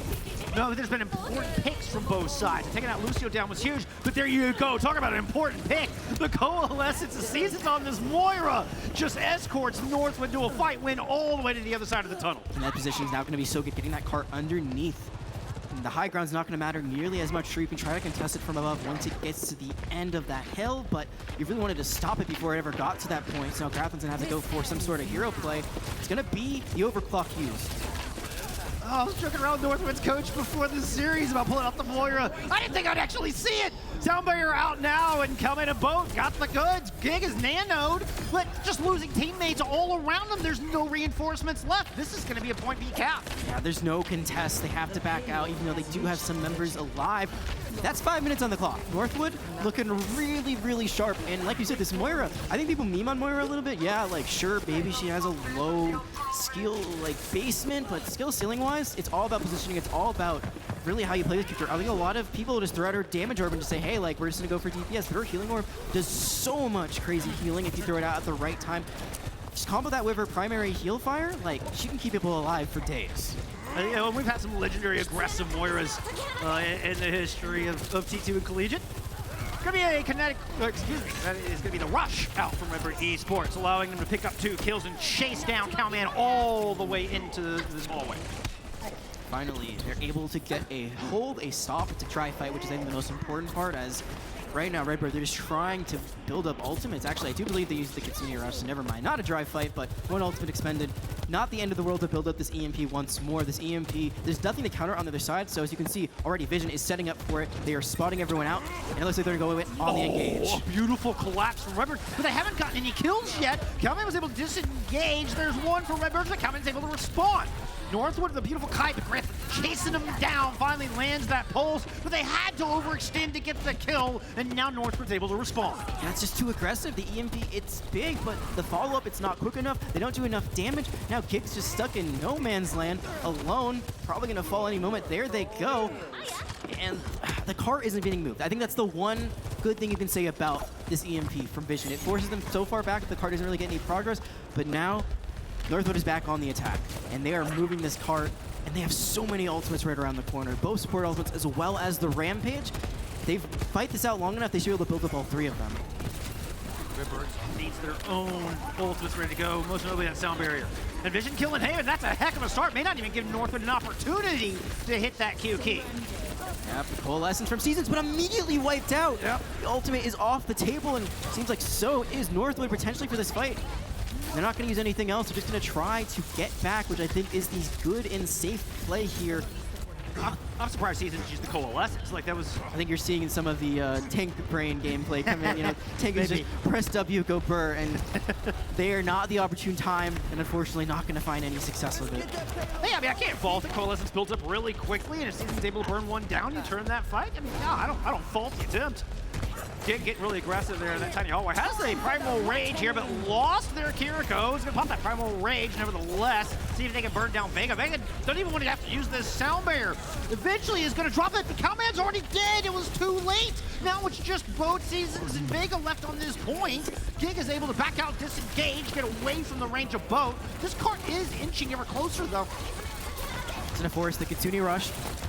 Probably means at least a disengagement, if not eliminations. Vega falls, Season falls, so it's a very disconjointed fight, I would say, from Northwood. I think they, like, that sound barrier had to come out quite a bit sooner. If they kept Cowman alive, all ears, I'm all for it. Continue to push into their spot, but I think they're really just play the cart. If it's 3v3, if they're respawning on the other side and they have the better spawn advantage, just play the cart, get as much movement. You see the cart is just going back around the corner. They barely got enough movement to get it around that corner, and now it's like null and void. Means Redbirds can use this cover for this corner for cover. EMP now out, but Northwood, look how fast they got into that back line. It's all right, Gig's able to chase him right down. Step by step, Gig is right with the members of Northwood. Eventually, Cowman's gonna find that kill and one more, but without Seasons there to keep him topped up, I don't know how much longer Cowman's gonna last. Recall, though, was able to be used after the hack. Pulse Bomb is ready to go, but the boat is so weak. Shout was already used. They are able to get a health pack. I think they're gonna have to disengage again. it just feels like every time it's an even fight, Northwood can't find enough advantages, so they have to either re-engage or they just go too deep and then they lose the fight outright. They need to find this huge first pick and not trade it out. It seems like every time they get a first pick, it's traded immediately, or they just lose the first pick outright. Both teams have a pulse bomb ready to go, but Moving Fish has a sound barrier. So Moving Fish lost the sound barrier, gets killed out of it. Haven is able to land that shot, and that might have just won them the map, or at least got them the cap on this point. Redbirds were so counting on that sound barrier to sustain them through this fight on the back end of this. Alas, they are here to stall. They're trying to buy more time, but they are so down in this fight. Northwood have quite the advantage and now have 3 points. I think every Lucio player in existence knows the pain of that. When you go for the sound barrier and it's canceled before it lands, there is a cast time after you press Q. If you don't hit the ground, then you don't get the ultimate off. That could have been game-changing. They could have stopped Northwood from getting that full cap. And while they do put up one heck of a defense, only letting them have 15 seconds on the clock, it is still the full cap at the end of the day. Makes the win condition very difficult for Redbirds on their own attack. You just hate to see it. You hate to see the Lucio ultimate never actually coming out. It's so painful. So painful. Hey, just another reason why I believe we should not sleep on Haven anymore. It was a gorgeous shot, and what a read. There's only a split second availability. There's only a split second window to kill that Lucio after the ultimate has been used, but before they hit the ground to activate it. And in that split second, Haven is able to land that shot perfectly with the Sojourn and wins that map. So big props to Northwood and big props to Haven for getting that job done. They even got a little bit of time left in the bank. Making Sojourn work after her nerfs is also pretty incredible. She's not nearly as strong as she once was. She was like that one-hit wonder. Just every time you got a full overcharge shot, it was just like instant death for the opponent. But now, not necessarily guaranteed every time, even with a headshot. So being able to shut down that crucial support ultimate just shows not only their awareness and aim, but also kind of understanding of where the game was at that time and what their team needed for them to win out that fight. Now, we swap sides. We'll see what Haven can do on defense. Gig, once again, going to be staying on this Winston. The Shocker Queen can be so good against the Winston. The Shocker does a lot of damage. You can use the Jagged Knife to prevent the Winston from being able to disengage with their jump cooldown. That Jagged Knife right there, you watch it pull Gig in. Yep. And then Gig just eats so much damage. They're trying to back out, trying to escape, and see if they can find some safety behind that corner. That's the dangers of Junker Queen. She feels long range, or she feels close range, but she actually has some pretty nice long range abilities that let you play a bit further back. Haven, again, making a name for themselves, as we talked about before, getting that open elimination. And now Vision's actually going to swap to the Widowmaker. Ooh, interesting pick. I expect Vision will be up in this window, and that might force Northwood back. You can see this sight line here. They have to respect Vision on this Widowmaker. Have to, but they're not giving them any sight lines for the time being. Now they're going to have to rotate around. Widowmaker, again, in her weaker state, only 175 health, so you are a very good dive target potentially if the Jungle Queen tries to first run onto you. For the time being, it looks like Redbird's doing a good job at making space and letting this Widow get onto the site. It's that Widowmaker alone. It forces Northwood up there, and Gig's able to take advantage. I see Northwood looking to respond. They're so good at just finding a little opening and trying to attack. But the Nano, they thought they saw weakness. No, it is strength here from Redbird Esports. And look at Vision just on the side, getting all of the picks too, including one headshot onto Seasons. And this point has been blown wide open with just the Nano and the Winston engage. I think that's going to be a full cap. I do not believe Northwood has any time to re-contest this, so not as quick as we saw on the other side. Redbirds, they will get that capture. 443 to work with and some ultimates close to being online. I think getting that primal quickly is the most important thing because they're going to continue to dive over and over again. I really like what Gig did there. Gig waited for Calman to engage and then counterpunched. It looked to be a little bit of adjustment from what we had seen in the past couple weeks out of the squad. And that timing was so delicate and was key to them getting point A. Now here comes Gig, aggressive right over the top, landing on the entirety of Northwood. Vega is going to fall to a shot from Vision as Gig returns up top, taking all the aggro and forcing Northwood to pay attention to this Winston. That's something you can do as Winston. When you know you have got her get out of jail free card, like the primal range, that's going to keep you health and enable your jump on a higher cooldown, or a lower cooldown, excuse me. You can just go for the hills, immediately jump in, pop either your ultimate or run back out, and you can take all this space in the high ground with the infrasights. They know exactly where Northwood is trying to play.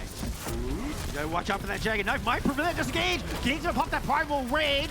It's going to be a big bio from Renko. They got everybody low and allowed Grafton to take Haven out of this fight. Caught in a corner. Season's able to fade out. Yes, is able to get out of dodge. One tank player dodging another.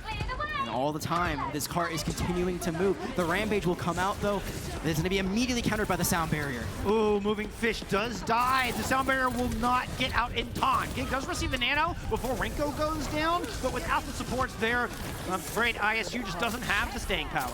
I actually misread that. It was actually Vega that used the sound barrier. I thought it was Moving Fish that used it as the counter, but instead it was their own team that used it with an extra shield to make sure they sustained throughout that fight.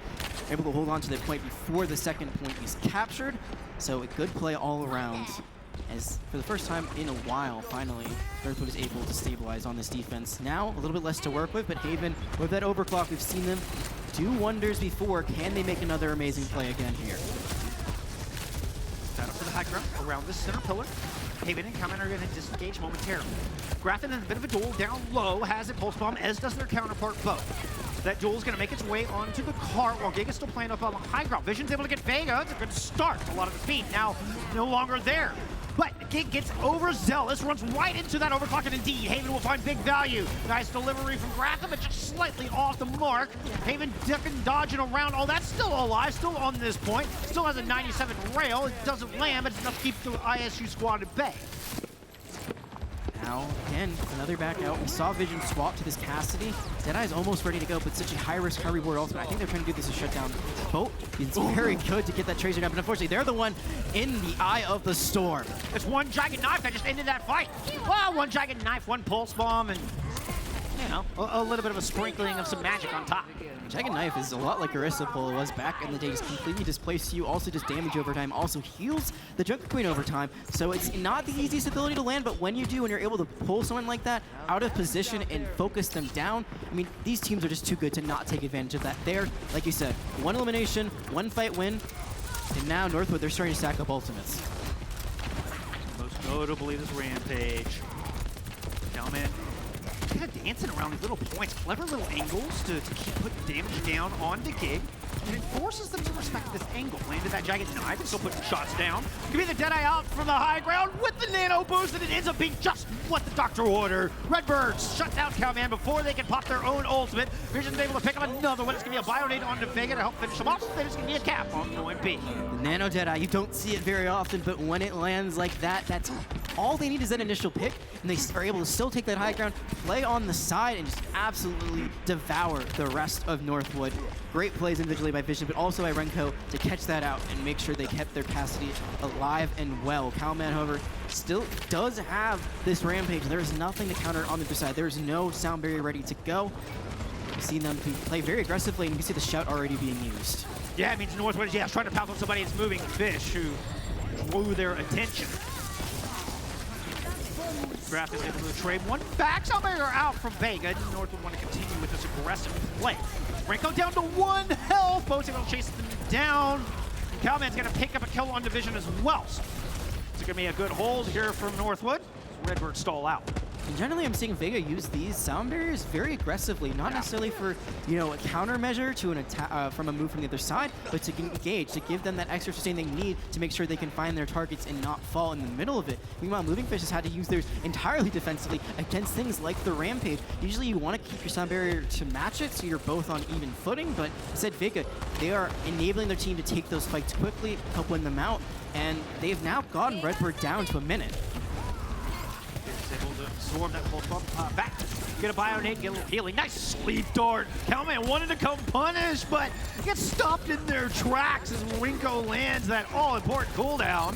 Now here comes Redbird back the other way, and despite missing Vision, are going to go ahead and invest the nano boost into this fight. Gets spooked off course a little bit. It's still able to finish off Cowman with a left jab. Jumping into the back onto the Kiriko. Excuse me, that was onto the Moira. Moving Fish goes down to an overclock, though, and they had that sound barrier Jag. That was a very important ultimate they needed to finish off this fight. And the good news is they didn't try to cast it in the middle of falling, but yeah, offline completely for the time being. It's gonna be a pulse bomb. It's gonna get Cowman as well. So still, despite losing it, they are finding picks and they're continuing to move the cart. They only have 30 seconds left. The sound barrier now can be used aggressively to try to help them sustain throughout the fight, just like Fake has been doing. And it's the only ultimate they've got. Renko not too far behind on the nano, but I gotta say, just throw it out there and let Gig do his thing with the jump. 10 seconds, last opportunity. King Tarzan's demon is already dead. The sound barrier's too late. Oh no. Booming Fish didn't get it in time. That timing was so delicate. It was a split-second difference between Gig surviving or Gig being back in spawn, and that is all Northwood will need to hold on point C. They have all the healing in the world, all the shielding they could ever need, courtesy of Vega. Now overtime is gone. Northwood, time's up. And for the second series in a row, we will not have any 3 Overwatch today. This will go to at least a map 4.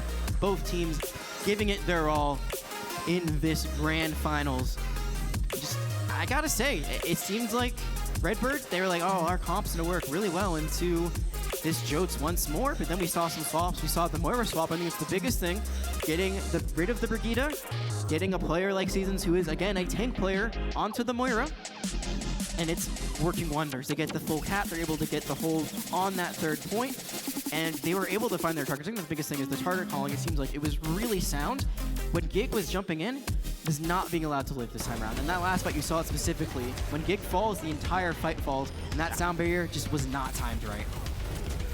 And that's the experience level, right? That's part of when you have a sub in that role. And they knew exactly what they wanted to do. I mean, Movingfish is a very smart player. They know exactly how it's supposed to look. It's just such a delicate nanosecond of timing.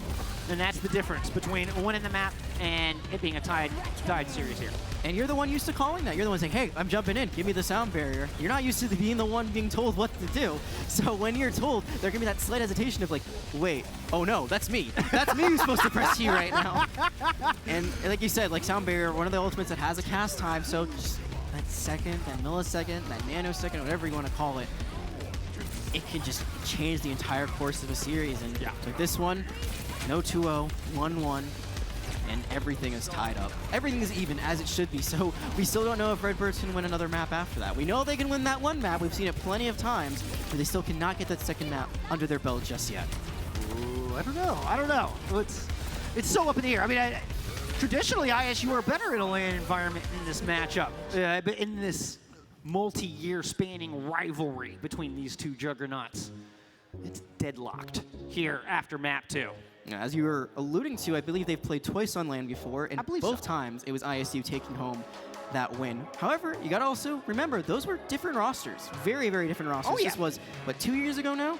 Yes, so that QFest 2021 is what I'm thinking. So I believe that was American Tornado. So that is a Yes, roster. that was the original roster with Reiner intake. So this is a roster that went on to have almost all of its players, not all of them, in the Overwatch League. Redbirds still have had a lot of success with this new roster. No doubt about it whatsoever. But before, it was like they are the top team in collegiate, if not only in contenders, because they were playing in Tier 2 as well. This new roster hasn't found that same dominant #1 footing just yet. I gotta stop you there, because they did win contenders back in November, and they won homecoming back in November. So that's 2022. I mean, this roster has had success. And yeah, there have been minute changes. We did see Lethal get picked up, but no, Gig and Company, absolutely a dominant powerhouse. And well, there's a reason this ISU team is kind of considered the team to beat in collegiate. Northwood has managed to do it, well, twice in recent memory. One step closer to doing it here in LAN. I would say previous roster was a dynasty. This new roster, they have definitely won. There's no doubt about that. They have championships to their name, but it's just not the same dynasty it once was. However, you can add another one here today, and that is exactly what they're playing for. As we move on to the next map, it's going to be Route 66. And I mean, this does not surprise me at all that Redbirds picked this because they want to run Winston. And this is a Winston map at its core.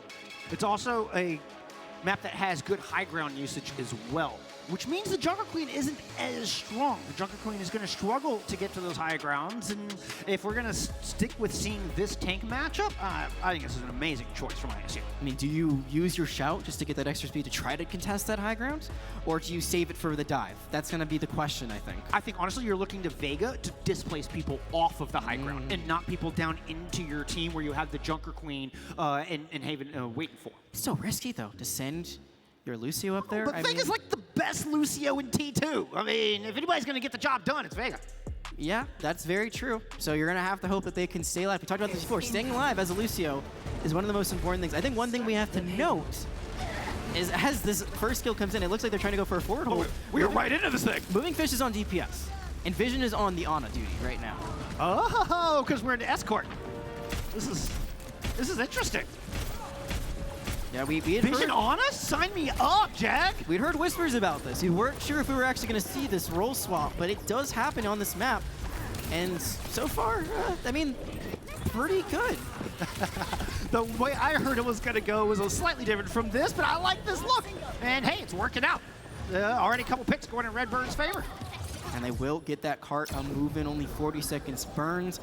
I think the nice thing about this is that Vision can play pretty far back with this Ana. We already know they're a very good sharpshooter, so I feel like this makes a lot of sense to have them on the Ana. It's a bit different, you know, playing Ana who is a projectile, for at least for damage. It is healing hit scan for your own team. But the big thing is, can they hit the sleep dart? I think we'll have to see what their sleep dart users is like, because that is one of the hardest projectiles to hit in the game. But so far, so good. It's also the most important cooldown there for the Ana. Haven on this high ground, commanding a lot of respect, is already graphing right between the eyes. Boat's going to follow up with one as well. Northwood able to hold on to this corner. About 90 seconds have passed so far. And they need to play this high ground. They could not give it up for free right now. You see they're trying to actually take the closer high ground. I thought they'd try to go back to Big Girls, that gas station, and try to hold out there. I mean, you can contest the cart, actually. You can see you can jump up onto the cart from it. And this is exactly where I want to see them play, because they can just continue to take that high ground and still be contesting the cart in-game, which means it will not be moving anywhere. The one thing I have to worry about is now Grafton's going to be on that Sombra, going to be running around them. You can see the silhouette trying to find that hack. And that's going to be one thing they're going to have to turn around for, and I'm assuming they're waiting for that hack to come through, and then they can go for the jump. Gig gets the nano boost. Boat's in the back, looking to take down the supports. Fish, meanwhile, up there with Gig, trying to get something done. 2 ults invested here from ISU, and so far they haven't been able to find any picks on the back of it. Not even able to grab much high ground. Northwood looks pretty uncontested in this safe little spot on top of Big Earls. So Gig's gonna work around to the outside. Found Boat over there. Boat's gonna give him a little parting gift. Each go their separate ways. Suzu was just used, and that's huge because the rampage comes through. Massive rampage indeed. That hit 4. Immediately Vision and Graffin both hit the dirt. Gay is lucky they're not joining him 6 feet under. Gay is able to respond to the Primal Rage. Oh no, as Season's caught in the corner, they don't have their fade, they're not gonna get out. And despite the early picks from Northwood, it's ISU who bring this fight back. Renko with the amazing play uses the Kitsune Rush, which means they get their Suzu back quicker, is able to get up just in the nick of time to save Gig. Gig gets their Primal Rage, and it's a beautiful team play that sets them up for this first point capture. That's such a risky move to throw in the Kitsune Rush after they've already lost one, after everyone is antied, just to hope you get the Suzu back in time, but it pays dividends, and now Grafton has the EMP that they can engage in. This could be 2 very dominantly won fights in a row. Absolutely, the EMP is one of the most powerful rolls. It has 3 in their sights. Grafton gets protected. I don't think it was there. Is able to hit multiples with it, but Vega, Johnny on the spot with the sound barrier, and Northwood looking nice and healthy and on top. Just making sure that one support ultimate goes off no matter what. Going to use the Coalescence there as well, so a bit of an expensive fight, but one they needed to win to hold out here. The doors are closed, which means there are less opportunities for this Redbird squad to try to touch the point. They have to mostly go high ground. That's generally the approach. You kind of have to watch behind you, especially with this Sombra, but the low ground approach is usually not going to be one that you're going to take as a tactic team because you're at such a disadvantage positionally. So knowing where this squad's probably going to be trying to position themselves front, Northwood have a great advantage defensively. Ooh, with Moving Fish winning out that duel against Boat. That was clean. The Blink melee to finish off Boat. Absolutely tip of the hat, Moving Fish. Well done. And it's still a +2 here at ISU if they finally are able to make their way through that choke, get around these difficult corners, now have control of Street Phase. Vision has been absolutely immaculate now with these biotic nades. We've seen a few come through, and that was, I think, a big part of how they won that fight. Cowman being antied, the fact that they were not able to stabilize and survive through that fight means this cart is going to continue to push. However, it also means you got nothing left in the tank. Gig is close to that Primal Rage.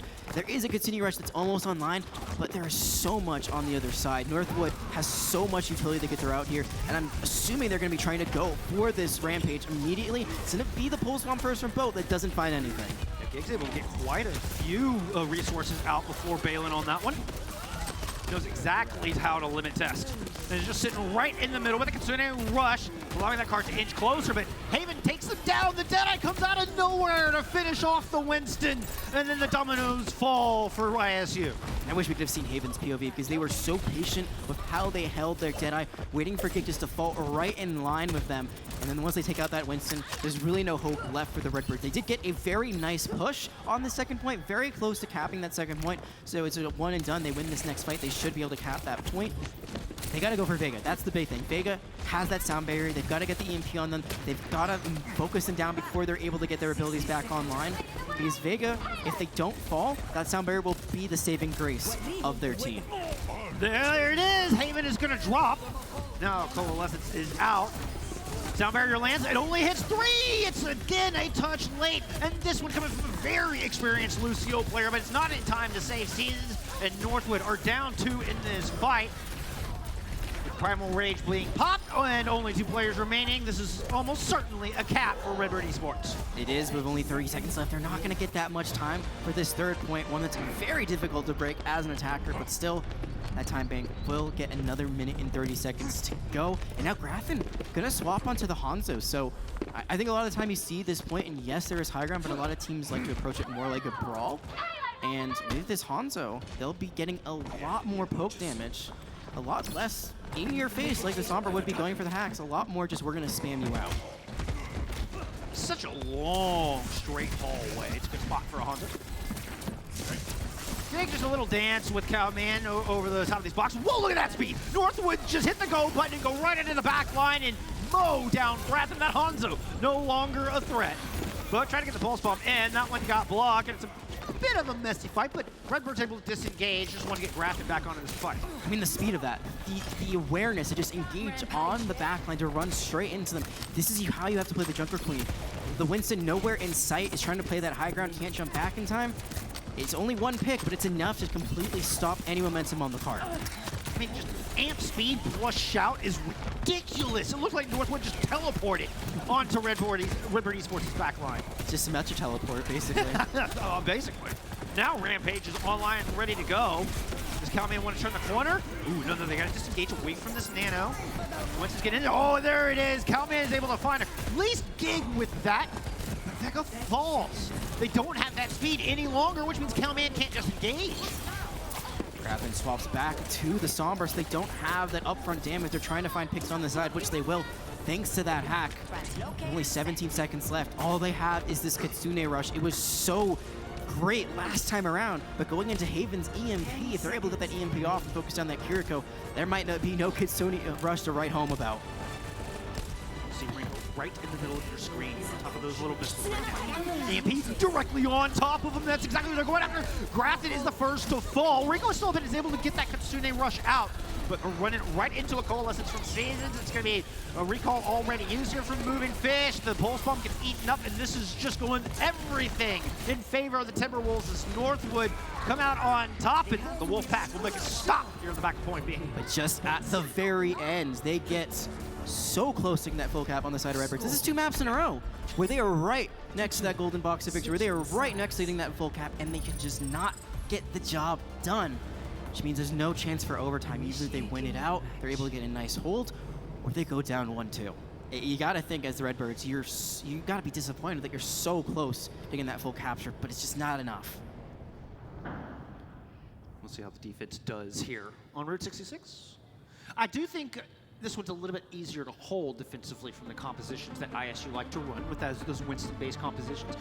They theoretically, on paper, should be able to buy a little bit more time on Point B than the defense was on Midtown. I think this map suits their composition a little bit more, but I mean, Northwood, they're so strong. I mean, they brought it back and they were able to complete that, able to complete Midtown and take that map away. A lot of that coming off the back of a sound barrier getting canceled by Haven. Does Haven do it again? Let's see. I see. What you pointing at there, Jack? What you pointing at? I was just Did pointing you see something at. you like? I saw something that I thought would be very interesting, but clearly it's not going to happen as we saw Cowman hovering the Diva for just a moment, going back to the Junker Queen, so it seems like both teams really like the comp they're running, and they're not going to stop running it no matter what the map is. So as we see how this goes again, the one difference I will say is that Haven and both are on long-range DPS, which doesn't necessarily play well with the Joker Queen. I feel like Joker Queen, you kind of want to be up in their face. The Hanzo can work with his abilities because he can fire really quickly. It looks like Haven's going to swap immediately anyway. Yeah, Boat. Boat was going to throw a Sonic aerial up onto the train car just to scout, and then Haven was looking for a longer distance shot. But you're absolutely correct. Wait. Neither of Hold those on. heroes. I know, I see Hold it. on. All right, fine. Torbjorn. There you go. Torbjorn is in the game. Actually not. I mean, it's not as rare as you might think. The Torb's super strong against the Winston. Very hard to take down with a lot of extra armor and has a shotgun that does a lot of damage against that Winston. And the turret is very good for scouting out these mobile characters like Tracer that Fish is using. Yeah, absolutely. It's very anti-dive, and he has a lot of sustain because he can get armor for himself. He's kind of like a mini Reaper, and you can kind of see why exactly. He's got that long-range arc shot, but you also have a shotgun you can use at much closer range, and with this Torbjorn pick, they have helped win this fight. I mean, there will be a recontest. Gig's already back in the fray. I feel like Grathan's in a really struggle finding a target here. Or it was like if Reaper and Brig had a baby. I know that's a little weird considering the lore, but their abilities are all kind of like one together. Yeah. Ooh, good attack. Here's Cowman, just chops through Gig. And Moving Fish as well. And this is a flawless push from Northwood. Completely unhindered 3.8. The Torbjorn is such an interesting pick, one that you would not see at this high level of competition, but it is doing wonders. Like we said, anti-dive. The turret is a 6-man in this case, just doing so much damage, never misses. You gotta check for that aimbot. So now, I think there might have to be just swap here. I think Redbirds have to find a way to either destroy this turret right off the bat, take out that extra damage, or they've got to swap up their comp to something that plays a little bit further back. Maybe like a Sigma, maybe like a Ramacha. But no, they're going to stick to this Winston for the time being. And I think they're going to continue to struggle here. There is a Nano. I think that's the biggest thing. Nano Boost could go on to Gig. They can ignore the turret damage basically at that point because they're an unstoppable force. We'll see how they play this one out. Can they get onto the back line? Vega, it seems to have been quite elusive on this Lucio Mora combo. You can see Gig hovering above them. Bubble now down. Looking for a spot to use this Nano, wait for the call out. Goes back into the high ground. Didn't like what they see. Northwood just continues to push down low, and Redbirds continue to scout from up high. Pulse Bomb was used there by Boat, but immediately Suzu. Renko doesn't have that ability back online, so they get one ability out, but immediately it's not going to even matter. Looks like we're going to see the Bob being thrown in as well as a bunch of other ultimates. Yeah, it was a slew of ults just came out from all sides. And it's the big Omnic Butler who's lighting up the feed. 3 kills there for Bob after I lost count of how many ultimates were just used. Like 9, 17, something like that. 1, 2, 3, 4, 5, 6. Something about 6 at the end of the day, not counting the Pulse one that was used right before that. But Bob, you want him to do something? He did something. He took that fight and he won it. 3 kills accounted to his name. He said, hey, you got a turret? You got a Bob. Doesn't even matter at the end of the day what your turret looks like. Is kind of powerful. When you have Bob shooting twice as fast. True. There's a lot of damage being pumped out. But now the Torbjorn Haven has their ultimate and they're going to let it fly. Yeah, it's going to take care of the high ground. And oh, Vision can't escape. Vision tried to jump off that high ground and just landed right into the welcoming grasp of Seasons. A loss of steam now absent here for Gig. Might force out this Primal Rage. Good shoot. Grathan, though. Finds that kill on the Seasons. And that's going to open this thing up. Cowman doesn't have much left. Northwood's not going to be able to push any further.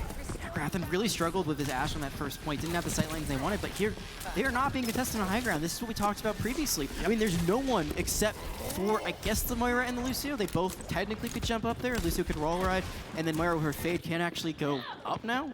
But beyond that, no one's getting up there to contest this Ashe. So she is shooting for free. There's no one who can directly counter her.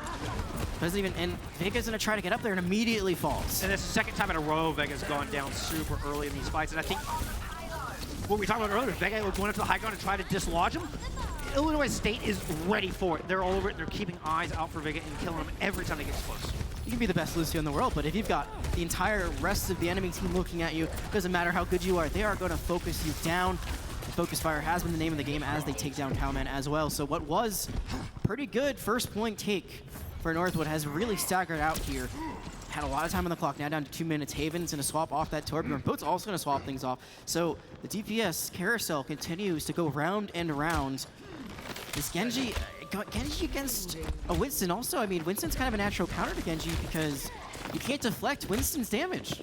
And the Winston does a good job of chasing a Genji down, who can be very elusive and hard to hit, but Genji is a very, very comfortable pick here for Bolton 1. They have a lot of carry potential on. Haven on the Hanzo is a very similar story. Hanzo able to access this high ground, but Moving Fish is going to take him down mid-storm arrow, and that plan didn't work. Grafton lands 2 headshots on the Cowman, and they have to back off this point. Both trying to go high ground. Grafton is ready for that as well. Cowman used the rampage. I think that was just to get out. I think that was just to escape. I heard it, and I didn't see anything happen. Yeah, it was just an escape mechanism, which... Okay, They're swapping. This makes sense. Yeah. So we actually saw this hovered and spawn. This is what I was excited about originally, not the Torbjorn. This is the first thing I saw, and I said, this makes a lot of sense. D.Va can contest high ground, can eat a lot of the projectiles coming out from the side of Redbirds, but is it too little, too late? Yes, they have support ultimates. Season's gonna fall awfully low, but they almost have the ultimates to potentially keep this D.Va alive. Yeah, but look, immediately there's a big difference in the way this fight feels. Is it's equal trades. I mean, Vega, again, the first to fall. ISU, incredible focus fire on that, and the follow-up onto Boat, but this has gotten scrappy. He gets Bionate in, that's going to get the DMAC on to Cowman. 30 seconds remaining, in Northwood are a long ways away from this card. Haven's a long way from this EMP. They're going to stagger out Cowman. Oh, this is brutal. I've seen so many staggers like this. That's the problem. You think getting Pilot Deep is good. Probably going to get DMAC'd once again. Yep, there it is. So very well played here by Redbird. They know the win condition. They actually just get the elimination of Cowman. Cowman's not going to get back to this fight. It's going to come down to Vega helping their team stabilize with this sound barrier, but they're going to run right into Bob once more, and Boat's already fallen. Oh, somewhere FRD is shaking his head going, I know how you feel, Cowman. I know how you feel. Oh, beautiful shot. It's Grafton. The Irishman just clicking heads left and right. No one is safe from Redbirds Esports as they move up to championship point. They laid down the challenge. Can they win that elusive second map against Northwood? Well, here it is, and they did it in the most one-sided affair we've seen so far. That last map, Midtown, very close. Ilios, 99-99 on both rounds, despite it being a 2-0 here. Second point hold. This high ground was beautifully held the entire time by Redbird. This is where we said this map pick makes sense because they can hold that second point for days. D.Va, the swap was good from Cowman. It's just too late. You can't do it in the last minute. I would have loved to see it a little bit earlier on. Maybe when they had like 2.5 minutes. Build up that self-destruct. You can play a lot more aggressively. Know you can get that remake potentially. Throw it out there. It just seems like they had no way to contest Grafton specifically on that high ground. That Ash was just getting headshot after headshot after headshot. Classic, classic. And anybody who thought that ISU's strength had diminished at all after Lethal left the squad to go play for the London Spitfire, no. Grafton here today to show you that they are as strong as ever. Insane accuracy there on Route 66 and just racking up kills left and right. Nobody was safe. Be it Vega trying to go up to that high ground, getting shot down time and time again. Cowman trying to play on cart to see if they can force some pressure down low. No. Hey, Grafton just sits up top and just puts down headshots onto Cowman. They can't stick around. They have to bail. Nobody was safe from the wrath of Grafton. You're gonna talk about like Lethal leaving. You're filling some very big shoes. I mean, Lethal had a very huge shoes, gargantuan, historic career in contenders in North America and Europe before joining the Redbirds. Now in the Overwatch League, you gotta come in, be the new hit scan player, and you're putting on performances like this. I mean, that's a way to make a name for yourself. You are not just shining, you are the new star for this team. You can continue to play like that. That 3-1 could be in their sights, and they could get the victory over Northwood here at Intel Inspires. And Bob was doing a lot of work too. We gotta give some kudos to Bob, you know? I mean, Grafton might be getting that ultimate online, but Bob was doing something. I mean, I was gonna say, even if Grafton is in spawn, they still get a 3K. Hey, look at that, like right on the replay, yeah. Grafton's not even on the battlefield, and they still kill over half the team. That was the kind of map they were having right there. Well, speaking of maps they have to have, Northwood have to find something in the tank to battle back and force that 5th map because this could be the end of the series. This could be the end of a chance of them getting another championship as we go to New Queen Street. This is anyone's ball game right now. This is Northwood's pick after losing that last map. And, you know, we haven't seen New Queen Street today. It's a little bit, I would say, brawlier than I'd say like Esperanza or Coliseum. It's a bit more open. There is high ground you've got to deal with, but it's not nearly as impactful as I would say, specifically like Esperanza is. And which means I expect we're going to go back to seeing the Jungle Queen versus the Winston. That makes sense here. And it also, I mean, I think one of the reasons Northwood would choose this map is to find those avenues where the Junker Queen can get a lot of value, particularly with the Rampage, with these with these roads and the way this map is set up, you get flank angles, but you also get long straightaways at the same time, both of which I think are going to favor Northwood.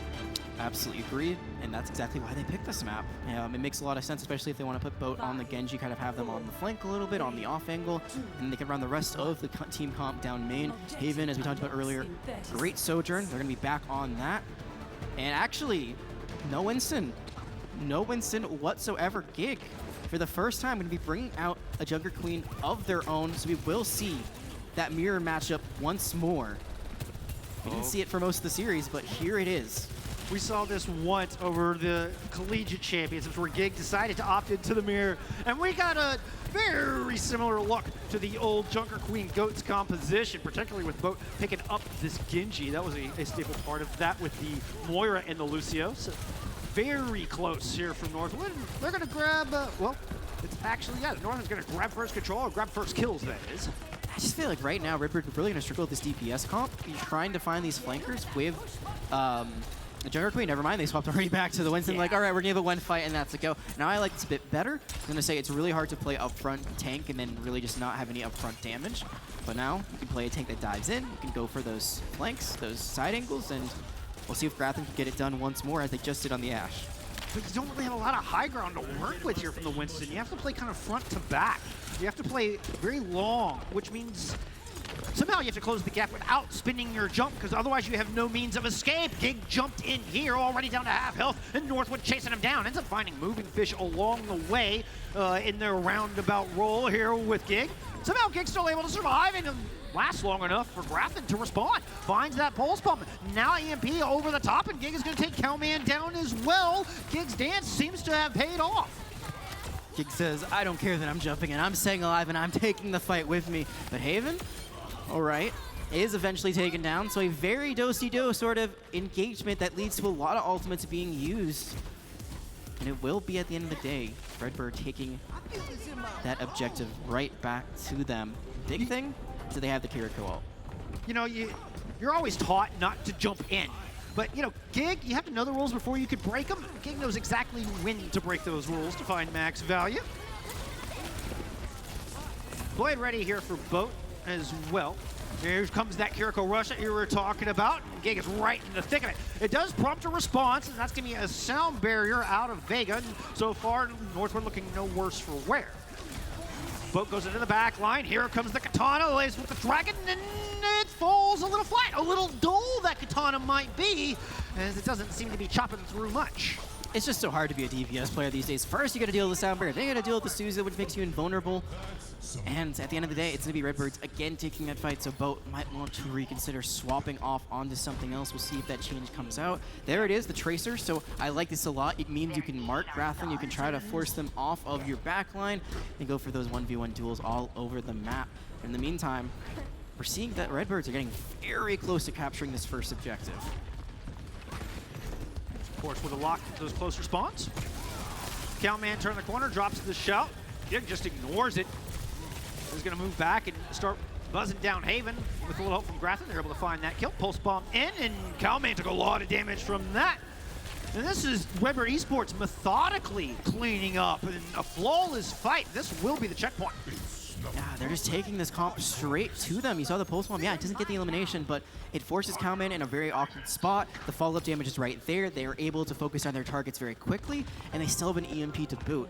And now, Northwood, they're trying to figure out something, anything that can counter this. I like Haven going to the Reaper. This is a great counter to the Winston. Chunks them out very quickly. And they're going to try to run right into them now.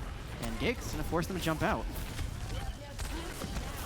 Suzu has to be used early here from ISU. Gig is trying to go up in the air. I mean, the EMP was dropped, but Gig doesn't even hit the ground before they're filled full of lead. Cowman and Vega able to get some work done, and it's a good fight win. Northwood, they give up this checkpoint, but they at least got Timmy back. And it's so hard to follow up on the EMP when your Winston is out of the fight. You saw immediately get cast jump in the air because Haven's just free-firing on them and taking them down to like 20% health. When you only have a Tracer and a Sombra, you're not going to be doing that much damage necessarily right off the bat anyway, especially depending on how close or how far away you're playing. So I think Gig has to make a swap here potentially, but they will stick with this Winston. Continue rush now out as Gig is able to absorb the damage from that pulse bomb. Get a little extra healing. Nice disengage from Northwood. They see the stones come down from Redbird Esports, and they're like, we're out. Deuces. Objective will go back, but they lose boat in the process. Into a headshot from Rinko, no less. What a shot here from your flex support of ISU. And a big advantage now given over. Sound barrier in their pocket as well, which is great because Seasons is going to pop a Coalescence to try to push Northwood forward, see if they can get some percentage going. But without their speed, it becomes tough. Now it's a Rampage thrown in. That got immediately cleansed. Northwood are trying one thing after another, and everything is falling flat. It's so hard to play this Junker Queen into the Kiriko specifically for that. You can just cleanse it with the Suzu every single time. So even if you hit the biggest ultimate in existence, you hit all 5 of them, as long as they're grouped up close enough, Suzu is just going to do the work, keep you alive, keep you in that fight. And as you see the Junker Queen, it's finding value when they're able to run in. And I really have to see Cowman and Haven play a little bit closer together and try to go for this Winston. But when they're not able to find that target they can just run onto, they're not finding much. Somewhere, both of our squads. 1 player advantage here for Redbird Esports, and a massive advantage is that. This one provides a lot of sustain. Haven's gonna fall inside the gem. Apparently there wasn't enough gains, not enough working out there for the Reaper. No wonder they're all skin and bone. And they take that Death Blossom with them to the grave. I'm not going to use this fight. Pulse Bomb not going to connect either, but they should wrap up this fight, though. Vega does get the Sombra, so might be, yeah, they're going to have to disengage. So a back and forth fight that leads to Northwood taking the objective once again, and they really need to start getting some progress. They are down by more than 40 meters, and they have not seen the other side of the map yet. I don't know why, I just feel like Reaper is just skeleton underneath the cloak. Not a whole lot of meat on these bones for Northwood here in this fight as the EMP comes out. Cowman down low, but is able to survive. Death Blossom is there, is gonna fight too. Haven bringing it back, despite Redbird throwing in a good EMP early. It's not enough. And Haven gets the job done, but now without their tank, can Northwood sustain? Can they keep this going? They gotta find some more picks. Season's gonna get 1, getting below half, has to jump out. Good sign, Northwood in control. Nice late elimination. It's going to stagger Redbirds as they try to come out. Gig's going to be the last one back on the battlefield. I think the big thing there is that Haven, I don't know if it was luck or just timing, waiting for the Suzu to come out and then go for the Death Blossom. If that Suzu hadn't been used right there, could have gotten nothing at all from that Death Blossom. Instead, huge team fight win, and now they are finally able to get the objective close to being captured and then getting that extra spawn advantage. That protection Suzu is the single most important cooldown for Illinois State University right now. Pulse Bomb is out. Suzu was there, right on time. Rico now with the Kitsune Rush. Season's able to fade out of the stick from Grafton and is now back here to heal. Sound barrier out from Vega as well. Pushing back in, Northwood. Clash, but they're running right into a sound barrier. Redbird looking to respond. Kelman dancing around, looking to try to take down Moving Fish. Able to get him. Gig is gonna fall. Calman picks up 1, lands the jagged knife. Vision translocates out, but Northwood will get this closer spawns with this checkpoint. It's not about how you start. It's always about how you finish out the map. And just when we're down to 2 minutes, the momentum has completely shifted. Only 10 meters away from taking the lead. You can see the golden box of victory. It is so, so close. And now, Redbird, they're trying to contest to make sure they can't get across the finish line just yet. And actually, Gig's gonna go to the Junker Queen again, so the swap has been made for the 2nd time this map. And is 90% towards her ultimate. Cowman at almost exactly the same. 5-player EMP, they've got a kill on most importantly on Haven, but Haven is gonna drop that Death Blossom once again. And a triple kill from Grafton! Both DPS and the tank will fall to 1 single pulse bomb, and this one is gonna go down to the wire. Grafton might have just won them the series. They might have just won them the championship. The EMP, it comes through, but there's no follow-up. And then Grafton, with the hail of a lifetime, throws the pulse bomb in, gets 3. That might be all that was written for this championship series here at the Intel Inspires LAN. That was nuts! Mere meters away from the Timberwolves grabbing that lead. And Redbird stops them shy. Now, it's a sound barrier out from Vega. Cowman gonna drop in the Rampage. Doesn't really get anybody with it, but Northwood are still able to find a couple kills. It's not over just yet. This will be going back to Northwood. Still time. A little bit of a contest just to burn time off the clock. Vision will get out clean as a whistle. There is time. Renko has the Kitsune Rush. They almost have the sound barrier for Moving Fish. Seasons has as well the Coalescence boat with the Pulse Bomb. Needs to get that Suzu out, or even better, get an elimination. Cowman down low. leading the charge here for this Northwood squad to try to send us to that MAP 5 in this grand finals. Sound barrier out from moving fishes. They were under some pressure. Graffin finds the support on the other side. Now Vega down as well. No more supports left. 10 seconds on the clock. 10 seconds away from a championship. Here for ISU. Bodenhaven looking to make it interesting, but I don't know. It's a 3v1 at this point. Boat's not going to be able to stick around forever. Desperately needs reinforcements to show up. I don't know if they're going to be there. Here comes the Lucio. Vega is back. They're not done. The Moira back as well. It's a 3-on-3, but the EMP comes through. Boat stays alive somehow. No abilities. Gets out even with the least amount of health in the game. Redbirds get nothing on the back of that EMP, and now Northwood are back at full strength. Redbirds have 5, showing back up. Make it 4! Moving Fish and Gig both go down. Unreal! No way Northwood brings this back. No shot! Oh, there's a shot. They just cannot give up this objective whatsoever. The hack goes on to Haven, but immediately Vision falls. The immediate Helix rocket that follows up. They are so close to victory. They are so close, and they have done it. Unbelievable. We're going to map 5. Unbelievable. What else could you expect from these two teams? These rivals, they are destined to do this forever, and they will go the full distance here at the Intel Inspires LAN event. That championship, that prize money, that pride, that is what they are playing for, and neither team will give an inch here. That is not supposed to happen. Graffin, oh my. That is not supposed to happen. How does he hit that? He hits those on LAN. And still, it wasn't enough. As good as Graffin was during that map, it's still just ever so slightly shy of what they needed to complete, what they needed to hold off Northwood. Northwood were down to 2, and they bring that fight back. Boat living there is a crime. The fact that Boat on 17 health, depends on how you look at it. Both, a little bit of both, but 17 health, hacked out, no recall, no dashes, no blinks, still stays alive. If they finish off Boat there, I think this is going to be a 3-1 victory for Redbird, but instead, the Cavalry arrives just in time. They have their Lucio, they have their Moira, and just like that, the Doomfist, the emergency Doomfist comes through as well. Everything seems to fall into place, what will be now our tiebreaker control map. I mean, I think Vega must have just hit the absolute most perfect rollout to get back to that bot as quick as they did. I swear it was 10 seconds between Vega going down and Vega showing back up on the objective. And your respawn timer is 10 seconds. No, it's nuts. Like, the error of margin there, so slim. Minuscule. Minuscule. And yet, here we find ourselves at a best of 5 going to the 5th map. What more could you want here? And it's going to be Lijiang Tower as our last map. Possibly players' favorite control maps, probably the one that we see the most often as casters. Most definitely. And also one of the most versatile, I would say. Each sub-map kind of has its own play style, especially as we see it's going to be Control Center, a little spoiler for the stream as they're not going to be seeing it just yet. But this usually is a brawl map, first and foremost, which means we might see the Ramattra and Reinhardt maybe for the first time. We have not seen them all series. It's been just Junker Queen and Winston. And a little bit of Diva. That's it.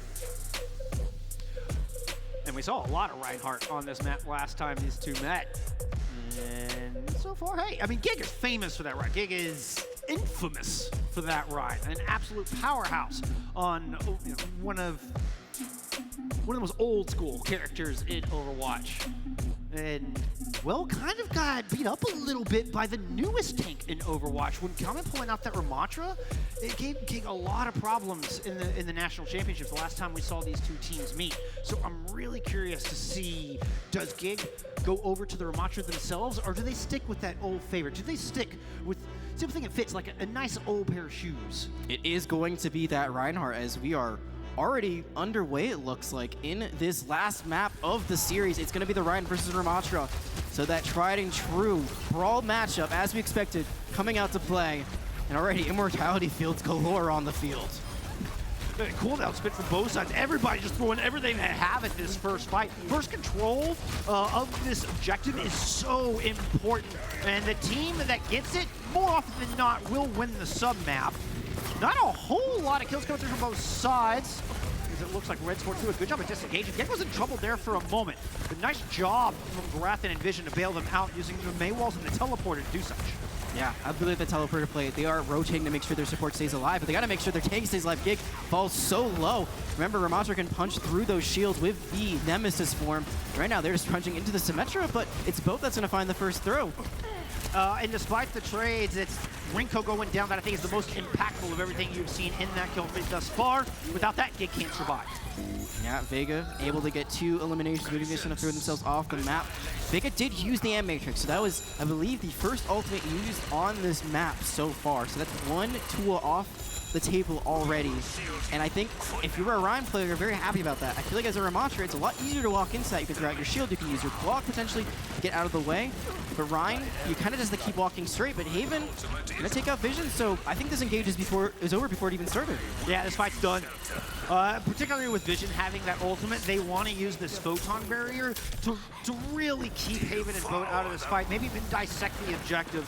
It's going to be an important part of the win con for Redbird's next attack. The other thing is the teleporter not being in play means they can't really move around the map like they want to. They can't try to go for some cheeky flanks, try to get, you know, maybe their Reinhardt behind and then go for the Earth Shatter. But instead, Dragon Strike right off the get-go. Those dragons were massive. Gig throws down a Shatter, 2 kills on the back of it. Gig picks up Vega as well. And despite the early losses, ISU are on the driver's seat on this objective.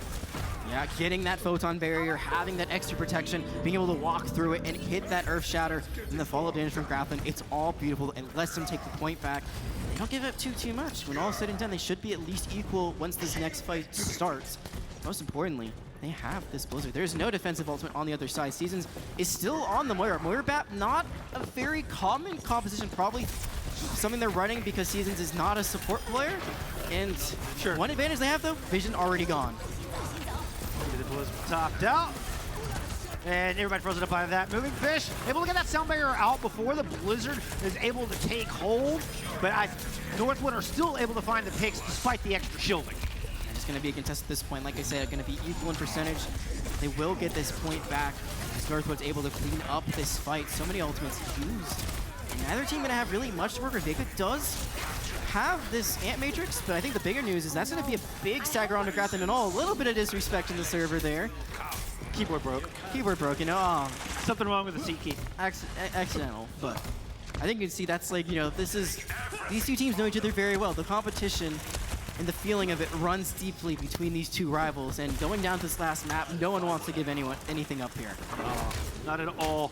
It was such a huge, that Blizzard for Boat was so big because there's nothing on Northwood to block the one that came out from Grafton other than to just respond in kind. And Northwood are able to get the larger of the 2 ults. And now are just sitting pretty at 88%, and ISU have to come in and steal this away. Vega can use that Amp Matrix to create space to stop them from contesting, probably waiting in the back line to use it. And it's going to be the Reinhardt charge coming in. Well, cuts them off. Long rotation. Woo! Moving Face just barely made it to the point in time to keep this map going while Gang is off hammering down Vega. Cowman answers back, but then just gets pushed into a wall down to 45 health, and that's a hammer across the face of that Ramontra. Ooh, that one's gonna hurt. And the big thing is they capped that point before the fight was over, so they have been gaining point percentage for the last about 10 seconds. They will get themselves into last fight territory, and there are ultimates galore on both sides. Grafton's so close to that Blizzard once more, so is Boat. So there's a lot of tools to be played with on either side. I think it's going to come down to who executes first. And the main thing is, Renko already used their Amp Matrix. Vega has theirs. If they use it right away, create that space, maybe get that first pick, that could be all that is said and done here on this first round of Lijiang Tower. The Dragons and the Amp Matrix out could force ISU into a very dangerous corner, one where this Annihilation is just going to suck the life right out of him. Haven is the one putting in a bunch of damage from the distance. The Maple Blizzard out does stop the Annihilation. Eventually actually gets the kill onto Cowman as well. But with getting out of this fight, it is nothing but squishies, and Boat has a present to toss out. Grafton falls. Overtime going. Redbird Esports off at this point and losing players as they try to make their way on. The Coalescence interrupted by the Shatter, but is a desperate last moment attempt here from Gig, trying to hang on. It doesn't look like it's gonna be enough. Amp Matrix is thrown in the back, but it does not matter. Like you said, they are swarming on what is left of Redbirds, and that is gonna be another objective here that goes the distance on control. Another 99-99 map. We have seen every control round played out go the full distance. And now, this is championship point for Northwood. They had to battle back. They were down 1-2 going into the 4th map. But it is all about them and what they can put on the table to secure another championship in what has been a historic season in collegiate Overwatch.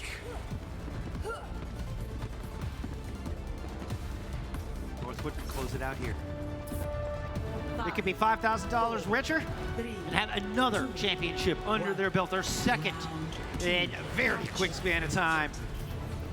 Coming out on the Ramatra, not a whole lot of changes from Northwood. None from Redbird either. ISU teleport in, yep, using the old Windows strat, Jack. You know, tried and true. It's not broke, don't fix it. Take care of some of these pesky Sentry turrets up on the top that are going to slow and do a little bit of damage there, Calman. And you can see both of our tanks are sitting at the extreme corners here, both recognizing that getting close could spell death. Despite like having that advantage of getting there quicker, they backed up so far, but now they're going to try to re-engage. I think they were hoping Northwood would come in and attack, and they were going to try to counterpunch. Still able to find Bo. I don't think it played out exactly how ISU wanted, but they make the adjustments, and now putting some pressure down of their own. Forcing out some cooldowns here from Calman, and nothing left. Redbird have control of the objective. Oh, they got to be careful. They could get staggered out here. Cowman's going to have to go into Nemesis form to get some more armor. Vega takes out Moving Fish, but I don't think it's going to matter too much. With your tank down, that's going to be a full reset once more, so a bit more ult charge on the board as well as some more time killed as this point continues to tick up and up for Redbirds, who they have to win this sub-round to stay in this to force that 3rd and final round on Lijiang Tower. And they have good positioning. I mean, I think this thing, they can play the point a lot better because they have the Symmetra turrets that can not only do damage, but freeze someone up a little bit, make them go a little bit slower, and then you can put the Maywall down, but in response, Cowman has gone to the Doomfist.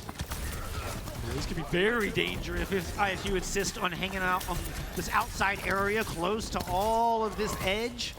This is just an environmental kill waiting to happen. Cowman could get 2 or 3 with a good punch set up on this outside. I think they're trying to also find something over the top of Boat on this Echo, trying to find that easy, just you can mow someone down. You see the sticky bombs going in, then you get the focusing beam in, and that does double damage at half health on a target. But instead, it's going to be the Photon Barrier in response, and they're going to get Boat. Rinko! After he, I mean, all those stickies from Boat landed on a Rinko, and Rinko just turns up and hits them with the triple shot. Beautiful accuracy out of this Lexaport player. Speaking of it, Vega is going to use, but yeah, that's the Earth Shatter to counter that Amplification Matrix. And a nice hammer swing to finish Vega off. Redbird Esports looking really strong here on Night Market so far. This has been so one-sided. Redbird, they are one fight away from tying up this map, going up, or being 1-1. There's been no way for Northwood to get onto the point. They have ultimates, but none of this really synergizes that well. They've now moved to the Kiriko. Vega's not anywhere close to that Kitsune Rush. Boat's gonna have to try to find a duplicate on the side. Be a lot of convergence on the back of this objective, and ISU so far have weathered every bit of it. Now we're responding with a sound barrier and a blizzard. Doesn't look like anybody was caught in that blizzard. Haven is very, very low. Calman had to use their ultimate to get out of that. Duplicate onto the Baptiste, not something you see very often, but it's an extra immortality field. Still, not enough to keep Calman in this fight. ISU, 99-0 here, and May just 100-0. Yeah! This is going to be a commanding victory on this sub-map. We are going the distance. We are going the full distance, the furthest you can go in this series. The last sub-map here on Lijiang Tower, going to Gardens. And if you're Redbird, you're feeling pretty good about that. Every other sub-map of control that we've seen here on Lijiang and Ilios, 99-99. Here, 100-0. You absolutely dominated that. You never gave them a chance to really get back into that. You made Northwood play musical chairs that last round. And now, it all comes down to this entire series. The moment is now for one of these teams. One of them is going to go home, the victor, raising that trophy. The other, only second place. Look, and I know we're having a lot of fun here. I know we have some subs in, our tanks are playing. Both these teams want to win this. Neither one of these teams want to give this up. This will be the first time Northwood able to beat ISU in a LAN environment here in the Esports Stadium in Arlington, Texas. They want this win, and they want it bad, and they're going to put Boat on Kinji to make it happen.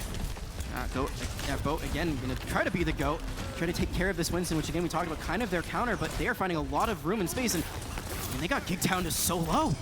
The deflect. Oh, unfortunate, because that was not their own shot that landed. Somebody else shot the deflect, and it was put back on the Gig's face. Calman's still on this point, and a bit of an edge in this 3v3, allowing Northwood to grab control of the objective first.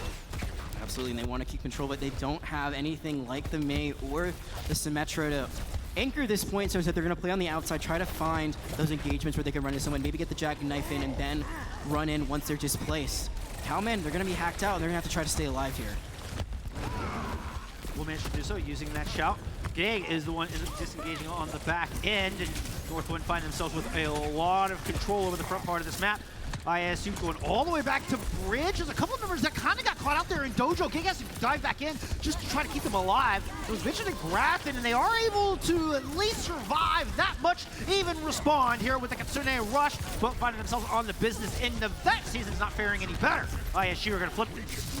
How long can they stall on the side of Northwood? They need to get as much time on the clock as they can, and looks like only a few more seconds. Get it very close to 50, but not all the way there. And I'm seeing an issue that I've seen previously, where it's how do you get Cowman involved with this Rampage? You know that there's Kiriko on the other side, so usually if you're going to go in for this Kitsune, or if you go in for the Rush, or yeah, if you go in for the Rampage, they're just going to either counter it with the Rush or with the Suzu. So they can't engage the way they want to because they're taking so long to figure out how to engage with this. They're falling apart at the seams. They have to get that Suzu out somehow. It's bought a lot of time here for Grafton to get positioned into the back. Narrowly missing the stick on the season. Sound barrier now there, and here comes the Rampage. It's out, but it's immediately cleansed. It hit everybody, but Rinko, with one press of the button, says, no, no, no, no, no. You're not taking us down that easy. ISU. It takes more than that to kill the Redbirds. It was also on top of the sound barrier already being used, so even if they were anti, they still had those temporary shields that were still very healthy for the most part. They do decay over time, but I think it was only like 1 decay at that point, so they still had about 600 extra health at their disposal, or 600 extra shields to keep them alive. So after winning that first fight, Northwood, they are struggling to find a way back in. They do have this Coalescence, but Gig, with this Primal Rage, could just boop them around and make it not useful whatsoever. Ooh, really was the environmental off of that bridge. That was looking spicy there for a split second. Now focusing down Cowman. Cowman was stuck in a corner there for a bit. While all this was going on, Gig's not able to find anything. It's Northwood who picked up a pair of kills. And they can just, no, they don't, so that's a free capture, despite the fact that there's still members alive for the side of the Redbirds. They get 75% when all is said and done, but could have gotten more, could have forced in the final fight territory if they're able to flip the point again, but they don't want to give up any more ult charge. They want to just completely disengage. Now they're going to reset. Grafton, only one of an ultimate right now. Those post bombs, we've seen how big they can be. It almost saved their new Queen Street, and it's going to take out Haven. Haven was very, very close to their ultimate, which found a lot of value in New Queen Street. Downright map winning, in fact. That follow-up kill means this is just going to snowball. It's a flawless fight here for Redbirds. Both going to do their best just to stay alive as long as possible. This is going to come down to one final fight here. Of course. Of course it is. I mean, it goes the full distance. You know, everyone's 99-99 again. Both still contesting. They are still getting ult, or not ult, but point percentage here. And it means that everyone on the side of Northwood is going to get just a little bit closer to their ult. Like you talked about, Haven, Death Blossom, almost ready to go. Vision, almost has an EMP. You see the Jackknife force out the recall, so Grafton's not going to have the utility they'd want to get out of this. I think it comes down to Renko and their Suzus. They have been phenomenal. Can they Suzu this potential Death Blossom and make everyone invulnerable and not fall to this amazing ultimate that the Reaper has? Grafton keep the boat check inside of Dojo. 4v4 on the objective as Northwood has gone the long way around. Haven doesn't have that Death Blossom and is sitting on the outside with guns pointed at Gig at the moment. It's going to pop that, gets hacked out of it by the EMP. Now the sound barrier are out and Redbird Esports are looking to punish. Vega is still a little bit away from theirs, needs to survive long enough, gets it online. The sound barrier is down. Cowman doesn't receive it, but the rest of the team is good and starts to surge forward. Cowman forced to be a little off at his point while the Coalescence is there at the back. The pulse bump off the mark there from Grafton, and Moving Fish is going to fall. Rinko very low as well. If they can finish them off, Vision is going to fall. Northwood are moments away from taking this championship, from beating ISU for the second time in 2 weeks. They have done it.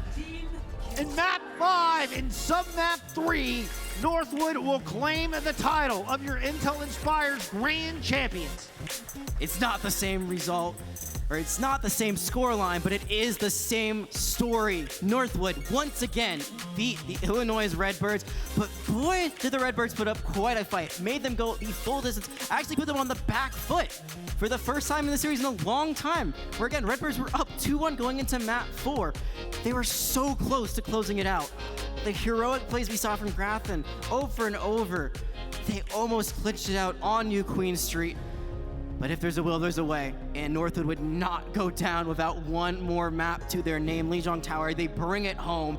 I mean, especially after how Night Market went 100-0, the fact they're able to, just brush that aside, say, hey, whatever, it's one sub map, we still have another chance. They bring the fight to them again. They clutch it out in the last fight when both teams are at series point at 99.99.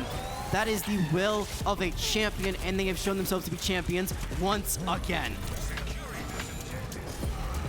Unreal. Unbelievable series. What fun. What an amazing match between these two squads. I mean, yeah, we had tank players playing support. We got to see a lot of things that were fresh here. We got to see Vision's Ana. We got to see a lot of Junker. We're basically seeing Calman try to re-pioneer Junker Queen in the age of Kiriko. It's all in a LAN environment too, Jag. All here at the ESA. And it didn't work out. And another championship. $5,000 prize money going home with the Northwood squad. They're going to take that back up to Michigan. It's another trophy to add to the collection. Many that they have collected throughout this collegiate season. I believe they're still competing also in a few other leagues, so it might not be the end of their story just yet for 2023 in the spring, but another capitalization here where they can again say, hey, we're one of the best teams in collegiate, if not the best team, with what we've won. And not only are they taking home one, they're taking home 2 trophies today, Jag. They took the collegiate championship in Rocket League as well. Yeah. Double winners. Double winners. Northwood White as well earlier on took home the prize. And I know they have 2 amazing Rocket League teams. I think Northwood Blue as well. Yes. So, I mean, they are on top of the collegiate esports world right now. It can't get much better than this if we're being honest. It's very true. It's very true. One of the best for a reason. You're champion today for a reason. Oh my goodness. What an incredible day. What an incredible weekend it has been. Yeah, there were so many games, so many different events that were happening here. We wrapped it up at the end of the day with Overwatch, and I mean, we saw Smash earlier on, we saw some Valorant with the Texas State Championships. It was just an amazing weekend. We also had some leadership panels where we were talking about, collegiate and scholastic esports programs and how to grow them and how to make them bigger. So all these amazing events happening under one roof at the Esports Stadium in Arlington. It was just a truly special event to be a part of. And it was a time where we get to show the world what esports is really all about. And that's why we do this, why we're here to put on these kind of events, and that there's nothing like doing it in person. It's doing it remote's all fine and good, but there's nothing like the live experience. That is what esports is all about. And the more this grows, the more eyes we can get on scholastic esports, and particularly with high schools, the bigger these events could be. My only regret is we weren't able to get more schools here. I would love to be able to get more students involved and more more students get to enjoy this environment and get to meet other gamers, get to meet like-minded individuals, and esports will continue to grow and provide opportunities for students who otherwise wouldn't have it. There's always next year. There's always a possibility that we'll see even more teams at the next event. Fingers crossed, because this one, outstanding. Absolutely superb. What an incredible day. What an incredible day. Yeah, what an incredible weekend overall. So many different championships crowned. And this last one, the cherry on top for Northwood, as we said, double champions today. So many championships under their belt overall in the spring 2023 season. And I believe we are very close to seeing them raise the trophy. It'll be a good moment. It'll be a good moment. We're waiting in anticipation, salivating in anticipation. I mean, it's the moment you've been waiting for, right? Like, you feel the hype of winning, and then all of a sudden, just like the wave of happiness rushes over you, and then you get to put the trophy high in the air, around your teammates, surrounded by the family that you have, that you just won a championship with. There's no moment like it in any traditional sport or esport. I like that you use the word family, because I think these teams do become that way. I was talking to the students from Deerfield High School earlier, and they talk about how important Overwatch has been into bringing them together as a family. And here we are, the Northwood family, about to raise a championship trophy yet again. Thank you both, Skunk and Jag. I'm Slans here on the stage with Snow White, the Director of Education at Intel, here to award the trophy. Hello, everyone. First of all, give it up for Redbird over here. Amazing effort. They did a fabulous, fabulous job. And also want to thank CDW and ASUS for sponsoring this. So big shout out to them. Wouldn't be possible without our sponsors. But now I would like to congratulate Northwood. Amazing. Y'all pulled it out. I was like, whoa, they did it at the very end, and want to present you this trophy. So congratulations. There you go. Hold it up. Congratulations.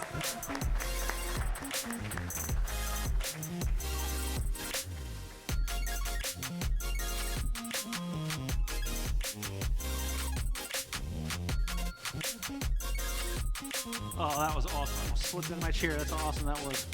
I mean, the excitement is just all around us, right? I'm just gonna say it now. That's just for it. Yeah, it was just one heck of a day of esports. We crowned so many champions here, specifically with Intel inspired between collegiate and high school, and then also a bunch with the Texas High School Championships. I mean, it's just been the event of a lifetime, honestly. I mean, and it's celebrating these students and the wonderful effort they put in. We watch 2 hours of gameplay, but these are years culminating into these moments to get to be on this stage and perform at this level. It's such a wonderful event. And we're so grateful for our teams for being here today, for putting on such a wonderful show. We really appreciate y'all at home for hanging out with us and enjoying this fantastic event. Y'all have a wonderful weekend. Thank you very much. Bye-bye.